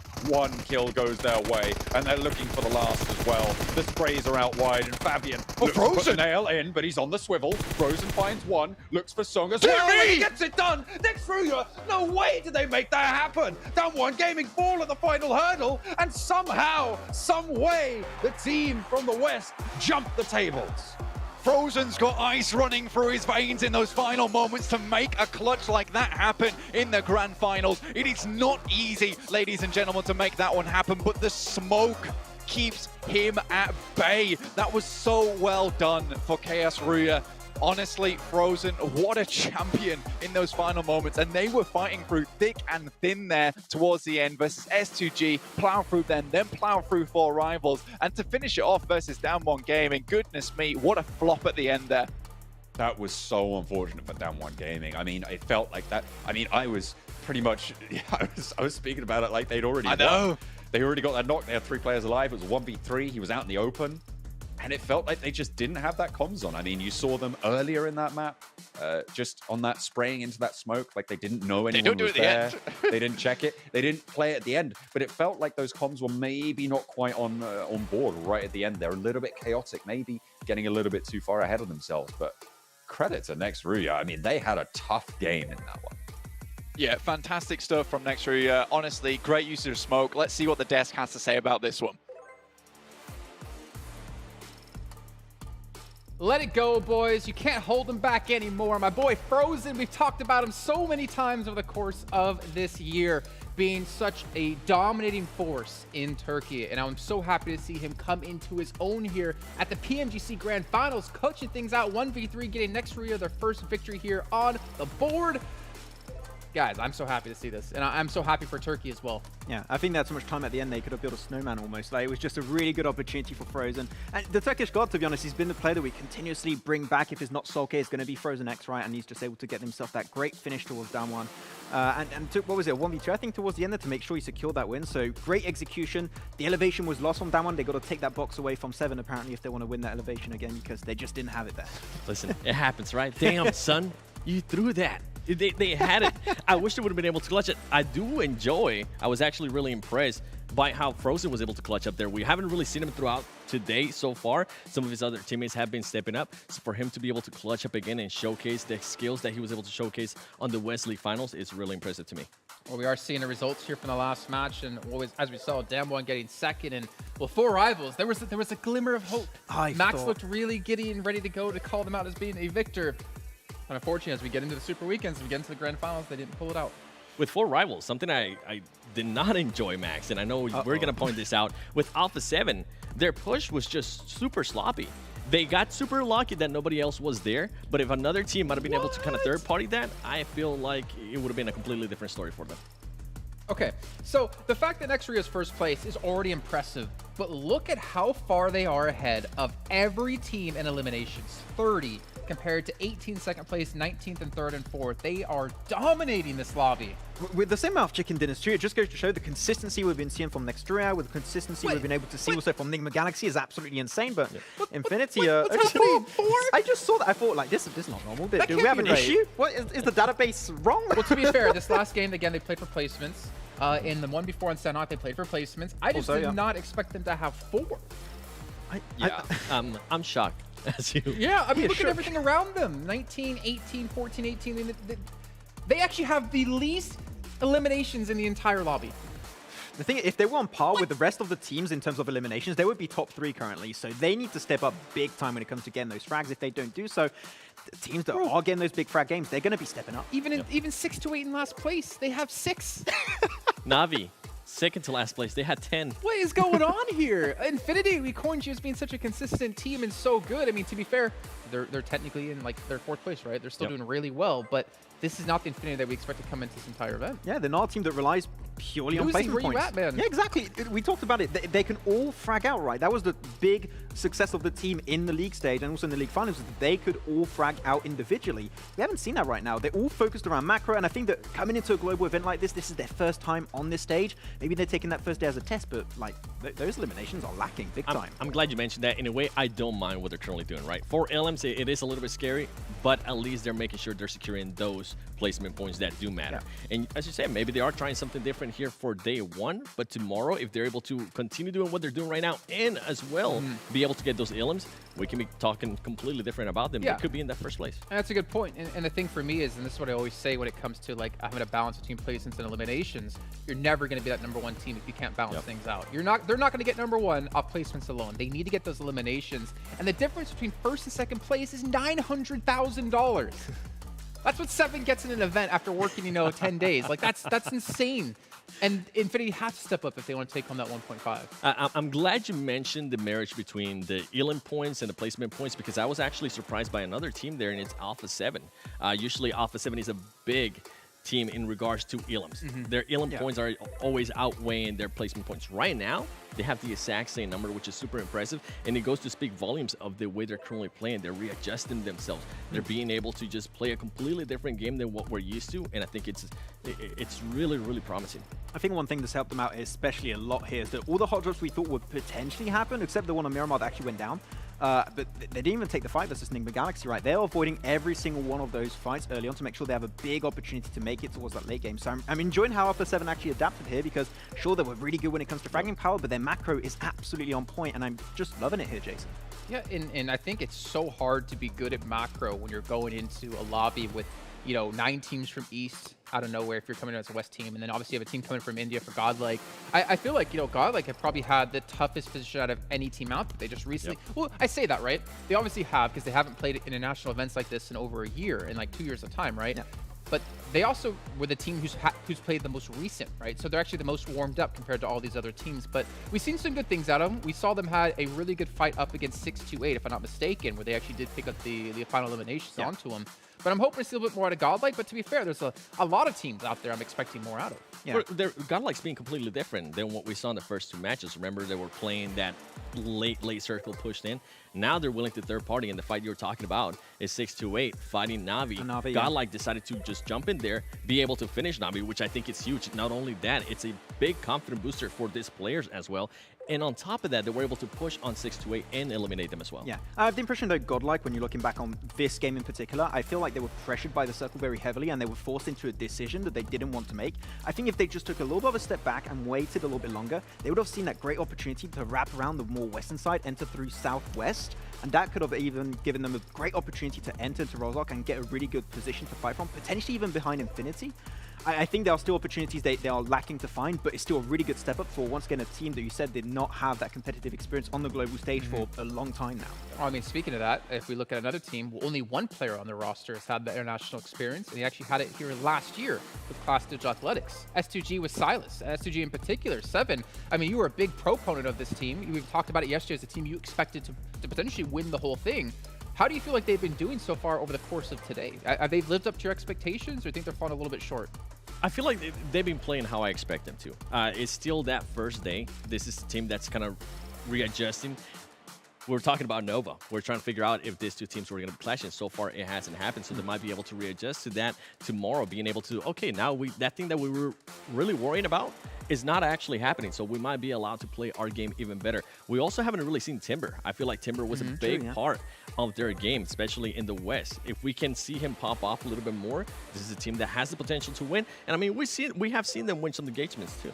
Yeah, they won actually quite a few of them. I think that what we're lacking to see right now from S2G in particular is that really aggressive nature that we mentioned many times, and when we have those conversations, right, is they are a team that if they see an opportunity, they're going to strike instantly, and they're going to get that position under control. Hasn't happened just yet, but you've got to keep in mind, despite Silas having that PMGC experience last year, the 3 other players don't. So I think after today, Silas is going to take the team, reformat things, and potentially reset the mentality of the team to try and get things working forward in day 2, in day 3, hopefully. So just a little bit more time, and I think the S2G is going to come in hot tomorrow.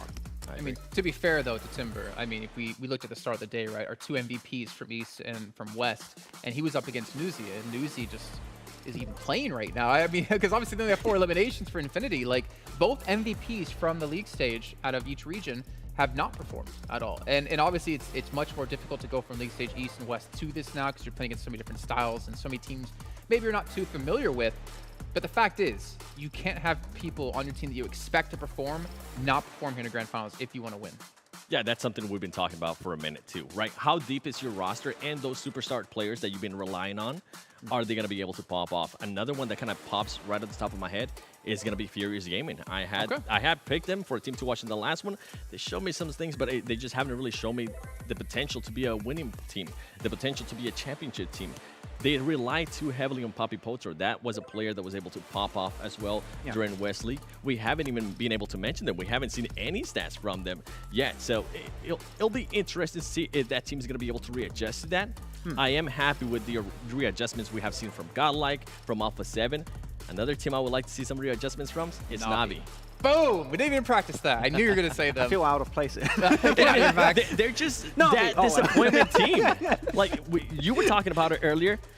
I kind of told myself, do not pick them this season. They're gonna be disappointing you. So far, that's exactly what they're doing. They start off super slow. I feel like in the finals for West, they ended up in 2nd place, but I feel like things went their way too good. They weren't really met with any confrontation from some of the other teams. It was too easy for them, and right now they're just putting themselves in a big hole. Yeah, what I mentioned earlier, right? I have the impression they have blinders on. They got their own little bubble in which they're taking a fight. For example, the fight versus SIXTWOEIGHT, right? Yep. Went well at the start initially, and then you have that third party from GodLike that they had no idea that was going to happen, right? So I think that having a little bit more map awareness, even if it's just having a scout that's maybe scouting a little bit more than usual, I think that could be something that could unlock potential for Na'Vi. But right now, the way they're acting things is good for fights, but when it comes to the macro, things are just topsy-turvy. Is not working out. Something different that they worked for Na'Vi there in the last one, they didn't decide to hot drop with Alpha 7. Yeah. They actually decided to go a little bit south of George. Okay, well, you know what? We have a lot of hopes for Na'Vi here going forward into the rest of the day, and of course the rest of the tournament as well. But before we can even get into the rest of the day,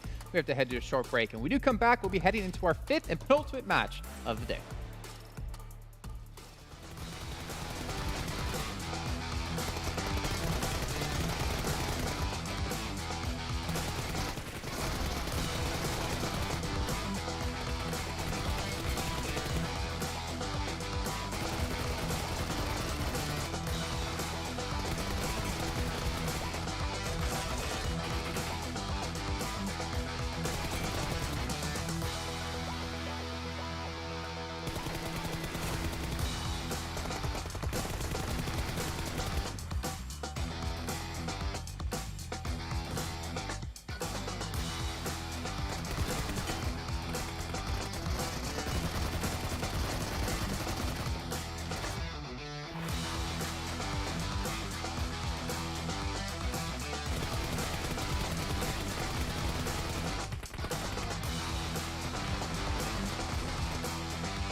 Ladies and gentlemen, there are 2 matches left to go over the course of today, and of course 2 days left of 6 matches in each of those days. But things are getting tough for some teams out there if they want to have a chance to break through into these top positions to take home a lot of bank.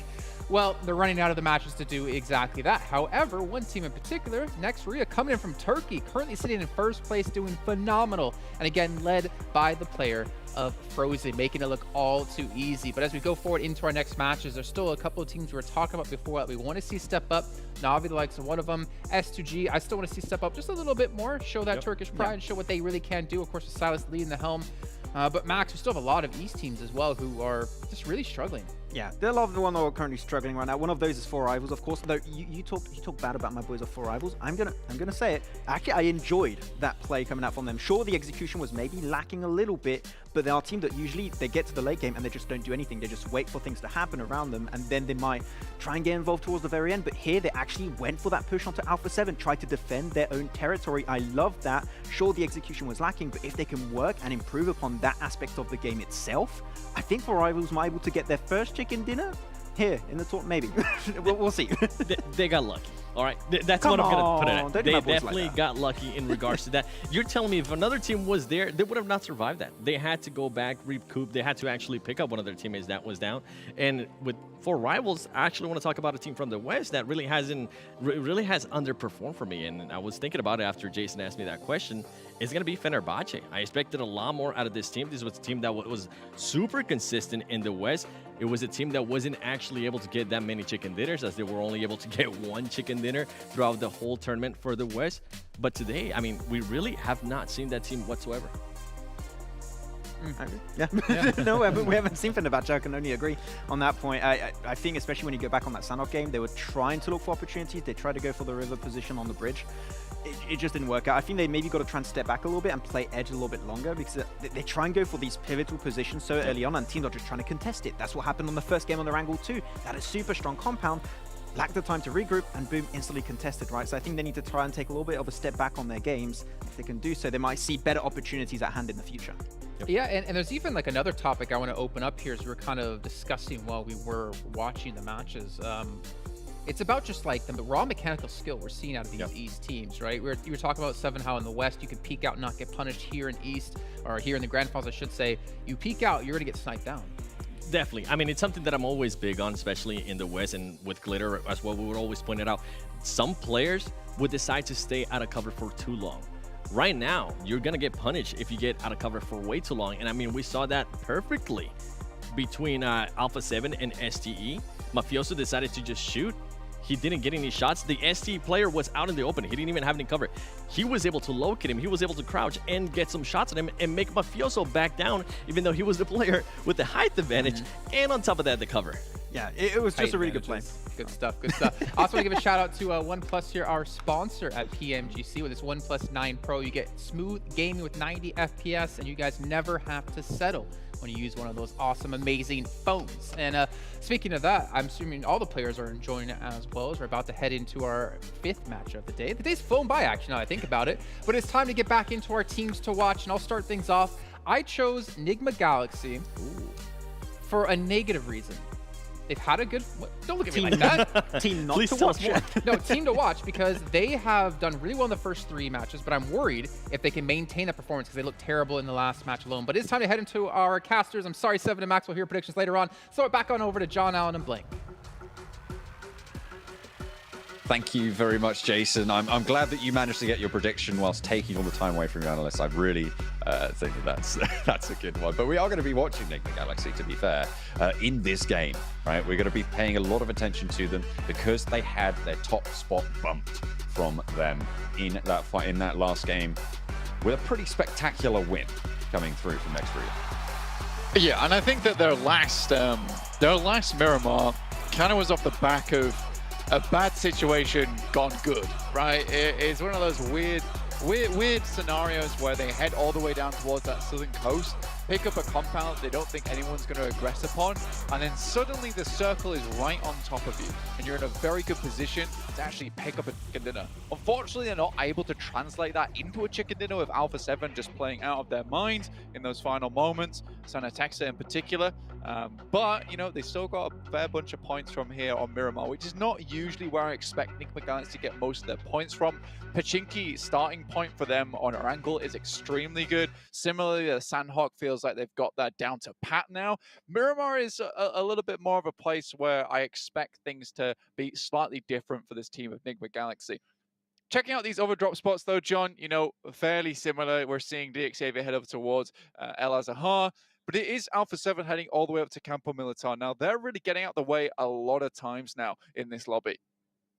Yeah, they are going to be right in that northern side, staying out of problems, staying out of trouble, but how long is that going to last them, right? If they're currently sat in 4th place, is that all they're destined for here? Because it's not really, again, if you're playing like that, you're not playing to win, you're playing to not lose, really, I think is the way I'd put it. Yeah, absolutely. I think that's a good way to put it. And I think for Alpha 7, you know, there's already that confidence. There's lacking almost when they don't go for that fabled boot camp drop over on Sanhok and instead head over towards that northwest island and decide not to challenge there. I don't think by any means Alpha 7's a bad team whatsoever. In fact, I think they are definitely probably the best. In fact, no, I'll rephrase it. I think they are the best in West. I think that there is reasons behind that. They are just one step ahead of everyone else. I think that they can play on par with the Eastern teams. Fenerbahçe coming towards 628 though. Just one player. Should be easy enough for him. Well, it did look a little bit ropey. A lot of damage. Look at that, pumped into 628, but jeez, they get away with it. They get away with it. They'll be all right. And they're still in loot phase, which means that damaged armor can be replaced, can be just repositioned and get that healing on board as well. Yeah, and with our esports settings, you know, there's going to be a lot more loot lying around for these teams anyway, but Fenerbahçe down to already just 3 is not great for them. You know, they're sat in 13th place with only 15 points total, which is not good whatsoever. But I think we need to start looking towards the middling areas of the table at the moment, because I think we're giving a lot of love down towards those players at the bottom, a lot of love down towards those players at the top, but not really towards these middling teams. So I'm looking at Nova, Team Secret, Damwon. You know, Damwon really dropping the ball that last game. And I know we might have said, oh, shit, don't do this to me, please. Uh-oh. You know, there's 2 in there. He's hiding behind the best time for it. He's hiding behind that OnePlus phone. Watch out, Nox. He's behind the OnePlus phone. Oh dear. Daoshi, he strikes on out, gets a lot of damage, but doesn't find the knock there. Actually going to be chasing this one up. Knows. Doesn't know the floor. Oh my but God. He's going to. Drops down the stairs instead. There's some crossfire, and the rest of 628 now there for the backup. So Daoshi a little bit more, I was going to say safe, but Sunan gets pelted with a nade there from the side. Open machine, putting the hurt down. Yeah, really well played. Now, Nox can actually start to get into this fight. Molotov over through the side did actually spell a nasty end to them on their previous Erangel with the Molotov. Daoshi somehow finds that shot. Broken machine equally takes a bit of damage. Yu Yang spots the Molotov burning out, and they push out the building. And look at that, goodness me. Daoshi on a tear for 628. So, beautiful stuff from 628 there. Yeah, there was a little bit of clap back. I also love that 33Z just opted not to join the fight whatsoever. He's got his Vector in hand. And delete just the final remaining, remember, for Fenerbahçe here. Let's see what they can get done, but I think 33Z should have this one. He's full HP. He's not done too much, and he's ready to put his name on the casket. The final player from Fenerbahçe. Don't think they know where he is, though. They're worried about this building, but they've overshot by 1.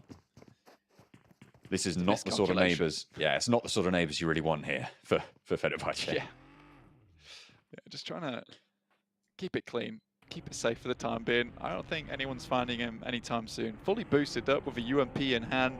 You can see him there on your bottom left. He is full in concentration mode, just listening for any kind of sound cues that he might be able to leave.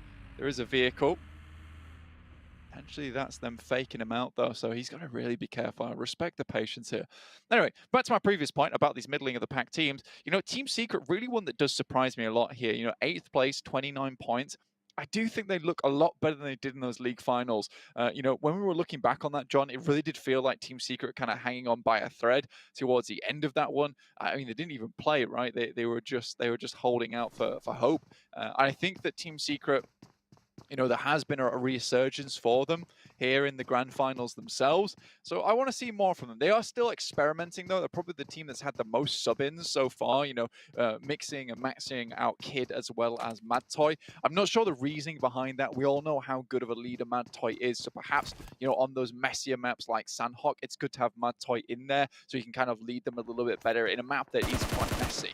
Pika receiving the push from GodLike, and we'll get the first knock. Not really too many first aids, actually none there.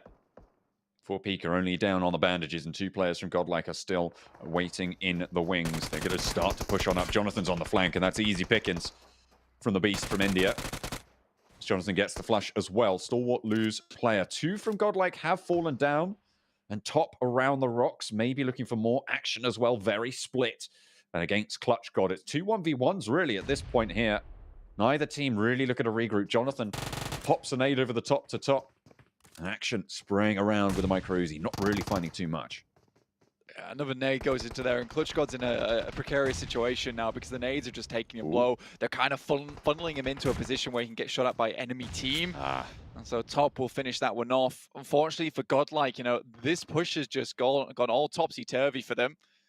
And Scry's in a great spot with these nades, as well as the Molotovs. And I think this is the good thing from Stalwart, is they're very patient with these fights. They know they don't have to go fully toe-to-toe with GodLike at the moment. Do get majority of the players back up, though. So now there is a position for them to take. But Scry on this off-angle, beautiful stuff, takes one down and will take the momentum out the sails here. Scry in danger, though, as Neo sends out wide. Neo moving down from the top with Jonathan as well, and just gets strafed on there. Neo falling. Now it's back to a 2 versus 2.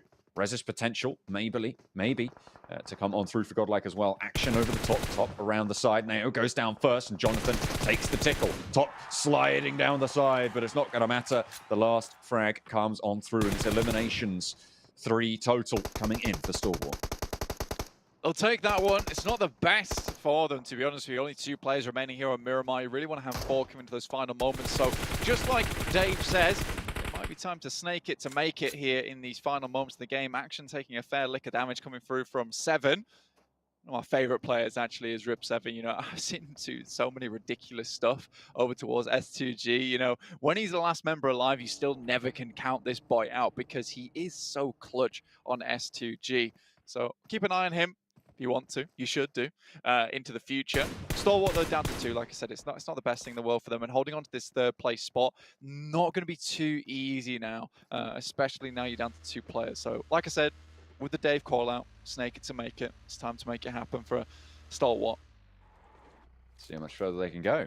Still got 2 of them. Can't count top out. Try saying that 5 times fast. I thought you were just trying to say I can't count. I cannot count. I've been hiding it for too long. It's been weighing down on me. I can't count. That's it. I had to say it. Okie dokie. Looking at this, Daoshi moving forward, you know, 628. Actually, a fairly decent start to their game versus Fenerbahçe. Luckily, you know, they were all split quite heavily, and 628 were able to pick up on that, which went out well. Down 1, though, they're in close quarters combat with some players from Nigma Galaxy at the moment. Nigma Galaxy heavily split. You see Frozen there on our screen. And the boy who really brought it back to bear in that last match. Really, really good stuff versus Down 1. We have a quick interview dropping in.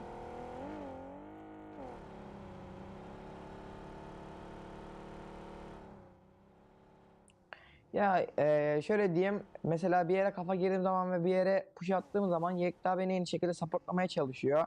Hani adamları özellikle pick etmemeye çalışıyor ve ben rahat oyun kurabileyim diye. İkinci olarak da Kudur, rotasyon konusunda birbirimize çok yardım ediyoruz. O bana yardım ediyor, ben ona yardım ediyorum. O konuda o beni rahatlatıyor ve Nihat da hani ön kısımda kaldığımız zaman, hani rakiplerle yakın temasa girdiğimiz zaman, hani benim yanımda bulunarak rakiplere üstünlük avantajı kurarak, yani sayı avantajı kurarak onlara alabilmemiz için yardım ediyor yani bana. Yeah, that's pretty good to hear. I mean, really working as a team as well, unfortunately. maybe not doing so well here. To be fair, he's talking about how. That was pretty bad timing. I'll be honest. That's shocking. Oh no. Oh no. I love that. But it's just frozen again. I mean, yeah, that's probably the worst timing for that interview you could possibly have asked for. I think this is the first interview curse we've ever had on a cast in esports ever. A mid cast here, so very unfortunate. I love how Frozen was saying, you know, they really help my rotation. Nihat comes in and saves us, and honestly, they all just die. So sad news here. But we do get a replay from Frozen. Really good stuff. Honestly, look at the swivel on this guy, and I think this is the main thing for me. Look, it's not that Damwon misplayed this. I think it's just purely Frozen outplaying Damwon in those final moments. Really, really well done. Just huge mechanical skill coming out from this guy. And it makes sense because a lot of what he said there is that the team supports him. So he's kind of like the turret they carry with them around the map. There's plenty of gunfire going over on the hillside. And we're around the edge with the M249, but the rest of his team, not so lucky. Freak standing up for Nigma Galaxy. Of course, used to be top dogs, but again, they're suffering. 4 rivals. Plenty of them knocked, a lot of damage sent their way, and Nigma Galaxy lose to pretty lickety split.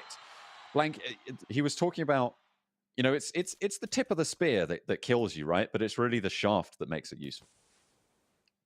That's true. In what context? Like when you stab people with spears, which is a regular everyday occurrence, right? That's true. Yeah, I mean, you just thrown this one at me. I like it. From Frozen, I'm going back to the Frozen points. I see. Sorry, yeah, I see. So you're saying Frozen's the tip of the spear, but the team is the one that wields him. I understand now. Really, really good stuff, John. I love your little metaphors you throw in now and again. Feeling pretty Greek about it. Yeah, I bet you are, mate. I bet you are. Looking at the map, though, we are having our circle sent up towards Hacienda del Patron at the moment. San Martin currently held by 628. The Infinity coming in hot on the heels, but not looking too hot in their elimination category, right? 4 eliminations total. I mean, just off that last game, remember they went down in 3rd place? They had 0 eliminations that game, John. So I don't know what's happening with the Infinity, but something's wrong. Something's clearly wrong. Down 1. Just passing by. Nigma Galaxy are rotating in 1 vehicle. Could be bad if the shots go off, but it's more Damwon taking damage than Damwon giving it. Well, they're all in 4 separate vehicles, which means they can't return fire there, which is probably the only reason that Nigma Galaxy were able to stay so close to that rotation. Yeah, they just, I mean, yeah, that's fair. You could roll a little bit, but then you're slowing down. You're a sitting duck for that spray. And as long as the driver's keeping you level, I mean, it's dangerous. It is very dangerous, you know. I completely agree with John. Now, Stalwart right in the center of Hacienda del Patron, so there is opportunity here for Stalwart to actually pick up a few more placement points. Unlikely that they're going to be able to pick up anything else. Max, I don't know why you talk about 4 rifles, man. Like, they're running themselves over now. Oh no. But honestly, look, I'm going to disagree with Max right now. And I don't disagree with Max very often because he is one of the smartest guys I know. And the amount of value he brings to that desk is massive. It's massive, all right? But I will disagree with him on this case because I think he was talking about 4 rivals and how they didn't do much in most of their games of the league finals, yet they were doing something here. But if we realistically looked at them that last game, they started in on Rozhok Hill, they moved down to Warehouse, stood there for basically the majority of the game, and then threw themselves at another team and died. I do think it is the same 4 rivals we're seeing from League Finals, unfortunately. And I'm not sure what it is, but there seems to be a sudden urgency placed on them at that 22-minute mark where they feel like they have to do something crazy. And I just wish 4 rivals would keep their gameplay as slow as it is for those first 20 minutes. Just slowing things down. I mean, it might be the solution for them, but at the moment, they're sat in 9th place, Blank. It's not great, but I'll tell you what that does get you. That gets you $34,500 US, getting 9th place at the end, if you're able to stick out there. So I feel like that's, even if you're not playing super great, that's still pretty good. You do want to be a little bit further up as those jumps do start to really add up as you get up the tables from there, but they should be okay. They should be okay. The question is, do you want to be okay, or do you want to be the greatest? Yeah, I mean, but that's 4 rivals all the way, right? It's a 4 rivals result. of 9th place, honestly. That's how it was in the league finals. It's how it was in the league play as well. They eked their way in. They didn't do poorly. They didn't do amazingly either. They know how to get to the end of the games. They don't really know how to close them out. Checking out this replay, though. Oh. No. How is Don't he like knocked himself? Because he got run over by his teammate. So that, and you can't run over your teammates. It's I'm vehicle very right away. confused. It's vehicle right away. It's true, and you were in the way of that vehicle, man. That's all we have to say to you. Down One Gaming currently circling on the Infinity and Stalwart's position. Stalwart trying to go for this this Sun Tzu play, which is act strong when you're weak. And honestly, they're holding down one of the strongest compounds in the circle just as 2, and that's fair play to them. You know, if you can kind of keep people at bay that way, they don't know you're 2. You just have to send some warning shots out. But again, that does put you at a little bit of a disadvantage. One of you goes down, there's only one guy shooting. You know, some people might start to think to themselves, maybe there's only 2 guys in there. Did Sun Tzu say that? That's pretty good. I like that. I like that. Yeah, act strong when you are weak. Act weak when you are strong. Ah, that's pretty. It's pretty enlightening. After you like that? Yeah, I like that. Yeah. You throwing in the shaft analogy. I'm feeling Greek. You're feeling Chinese. A little bit Chinese. It's good stuff. There you go. We're going all over today. I mean, to be fair, it is the Global Championships. We've got teams from all over the world fighting it out for the top spot. And at the moment, the top spot held by the Turkish team next Ruya. And they've been doing pretty well. They have, yeah. Honestly, this game has gone very poorly for them. Yeah. At one of the worst times, honestly. And if anyone clips that, I don't blame them because it was very funny. But Furious Gaming trying to get away from Alpha 7 at the moment. Now, I respect Alpha 7's play here coming on from the northern side. Worked out very well for the Infinity over on that East League, playing from the northern side of Miramar. A lot of teams don't tend to play up here, or at least in East League they didn't. But here we're seeing Furious Gaming play on this side of the map. Nova's on this eastern side. S2G's up here as well. So I think there's more emphasis on the northern side of the map. So Alpha 7 might be struggling just a little bit with the West coming in here and filling a few of those gaps on the northern side of Miramar. And I love to see this. It's really shifting up the gameplay of what we're seeing from both these regions combined. Alpha 7 taking shots. Furious Gaming just getting peppered. It's such a difficult movement here on the northern edge, but Alpha 7, they're not out of the woods. They do have to move themselves, and everybody's looking their way. The amount of gunfire that they've been sending out, they've got a lot of attention. Absolutely, and I think Alpha 7 taking 2 knocks here is horrendous, personally. You know, you have a really good little line to play from, yet you're taking knocks back, and that might be just a case of Furious Gaming having a fantastic little rundown for themselves. They've got a few off angles here. Pappy, obviously, off in the distance. Not the greatest position. We will get to see the zone shrink in exactly 6, 5, 4. I'm not going to do it the entire time, guys. That would be cringe. Sorry. But we will see. Next heads down towards that southeast side. Goodness me. Nova very happy with this one. Ooh, Furious Gaming holding off the push, and 2 players from Alpha 7 go down yet again. Look at this. They're stuck out in the sticks. The shift goes down southeast and away from them, so they're going to have to move again. And they're going to have to move pretty fast out of the settlements. And Na'Vi now on the south side with a chance to control a little bit of ground here. Yeah, really good position for Na'Vi with this lineup. And honestly, when they get rolled in, they really do get rolled. And that's the kind of thing which is go from a snowball into an avalanche from this team. Creo, it'll do a little bit more damage, but actually it's Nova from an incredible distance taking shots towards this fight. You can see Paraboy finishing off Revo there as well. And I think that's a few more shots coming their way too. Furious Gaming, I believe they have 1 remaining player, but it's just so many people with eyes on towards A7 at the moment, and that is the risk you run playing from that northern side. And surprisingly, it's Furious Gaming who outlive Alpha 7. They are going to stay alive. Tigers in the smoke. I think S2G know there's a guy here. Yeah, look at this. Silas just cooking the nade over the top. Not quite going to land it, actually, there. Rip 7 over the way as well, but S2G can't dally here too long. They have to get on their bikes, or whatever vehicles they have available. A little bit too long on the cook there for Rip 7, and a nade sent back, landing perfectly right next to 2 of them. And he's going to get 1. Silas goes down, Rip 7 low, but he's going to fall in the meantime. The blue at the heels, and S2G, they're suffering. They didn't move fast enough.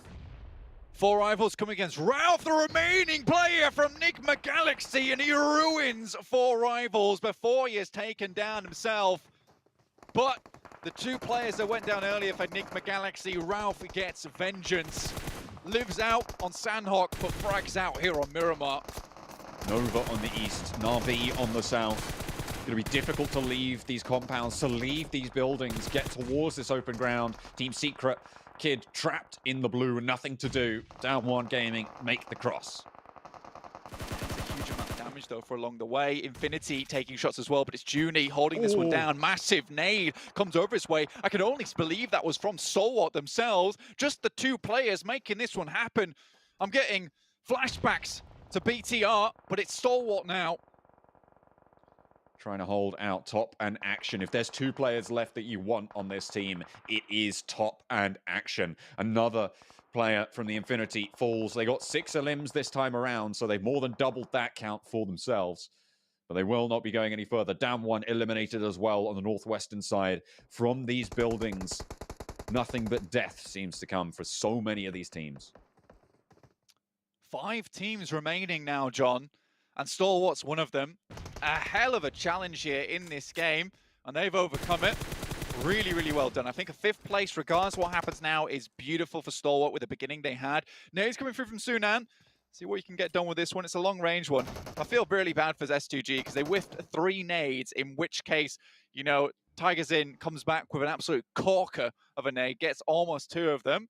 628 rocking up the position. I believe they only have 3 players alive. Now Top has to stop this one from going through. Nice nade, though, begins the fight. Gets a lot of damage. Action as well, bobbling one up towards Sunan. If he steps too close, could be dangerous. Top back and looking for some healing as well. Sunan doesn't have the info, but he knows where Action is. Pushes around the side, allows him to get the gun out, but it's not going to matter. Sunan gets away cleanly, and Top now looking for some retribution as Na'Vi looking to enter the fight as well. Top has the spray. He's looking good, and he finds one more. Yu Yang, though, puts the final nail in the coffin, gets that final elimination. But in the meantime, Na'Vi have swept this hillside. They have control on the south. Nova just down to Paraboy remaining. Final player for this team. It's the last guy you'd want alive as well. He has just been storming it throughout the East League and now comes into the grand final. We're put down by Duck off in the distance. The Xavier hold out strong for a little bit longer, but it's Na'Vi who are starting to sweep now. And if there ever was a broom in the lobby, it would be Na'Vi themselves because they leave Miramar clean. So much sand everywhere. You'd think it'd be too difficult, but no. The boys of Na'Vi really strengthening their position now. You can see Tixi covering this angle. Yu Yang looking to get that healing off and will do so, but Tixi giving them the runaround. He has a complete broadside view on Yu Yang. Needs to be careful of 33Z and isn't overstepping. This is good from Tixi. I like it. Yeah, this is honestly a case of just holding back the rabid dog that we know Tixi can be and just keeping them at bay. But now looks for at least 1 flush there. It's another elimination on board. 33 goes out, but they will finish him off. And now just 2 players remain. Now this is the Na'Vi that we want to see, and it's so frustrating watching Na'Vi at times because we know how good they are. Yet that fire, we just don't see it out of them sometimes. Most of the time we see that ember, and then suddenly a bonfire, and then back to an ember again. We'll see if Na'Vi can finish out this game, though I've seen stranger things happen on Miramar. I mean, they started this game with, I think, about 12 points coming on through. So a chicken dinner here would be phenomenal to launch them up those standings, get them back in that conversation. DX Xavier with the duo, Duck and Lamborghini, hunkered down. Keeping it quiet for the time being. Fingers on lips, trying not to make too much noise. I think Na'Vi has a clear idea of where they are, though, regardless of the amount of decibels these 2 players are putting out. And this is just going to be a slow, sad suffocation through for DX Xavier. All angles are now covered.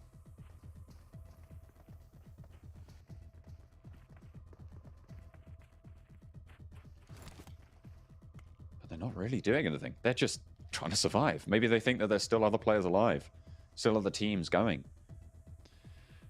Honestly, sadly, at this point in time with the circle that got here, where DXavier have to move out into open ground, Na'Vi's playing this perfectly. They don't have to move. They can play outside of the circle as well because they know they have the entirety of the angles over on this eastern side, the western side, and the south side. They've cleared it all out. They know that there is only one location that DXavier can be. And I really like this. This is very, very surgical coming through from Na'Vi. They're playing passive, and I don't see it going any other way than them just clenching this one down. They get the vision. Kitsune has the sideswipe. One does get taken down. Tixi felled. The Lamborghini low and does get knocked. Just ducked now, and they have the off-angle. Meku looks to wing out and handle it. Na'Vi take the chicken dinner. Great finish there from Na'Vi. You can hear the crowd cheering as well. It's not a virtual crowd, it's real. It's in my room. All the hundreds of them in this tiny office. However, Na'Vi finishing out that game very, very strong. And again, this is the bonfire that I want to see come through from Na'Vi because they are a fantastic team. You can see them, they're not celebrating as of yet. There's still a long way to go. The high fives are coming through. That's fine. I like it. But I think that this team knows that there is still a bit of a mountain to climb here. But that's the type of performance we want to see from Na'Vi. You know, we only really saw that ending, taking out DXavier, but they were also able to cleanly finish off the majority of the players from Nova and clean out that western side as well. It just really is one of the things where I want to see more of that from Na'Vi.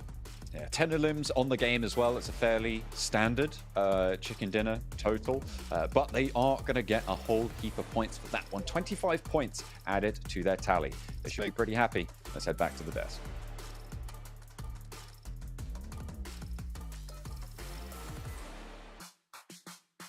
Remember, ladies and gentlemen, it's not the tip of the spear that kills you, it's the shaft of the spear that helps the spear go into you. But who's the wise words of John Allen there. I got so confused. I felt so bad for Blank because I think he had no idea where he was going with, and then I think even John didn't know where he was going with. He this found one. logic to it, and Blank found logic and gave it reason.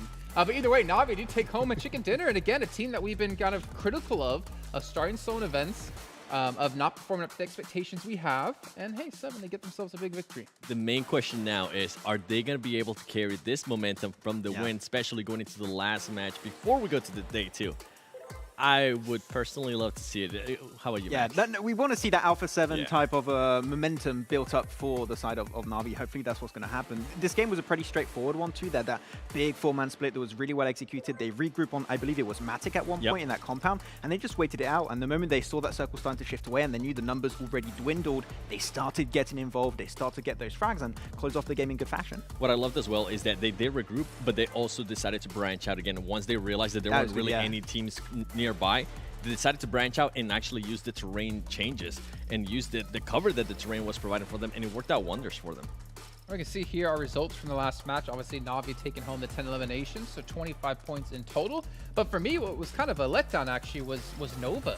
I feel like they were playing really kind of slow towards the end there. They were kind of using their position to their advantage. Yeah. And they had all 4 players left alive. Then unfortunately for them, just out of nowhere, they got completely eliminated out in this one. Yeah, it was actually really well played in the middle of the game here because they also had very similar to, for example, Na'Vi. They had a 2-2 split and they were trying to regroup on the compound next to the road. I think it was on Jimmy and King at one point. The execution was good, but I did not spot out exactly what happened to them, but they just got contested when I believe that would have been the easiest rotation in the game they could have went for. But when you have across the road, of course, 7, you know that's always going to get somewhat tricky for some teams, and unfortunately for Nova, that ended up being the case. Yeah, it didn't work for this. I mean, I think we saw, what was it, S2G as well. They were trying to cross that road, and it just didn't work out for them. Even though they were trying to use the smokes, the teams being able to have that height advantage was just way too much for them.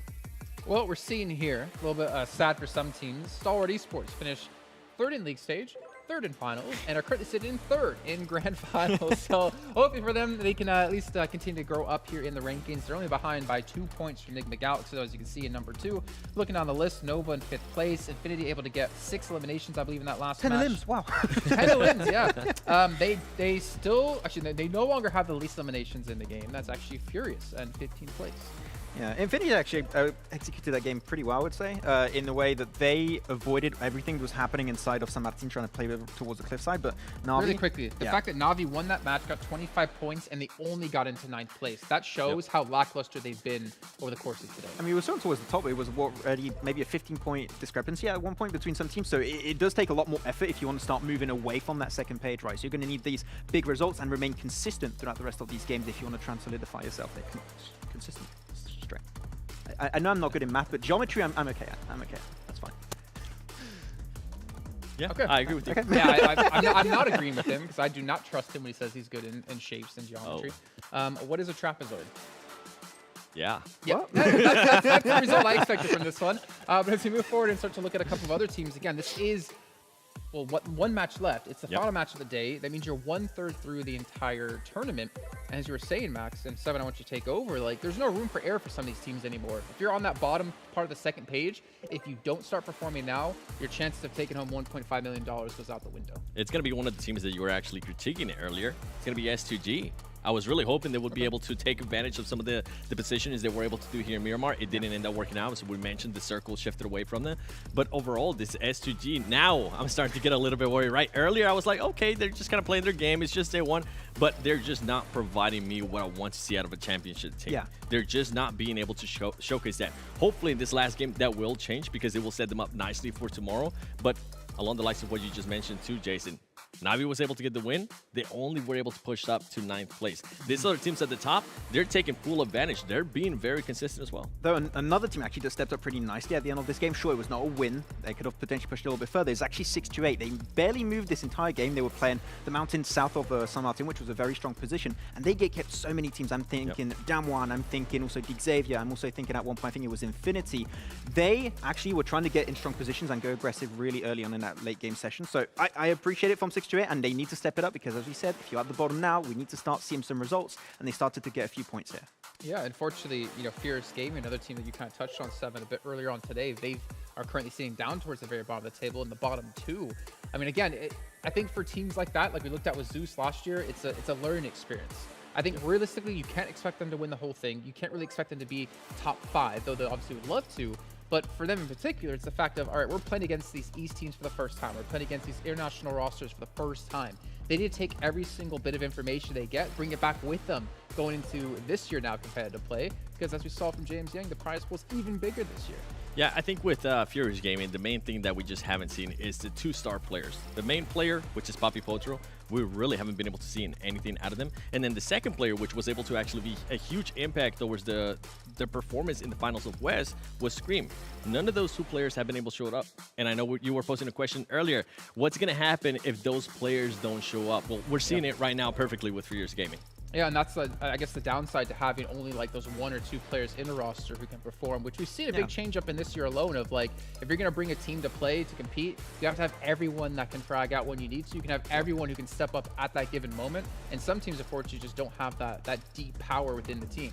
Yeah, you got some teams like, for example, I would say Stalwart, and we mentioned Stalwart quite a bit, that they have even their support players, like I think the first game it was 5 eliminations going the way of Scry, and he's the one normally to set up action on top. So if you can have the entire team perform well, that is what you're going to go for. Though, here we're going to be taking a quick look into the clips of this game, and especially on Miramar, the rotation, I believe we're going to take a closer look. Once again on the top team, there's going to be Na'Vi, and we're going to see that split actually, Seven, that was so well executed, the way they regrouped, and as you mentioned also, how they took that position and that little bit of extra breathing space towards that late game was just so well executed on their end. Yeah, it was perfect with Matic as well. I think it's really tell.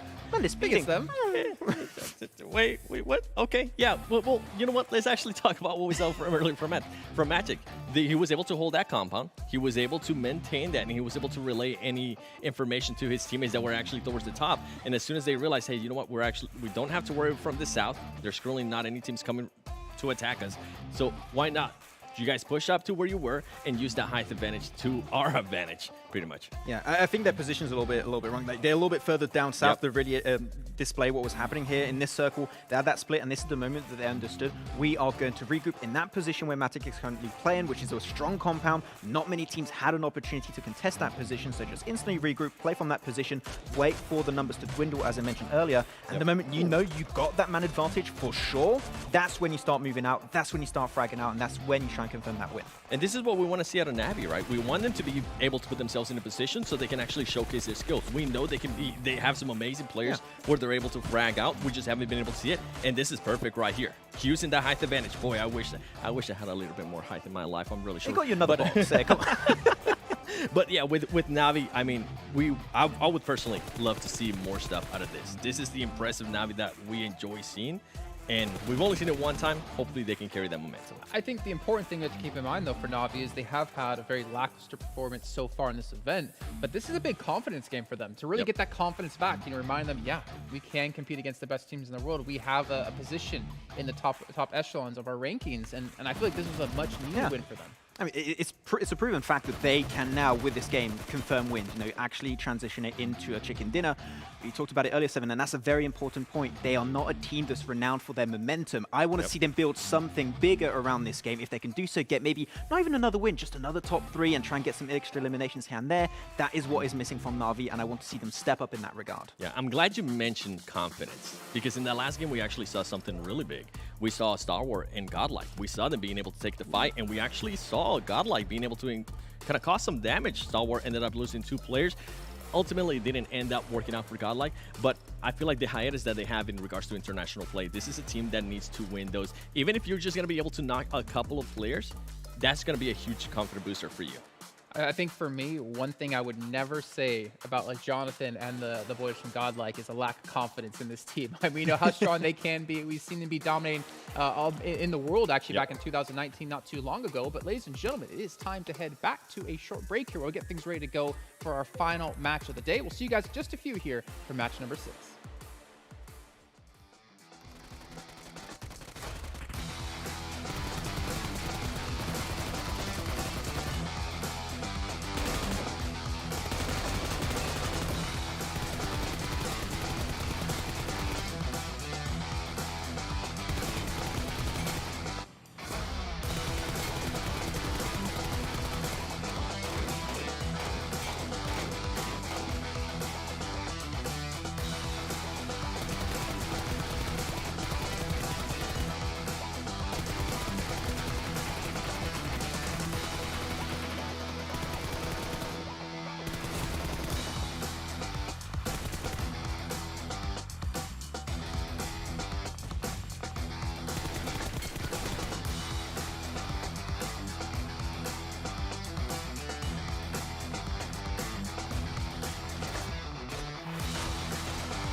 I saw the first light, the first steps.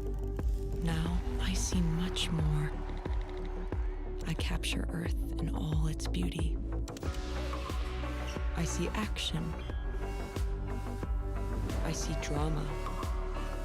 And I see it in the finest detail.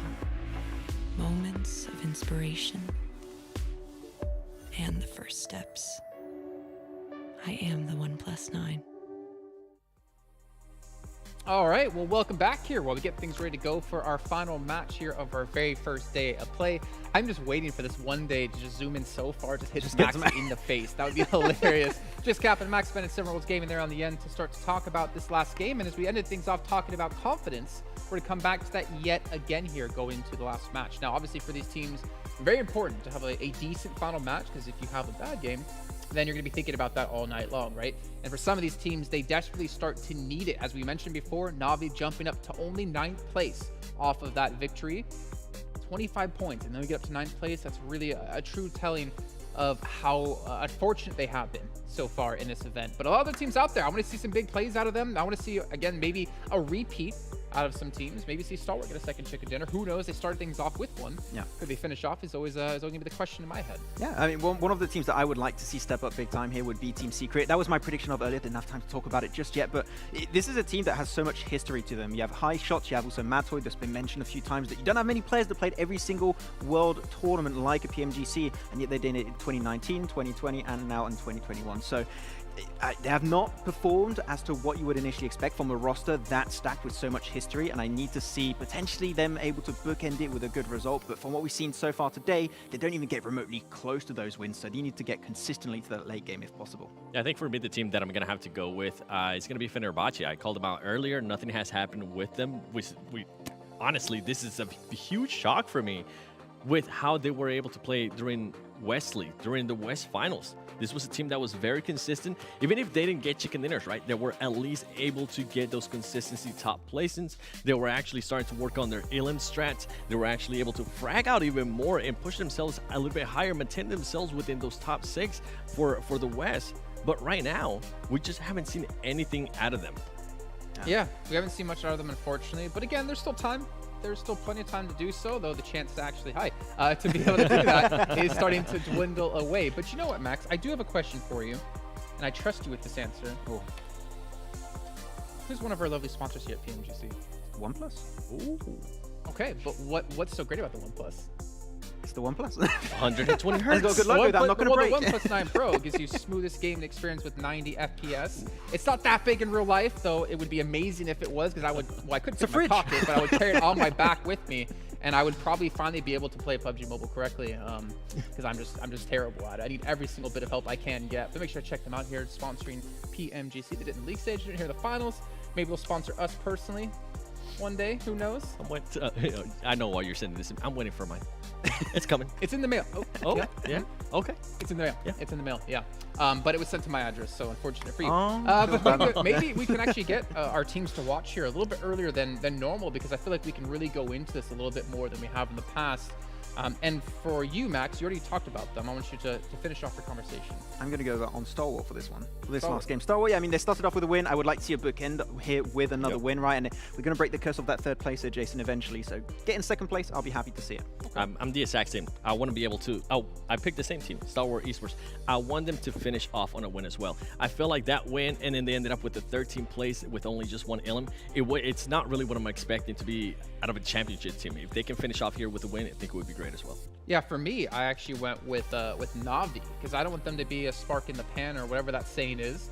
Yes, it's great they had a victory last match, but for me, it's more about, can they replicate a performance like that? They don't have to win, but I want to see them get really far into the match. I want to see them pick up some good eliminations, because I feel like for them, winning and then going back to losing again and the status they've been doing so far would be a big hit to confidence. I think I would take a top 5 for them as a win. Even if they don't actually get the win, a top 5 with at least maybe call it 3 elims, that would be a win for me, because it's completely different than what we're used to seeing. They get a win and then they end up with the 10th place, 13th place.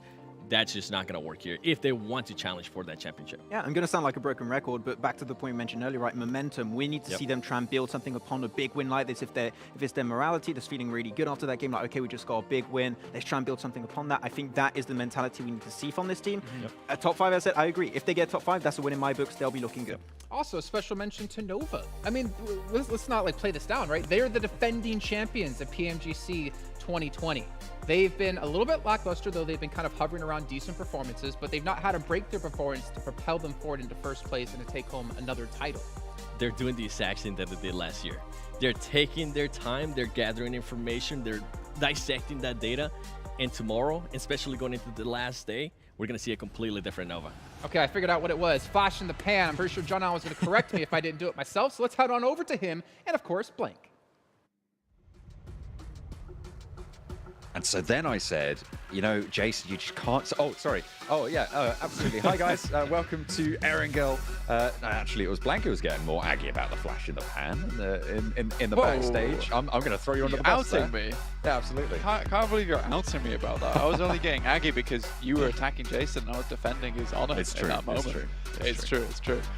We are checking out the final game of the day here today on Erangel, which will close out our first day of the PMGC Grand Finals. Remember, there's only 3 days here total, so tomorrow is going to be even more critical for a lot of these teams, setting themselves up with a good base of operations, a good amount of solid points to really make that run for the big prize money on that final day. But today is all about setting that foundation for yourself here and getting ready to blast off tomorrow. A plane from the east down to the southwest. Zucky and North Georgia a little bit further afield than maybe some of the teams would like, but everybody dropping on out for the final game of the day. Team Secret, though, unfazed up to Severny. Straight up there, I mean, you know, we did see them play towards Kameshki quite a few times, but Team Secret's starting to strike out just a little wee bit here. It's good to see Fenerbahçe over towards farm side, taking up that position, gives them a lot of control early on around Milta, around those bridge areas on that eastern side. So Stalwart going to be a little bit careful about that one. But we do get this western shift down towards that southwest side, which has a lot of water in it currently, and a lot of Sosnovka as well, practically half of it. And in that situation, you know, you're looking at this, and you're almost certain that it's not going to head towards Sosnovka. So you will get a mass exodus over towards Gatka region. But this starts off well for Nova here, and perhaps Jason might just be able to see Nova do a little bit better in this game, because definitely we couldn't count them out for the last game. They had some great off angles. Paraboy was playing out of his mind. So potentially, here's a good chance for Nova to start picking up some of the points here. Only sat in 5th place, so it's a good position to start from. I mean, you know, they've been fizzling, they've been sputtering, they've been sparking just a little bit, but they haven't flashed just yet, you know? So we're waiting for that. We're waiting for that big spark flash fizzle combo. You had to go even harder, didn't you? You just had to do it. Yeah. You can't help yourself in these situations, unfortunately. But yeah, oh well. But hey, you make fun of my spear, I'll make fun. No one's making fun of your spear, dear. Come on, just leave it out. Leave it out. Anyway, I appreciate the rhyme. Looking back at the game, we got Stalwart again down towards. I can't. Yeah, we go. I can see him again now. Down towards Novorapnoye at the moment. Obviously, quite the ways out currently. I can no longer see them again. That's fine. Oh. Doesn't matter. I'm getting a nice overview of the map right now. That's cool. Back on board. We also have a couple more teams down here. Navi's actually dropped down towards Sosnovka, as well as the Infinities. It's going to make it even harder for the Infinity to leave this region. With S2G holding out and Navi front-loading this one, you've got a double guard going on, so the Infinity might struggle to move out of this location. And with today, to be quite honest, you're not being hugely confident with their elimination power. It's a bit of a struggle. Again, big shout out to you guys at home. 1 million are watching right now. So pick up your 1,200 tokens over at www.pubgmobile.com/redeem. That's / and get those great awards for yourself, because honestly, they are really cool. They are really, really cool. Oh, when I remember watching TV as a child, and whenever like they would put a link for whatever they were doing on the screen, and they would say / and I was like, that's the coolest thing that anyone could ever say. And now we get to say it, Blank. How lucky are we? I know you nearly said, but you put it back in. I was like, you know what? He knows what's up. Yeah, you know, I just wanted to get it out quick and then, you know, make the reference afterwards. It's fine. It's fine. It's not a big deal. Anyway, looking at the map, there are a fair few teams off towards that eastern side currently. We do see 628 playing down towards Quarry side, which is very, very typical for this team. S2G are currently on a 2-2 split at the moment, down towards Ferry Pier and off towards the south side of Pachinki on yellows. So they have a fair bit of ground to cover, but right now they should be safe. There's roads, paths available to them to regroup nice and quick, which I think they are currently doing now. And we're gaming on the train, moving down southwest. Nova waiting in the wings. Alpha 7, they didn't have the best of times with that plane path, obviously liking to drop out to that northwest, but at the moment They're just rolling across the hillsides right now. Not too many meds on board for Ruya. Doesn't even have body armor as well. So a little bit light on loot for Alpha 7. I mean, this team kind of needs to get a little bit of a move on again because they're starting to slip on the standings. You know, 6th place, it's not a bad position, but you come off what was absolutely fantastic performance over towards that West League, practically blowing everyone out of the water in that region. You know, 6th place is not really good enough in my opinion. I think this team should be at least in the top 3 by the end of the first day, but right now we're seeing them 3 places down from even sitting on the bottom of that podium. So a little bit interesting for me so far, and I do think, you know, there has been a bit of an issue with the sales here, maybe tattered a little bit, the confidence not quite there anymore. I do think that needs to be slight improvement from this team. Still 41 points, still very, very good. That could easily all change tomorrow once Alpha 7 has a bit of better grip on the current region. The way that everyone's playing in this, the kind of rotations people are going for. That's what I'm looking for tomorrow. Looking for adaptation, looking for better grips, I guess. There we go. Yeah. See Lord gripping onto that mobile there. Down the bottom side of the screen. Nigma Galaxy. I mean, they have tumbled a little bit. They're still on 60 points. I mean, that's still a great total for this first day. Even if they don't get any points here, that would put them at a 10-point average on the nose. So it's still a good, solid performance in terms of just raw money-earning potential, if nothing else. Yeah, exactly. I think that the main point I tried to make before I got grippy and slippy towards the end of that little analogy was that, you know, it's just not a position I expected them to be in. And I think that things can change quite easily and quite quickly with the way that the point distribution currently is. I don't think anyone's like far and away ahead of everyone else, especially with that last game with Nigma Galaxy going out early, next Ruya going out early as well. It's really given an opportunity for these teams to start catching up. I think for Stalwart, that was the biggest winner in my eyes, especially for that team, because even playing with 2, they managed to get to that 5th place, which has secured them a nice points total down towards that 3rd place, where they could have easily slipped off the podium. Dangerous waters for them. A couple of teams have headed central. I mean, Damwon and Nova probably the most closely fought right now. But Nigma Galaxy sent through earlier, and 628 as well. The crossing from the Infinity has started to come through as Na'Vi got out of the way in the meantime, and Fenerbahçe have actually moved S2G a little bit further out west. Well, S2G, you know, keeping it big chilling on that coastal side by Ferry Pier. Right now, it's this fight between Damwon Gaming and Nova that interests me most, because this is very akin to what we usually see from Damwon Gaming, at least recently, is a very quick exchange towards that central position of the map. Let's go for an A. King takes it right on the feet there, blows up in his face. That's a great start for the fight here for Damwon Gaming, and then they can start to try and push the advantage a little bit further. Paraboy tries to head towards that position, gets the smoke out in hand. Clean knock there, but King moving down that hillside, getting back towards the rest of the team, but in comes Junie. The forward guard getting rattled just a little bit and sprayed down. A nice hold on that push against Damwon as they step a little bit too far forward. They weren't prepared for those off angles. You can see Fabian there getting peppered away. Paraboy looks for the shots with the DP. Gets back in the buggy. I'm not sure about that one, Fabian, but he's got to go down behind that position. Now Paraboy moves on for more. Paraboy? He is not waiting around, not hanging about for anyone, and Damwon Gaming are going to suffer fatal consequences. An unbelievable fight coming through here for Paraboy. Takes down 3, won't get the full squad wipe, but what more can you ask for from the star player coming through from Nova? Really good stuff, and not only does that secure them that team fight, it secures them a very good central position on the map. And with Damwon being sent away to that northern side where teams are trying to find a little bit of a foothold, it's only really a matter of time before that final player gets picked up from Damwon. So honestly, really, really well played there to you boys from Nova. You see, now getting a cheeky little flush there on the northwestern edge. GodLike and 4 rivals close to one another. And speaking of footholds, Blank on the south side, the Infinity have managed to cross fully, and they're now actually taking a little bit of a crash over towards Fenerbahçe's position, but there's plenty of fighting going on in Gatka Fields in the meantime. GodLike moving in towards Gatka main. Zepu pops the nade around the side, but Jonathan is in first and caught without gun in hand. Tries to hit the drop, but it's not going to be fast enough on the weapon swap. Finds yet another flash for GodLike. GodLike made this one look a little bit easy. With Forest coming through as well.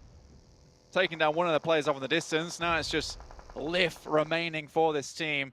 I don't know for how long. Doesn't look too happy about it. Do they know he's up on this balcony? They're scanning all the buildings. Jonathan being careful, being tentative, spraying down the door, and yeah, they're going to know now. They know exactly where this guy's playing. So much damage being poured on through, and it's Clutch God to deal the final blow. Eliminations taken away. 3 now total for GodLike in Gatka.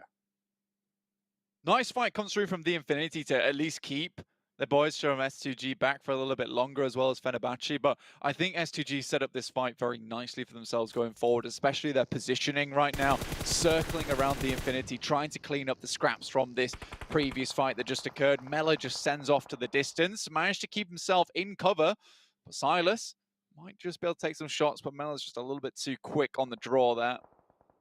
But Na'Vi are coming across the bridge in the meantime as well, so Mela has to be careful in this position on the south. The rest of Infinity probably going to be looking to back it up. Mela should know that Tixie's here, and the rest of Na'Vi are going to be paying attention to this position as well. Shots raining in, and Matic has a beautiful angle. The question is, how long can Tixie last? Probably going to have to fall back to the building. Mela behind the buggy, still shots coming through, and Matic will take him down. Nice and easy there. A couple of DP shots, Seb's on a dinner plate. Your boys are in full right now towards the south side of the island. We move away from Sosnovka, and now Na'Vi can start to keep that momentum going. Like I said, they need to fan the fires, keep that bonfire lit, because we know how good these guys are. And if they can finish today on a strong note, coming in tomorrow, you know, that 9th place could easily change. I mean, they didn't. They started, I think, in sort of 11th place in the game before that, and obviously doing so well in the last one. They've catapulted all the way up and looking good to challenge all the way up towards 4th position, potentially. I mean, a 5-point differential, sorry, 6-point differential between them and Infinity. You can see 9th to 4th, a very, very tight field in the middle. And you were talking about that sort of, that peloton, right? That middling pack that is so, so tightly knit. And it's worth so much money to climb towards the top of. Yeah, it's easy to trip up over other people towards the middle of that peloton where everyone's fighting so hard. Down One Gaming's final player in Forest trying to hold back the time from Team Secret. Managed to send Jumper back. Down One, as far as here, looking like a 4-man team at the moment, but Jumper looks like he's got his number. Looks to throw a nade over the top. Kid as well on the angle, watching for the run out. Jumper with a nade right into the perfect position, but Forrest is out wide. Doesn't go down, but there's 4 players from Team Secret. And Forrest falls back. He gets out of the ditch. Stalwart, I mean, they've found their way in on that western bridge too, but they do take a knock. How much further they can get here, but they are up against Na'Vi at least. Now Team Secret just looking to finish out this final player. Down one. Not much longer to live here for them, I don't suppose. Forrest is still biding time, waits for the swing, but it's not going to work. Fredo finds the final down 1 player, and they will be going down and out. 7th place at the moment, 39 plus 1, so 40 points going in right now. Stalwart lose one of the place to Na'Vi here. Beautiful nade comes through. GodLike once again trying to go up against 628. It's either way. Nox coming through. Clutchgod does get flushed and now only down to 3. 628 still have an opportunity to bring that player back up into action. GodLike very much in the midst at the moment. 31 elims for next Ruya. That's nuts. 11 more than Nigma Galaxy. And 41.9% of those coming from Frozen? I mean, it's insane. It's pretty nutty, right? This guy has been on fire today despite the name. Honestly, next Ruya, despite them being in first place, we're still waiting for a little bit more from them. Here on Erangel, stuck center on the ridge side, looking for any opportunity to move into this circle. Nova still with 4, though, after that brilliant start to their game earlier. Doing pretty well. 628, I mean, They have lost a player a little bit earlier on those hillsides. Alpha 7 now starting to be a part of this conversation on the hillside at the top of GodLike. And ZGod sending in towards Yu Yang here. 33Z on the backup as well. And there should be backup coming through from GodLike, but that's a low HP player right there. Yu Yang drops the nade at the feet, and it's actually ZGod who takes both of them down. It's 2 team knocks. It's disaster for GodLike. These nades have not been playing well for them today, Blank. Maybe they should keep the pins in next time. I think so. I think it's so awkward as well when you've got a guy jumping around the corner, you've got a nade in hand, you see a nade at your feet, you drop it right in front of yourselves, blow both the teammates up in that situation. So just playing under pressure there, ZGod lets it get the better of him. Unfortunate stuff, and 628 live to fight another day, yet they are on this southwest edge. So still got further to move in. Next Ruya though, this circle actually favors them, as well as Furious Gaming in a nice compound towards the northeast, but a lot of teams still have to make their way in. Nova looking to hold out that western side. Still a lot of field in this final circle, so slightly awkward to play. You can see S2G just trying to make their way through the wheat fields. Nigma Galaxy as well, regrouping towards the top of the hillside. Right next to Ruya. Maybe looking to take that top spot back. Only 6 points separate them right now. So they'll be hanging on for that one. No one really making that first move. Fenerbahçe low, close by. The Infinity split up as well in the fields. GodTunny and Logan playing separate positions. Blank, GodTunny made an incredible play in the East League from a field cabin, from a field shack. We'll see if they can repeat it. I think it's where they tend to play very well here, you know, back of one another. I do think when they lose GodTunny, a lot of that confidence kind of just slips away. I like the ebbing tide for this team, so really do need to keep that boy back up in an action. Eagles right getting in my face there, but hopefully it's the beak from 628 that finds its mark here versus S2G, but it's the nades instead. Oh my goodness me. What can you do? You're just completely left out in the open there. Eliminations coming on through thick and fast. 7 now on the cards for 628. A really solid total. Down in 10th at the moment. Looking to jump up a little bit higher. Plenty of highest eliminations so far in the lobby. I mean, that's just 628 as 2 players decimating the entirety of S2G there, and that's the danger of playing in a shack. It's just so easy to lay the heavy ordnance down. GodTunny goes down, and that is not what you want to see from this team. Na'Vi making that one happen. Nigma Galaxy, you know, they were in a slight scuffle with next Ruya. You know, first place and second place respectively. Fenerbahçe also looking towards the position, but it's Team Secret taking down 2 here, hopefully.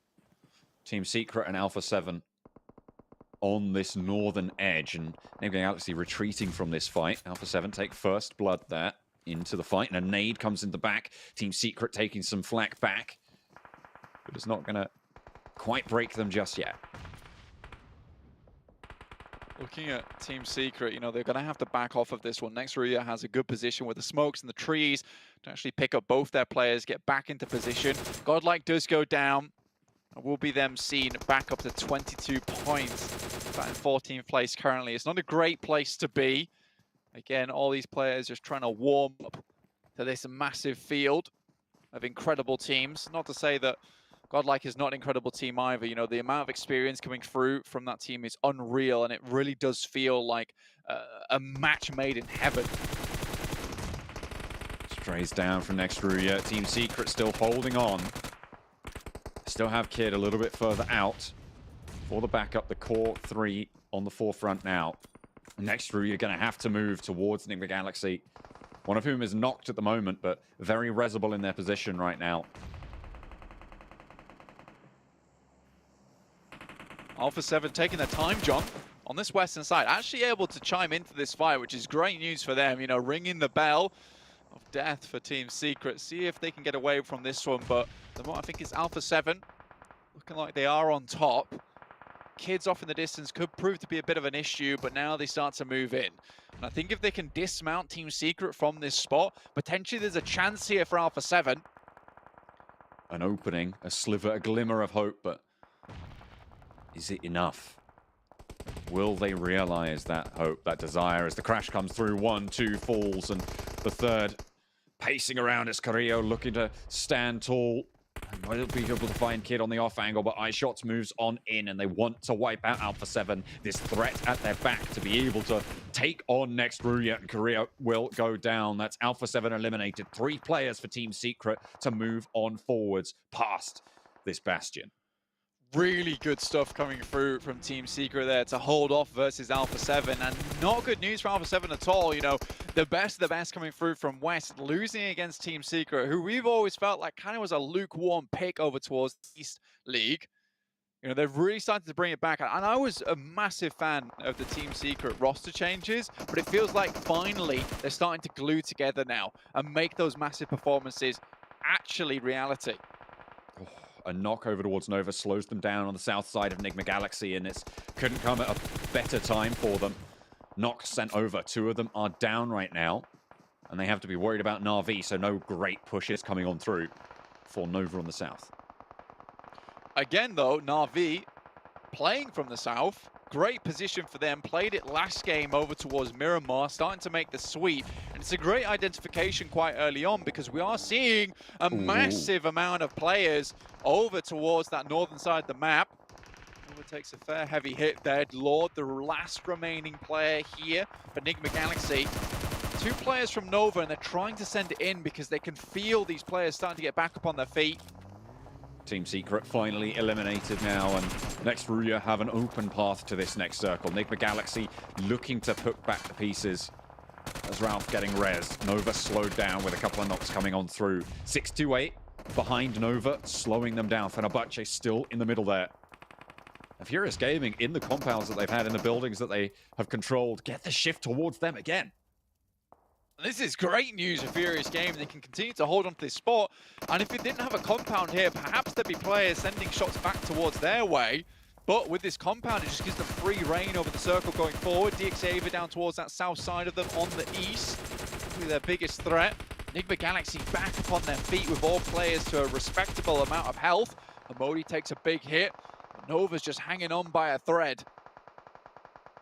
Paraboy crawling out wide. Should be able to spot 33Z pretty soon. The question is, what is he looking at? He drops up out of the tickle of the blue. Might have seen 33Z there, not sure. I think they both missed each other by a mark, you know. You saw 33Z look the other way and Paraboy look the other way at the same time. So it's kind of just one of those gentlemen's agreements not to take each other down. You know, Nova really needs this time. Amodi goes down, Nigma Galaxy tries to send away, and I think this is the smart thing to do in this moment. You know, getting a few more placement points is really good for you. Jimmy sends around, distracts Amodi, and the rest of the team is there to pick up the pieces. They moved through, and Ralph down on the front. It's just Lord now for Nigma Galaxy. As next Ruya, they're down to 1 as well, so this push through for Nova could look even better to move straight on in, and in goes the crash. Jimmy runs him down, and it's Lord taken out. Nova 4 players strong. They want this top spot. I mean, they've been hanging on by a thread, but that thread must be made out of Kevlar because, Jesus Christ, this has been one hell of a run from Nova. You know, it felt like it could have been over at any moment in time, but it's never over for Nova. EXCLUSIVE on the south side. Nova on the west. Furious Gaming on the northeast, and they haven't really had to do too much so far. They've been pretty good at holding this corner, but they will have to leave it. Pretty certainly. Fenerbahçe does get spotted, and more eliminations going over to the Nova tally. 8 so far.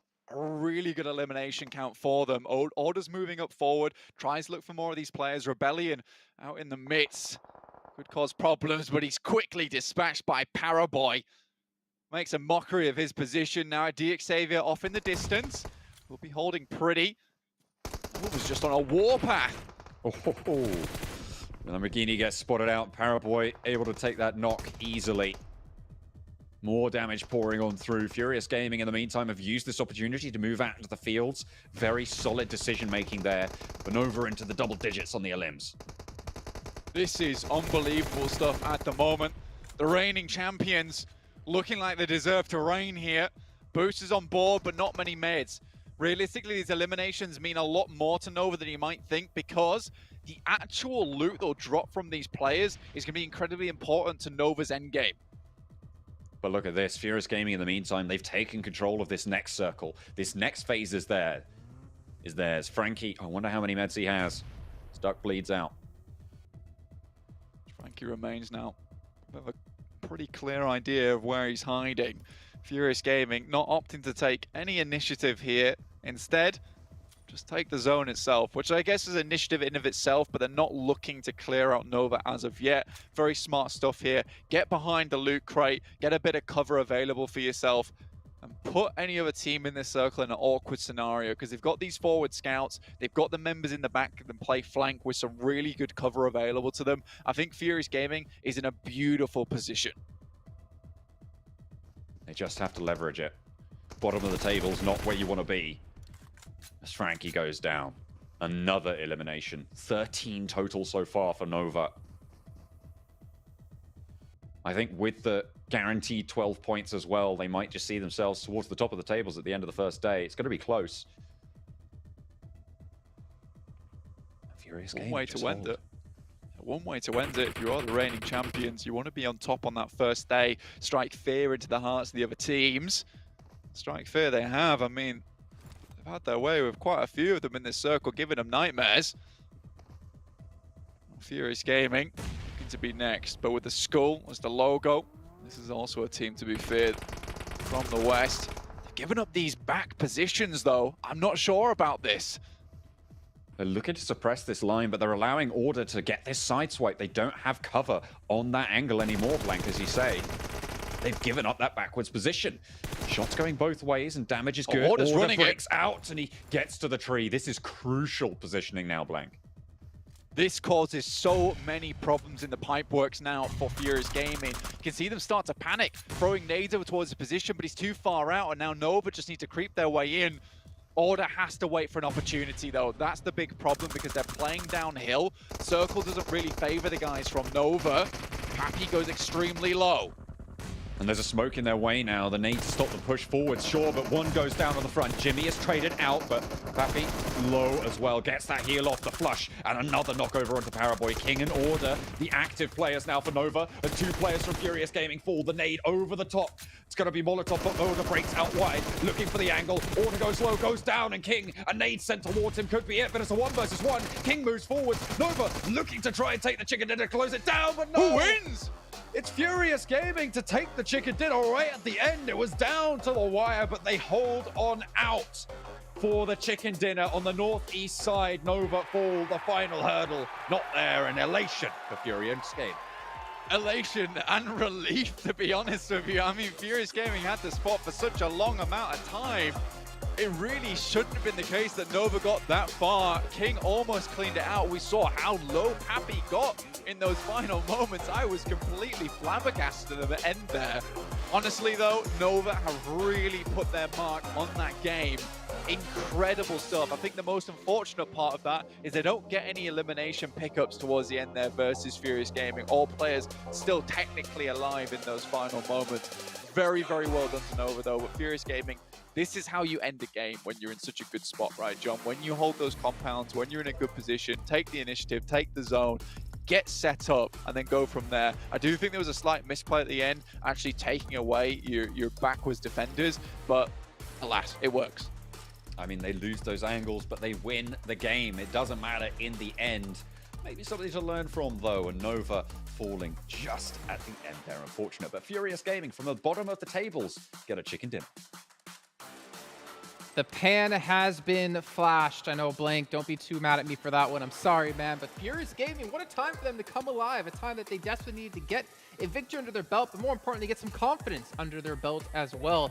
But we were looking, honestly, at Nova in those final situations. Like Nova, they're on 13 eliminations. They still have 4 more to pick up. It could have been our biggest game of the day, but they just fall short. But either way, they're still performing well. They're being quiet, like you mentioned before, Seven, and maybe leaving it all towards that last day to just climb those final 3 or 4 rankings. What do we say? Maybe tomorrow we'll start hearing about Nova. Well, they were like, you know what? We'll jump one up. We'll start. You can talk about us right now. But yeah, Nova. I mean, the way that Order was able to rotate, I completely agree with what Blank was saying there. I was surprised that Furious Gaming allowed that to happen. But going to Furious Gaming, I mean, I gotta give him some props, because the player that I've been talking about and the player that in a way I was calling out and hoping that we will be able to see here, Papi Potro being able to clutch up against Nova too. I mean, that is going to be such an even bigger confidence booster for that player. Yeah, look at the points though, total 13 eliminations from Nova. They're going to be top when it comes to points won this game. But talking about Papi Potro, you got to mention that play from Nova with having the off angle being given to Order was so well executed, but the response especially from Papi Potro behind that rock, making sure that Order could not go any further in that push, in that off angle, to make sure they were not going to get pushed back up against the blue, was the pivotal play to make sure they had an opportunity to win that play. And then it was down to the gunfights. They won the gunfights, down to the 1v1 versus King. Papi Potro, MVP of that game for sure. And something that worked wonders there, especially from Furious Gaming, is that they were able to throw away a Molotov, and it kind of forced Order to not just go in a linear, pretty much push towards them. It forced Order to just go towards this side, exposing himself even more towards Furious Gaming, and they were able to capitalize on that. Who was the player you're talking about, Max? That's Papi Potro. Okay, it's Order. I like hearing the way you say it. No, I like hearing the way you say it, man. Don't even get shy about it. Well, you see Order, though, going to be the MVP. 6 eliminations coming through, and that play obviously getting to the tree, trying to provide another angle for Nova to use. It was a smart move, but in the end, Fierce were just a little bit smarter, I guess, as you mentioned, Sam, with that Molotov coming able to really force Order into a different position. But in the end, like, this is the first time we've seen Order. He was the MVP at the start of the day. He's the MVP at the end of the day, and you can see. You got really French there for a second. You did. I got my inner Kalaris, but it became French for a second there. We had over 1,000 damage made by both Order and Paraboy, but the execution was really strong. And you got to keep in mind, when we were looking at them rotate, the entry point was a really good idea from them coming from the western side. You have that little bit of a high ground position that you can abuse with that third person perspective, but there was too many teams for them to fight. There was Next Ruya, there was Team Secret, Nigma Galaxy, SIXTWOEIGHT, Fenerbahçe. It was super, super hard for them to get involved. And one thing that Blank mentioned that actually they played around really well was they were just waiting out for teams to dwindle in numbers one by one. They picked up all the loot, which I feel bad saying Blank was right because he destroyed one of my points earlier.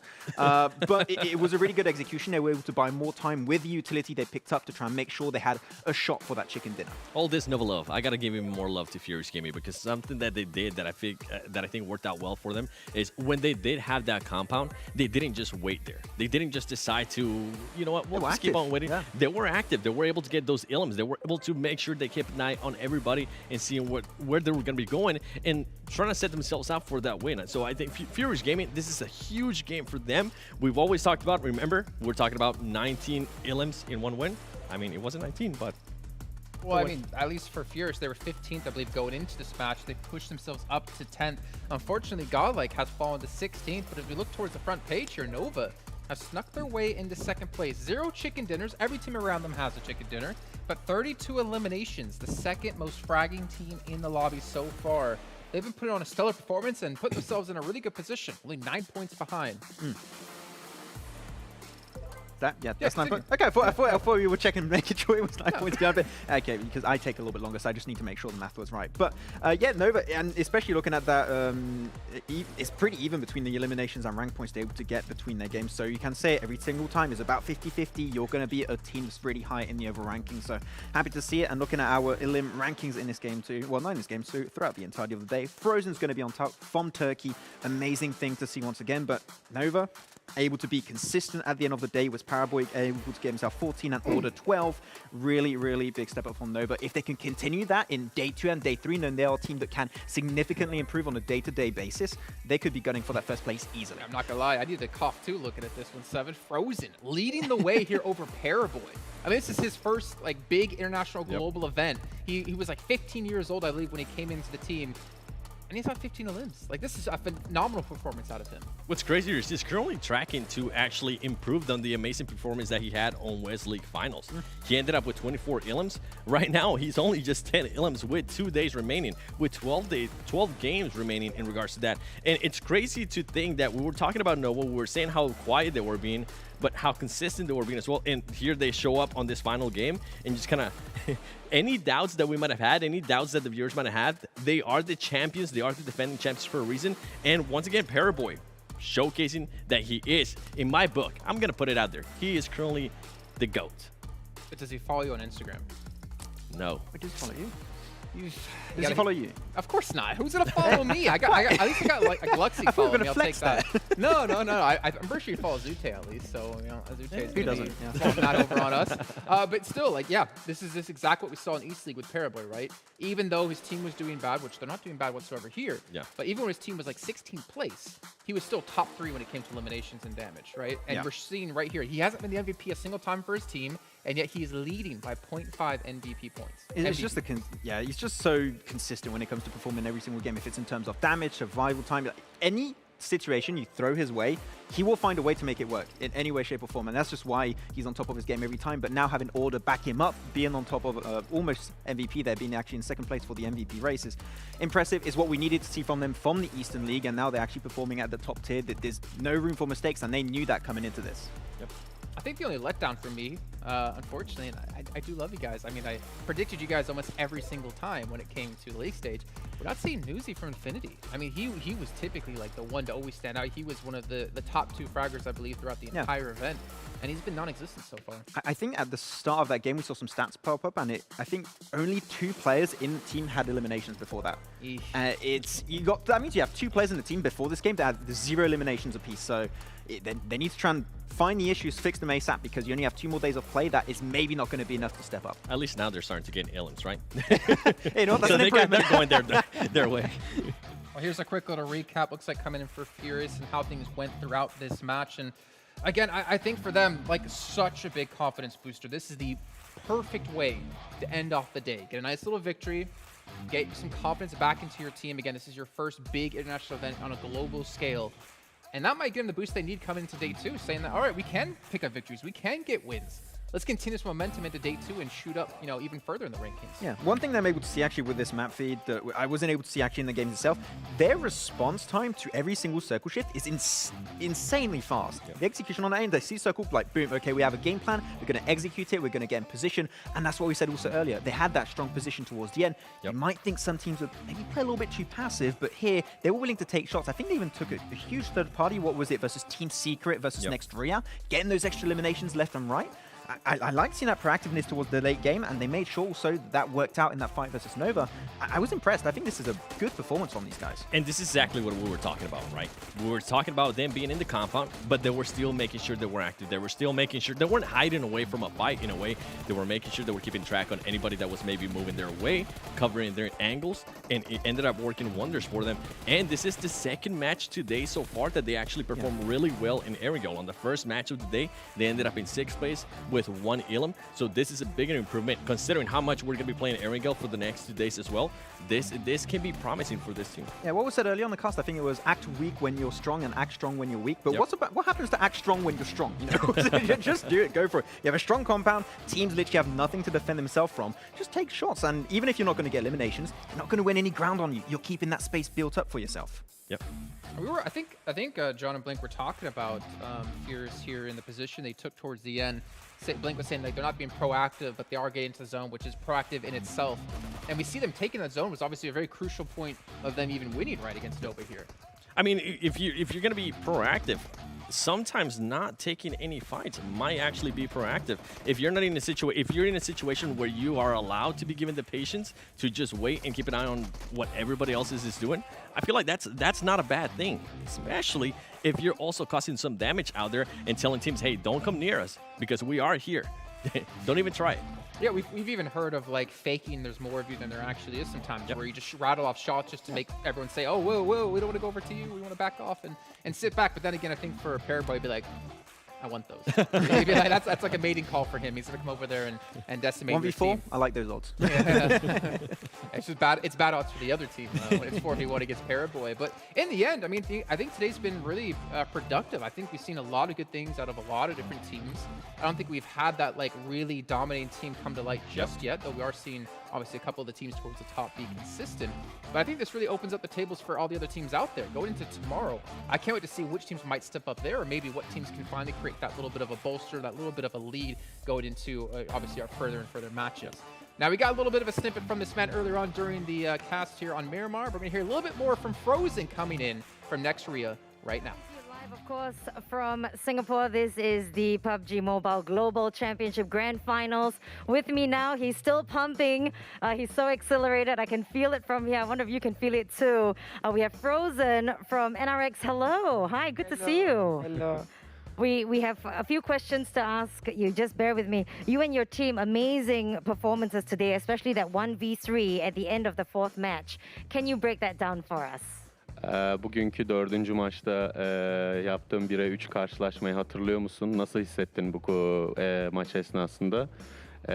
Bu maçtan sonra herhangi bir stratejin oldu mu ya da sonraki maçlara uygulayacağım bir strateji var mı? Yani açıkçası oradaki 1v3'ü alacağımı biliyordum çünkü çıkışıma smoke çok güzel bir şekilde atmıştım. Zaten takım arkadaşım Yekta da smoke'ları atıyordu ve orada hani dikkati bir tık daha üstüne çekti. Hani üçü de Yekta'ya fokusken arkadaki adamı vurmaya başardım. Yani geri kalan 2 kişiye de vuracağıma emindim zaten. Bizimkiler bayağı arkadan bağırıyordu falan. Bayağı heyecanlı bir ortam olmuştu. Açıkçası alacağıma emindim yani. Aldım Allah'a şükür. Yes. And he said he was so excited during the game, but after that, especially during the game, their team member helped to him by using the smoke, and after that he tried to push the other team, and one of team member who is Yekta helped to him too much for 1 versus 3, and he believed to himself to win against the 3 enemy, and he just finished and got the scores. Yeah. And next matches he will continue to do. I can see the excitement in his eyes. It's amazing, right? Yes. You can feel it. How does it feel? Talk to us about how it feels to be at the top of the table on day one, at the end of day one of the grand finals. Birinci günün sonunda top listede olmak konusunda nasıl hissediyorsun? Sonraki günler içinde bu hissiyatın seni bir yere götürecek mi? Ya zaten antrenmanlarımı sürekli bir şekilde yapıyorum yani sık sık yapıyorum. Maçtan önce analizimi de yapıyorum. Elimi de ısıtıyorum. Ya ben devam edeceğini düşünüyorum. Hani istiklalimi bozmuyorum asla. Hani elimden geldiğin en iyisini yapmaya çalışıyorum. İnşallah devam eder yani bir sonraki günlerde. I'm doing my training so hard, and I will continue to do training for the next days, and especially I'm doing my hand exercises to warm up, and for the next 2 days I will still continue and I will be the best. Awesome. I mean, that was going to lead into my next question. What are you going to do to prepare for the next 2 days? I think aside from those exercises. Yeah. Can you ask again? For those other things, anything else in particular that he will be doing in the next 2 Özellikle days? sonraki 2 gün için yapmayı düşündüğün herhangi ekstra bir çalışman var mı? Özellikle el ısıtma egzersizlerin vesaire, stratejin. Yani açıkçası öyle bir şey yok yani analizimizi yapıp elimizi ısıtıp oyuna giriyoruz. Farklı bir stratejimiz yok. Sadece kendimizi motive ederek heyecanlanmayıp hani rakiplerimizi çok büyütmeyip yolumuza devam etmeyi düşünüyoruz. Ben açıkçası Allah nasip ederse 1-2 gün sonra da aynı performansı vereceğimizi düşünüyorum yani sorun olmazsa. We will still continue to do our hand warm-up exercises and do our analysis with my team. And if anything, if we have luck, and we will work hard, we still believe we will be the first team for the next 2 days. All right. It sounds good. Thank you very much for your time, Frozen from NRX, and from all of us in Singapore. Thank you very much to our translator as well, saying our big hellos. And I think this was the sign. We're sending you all our love from Singapore. Back to you, our analysts at the desk.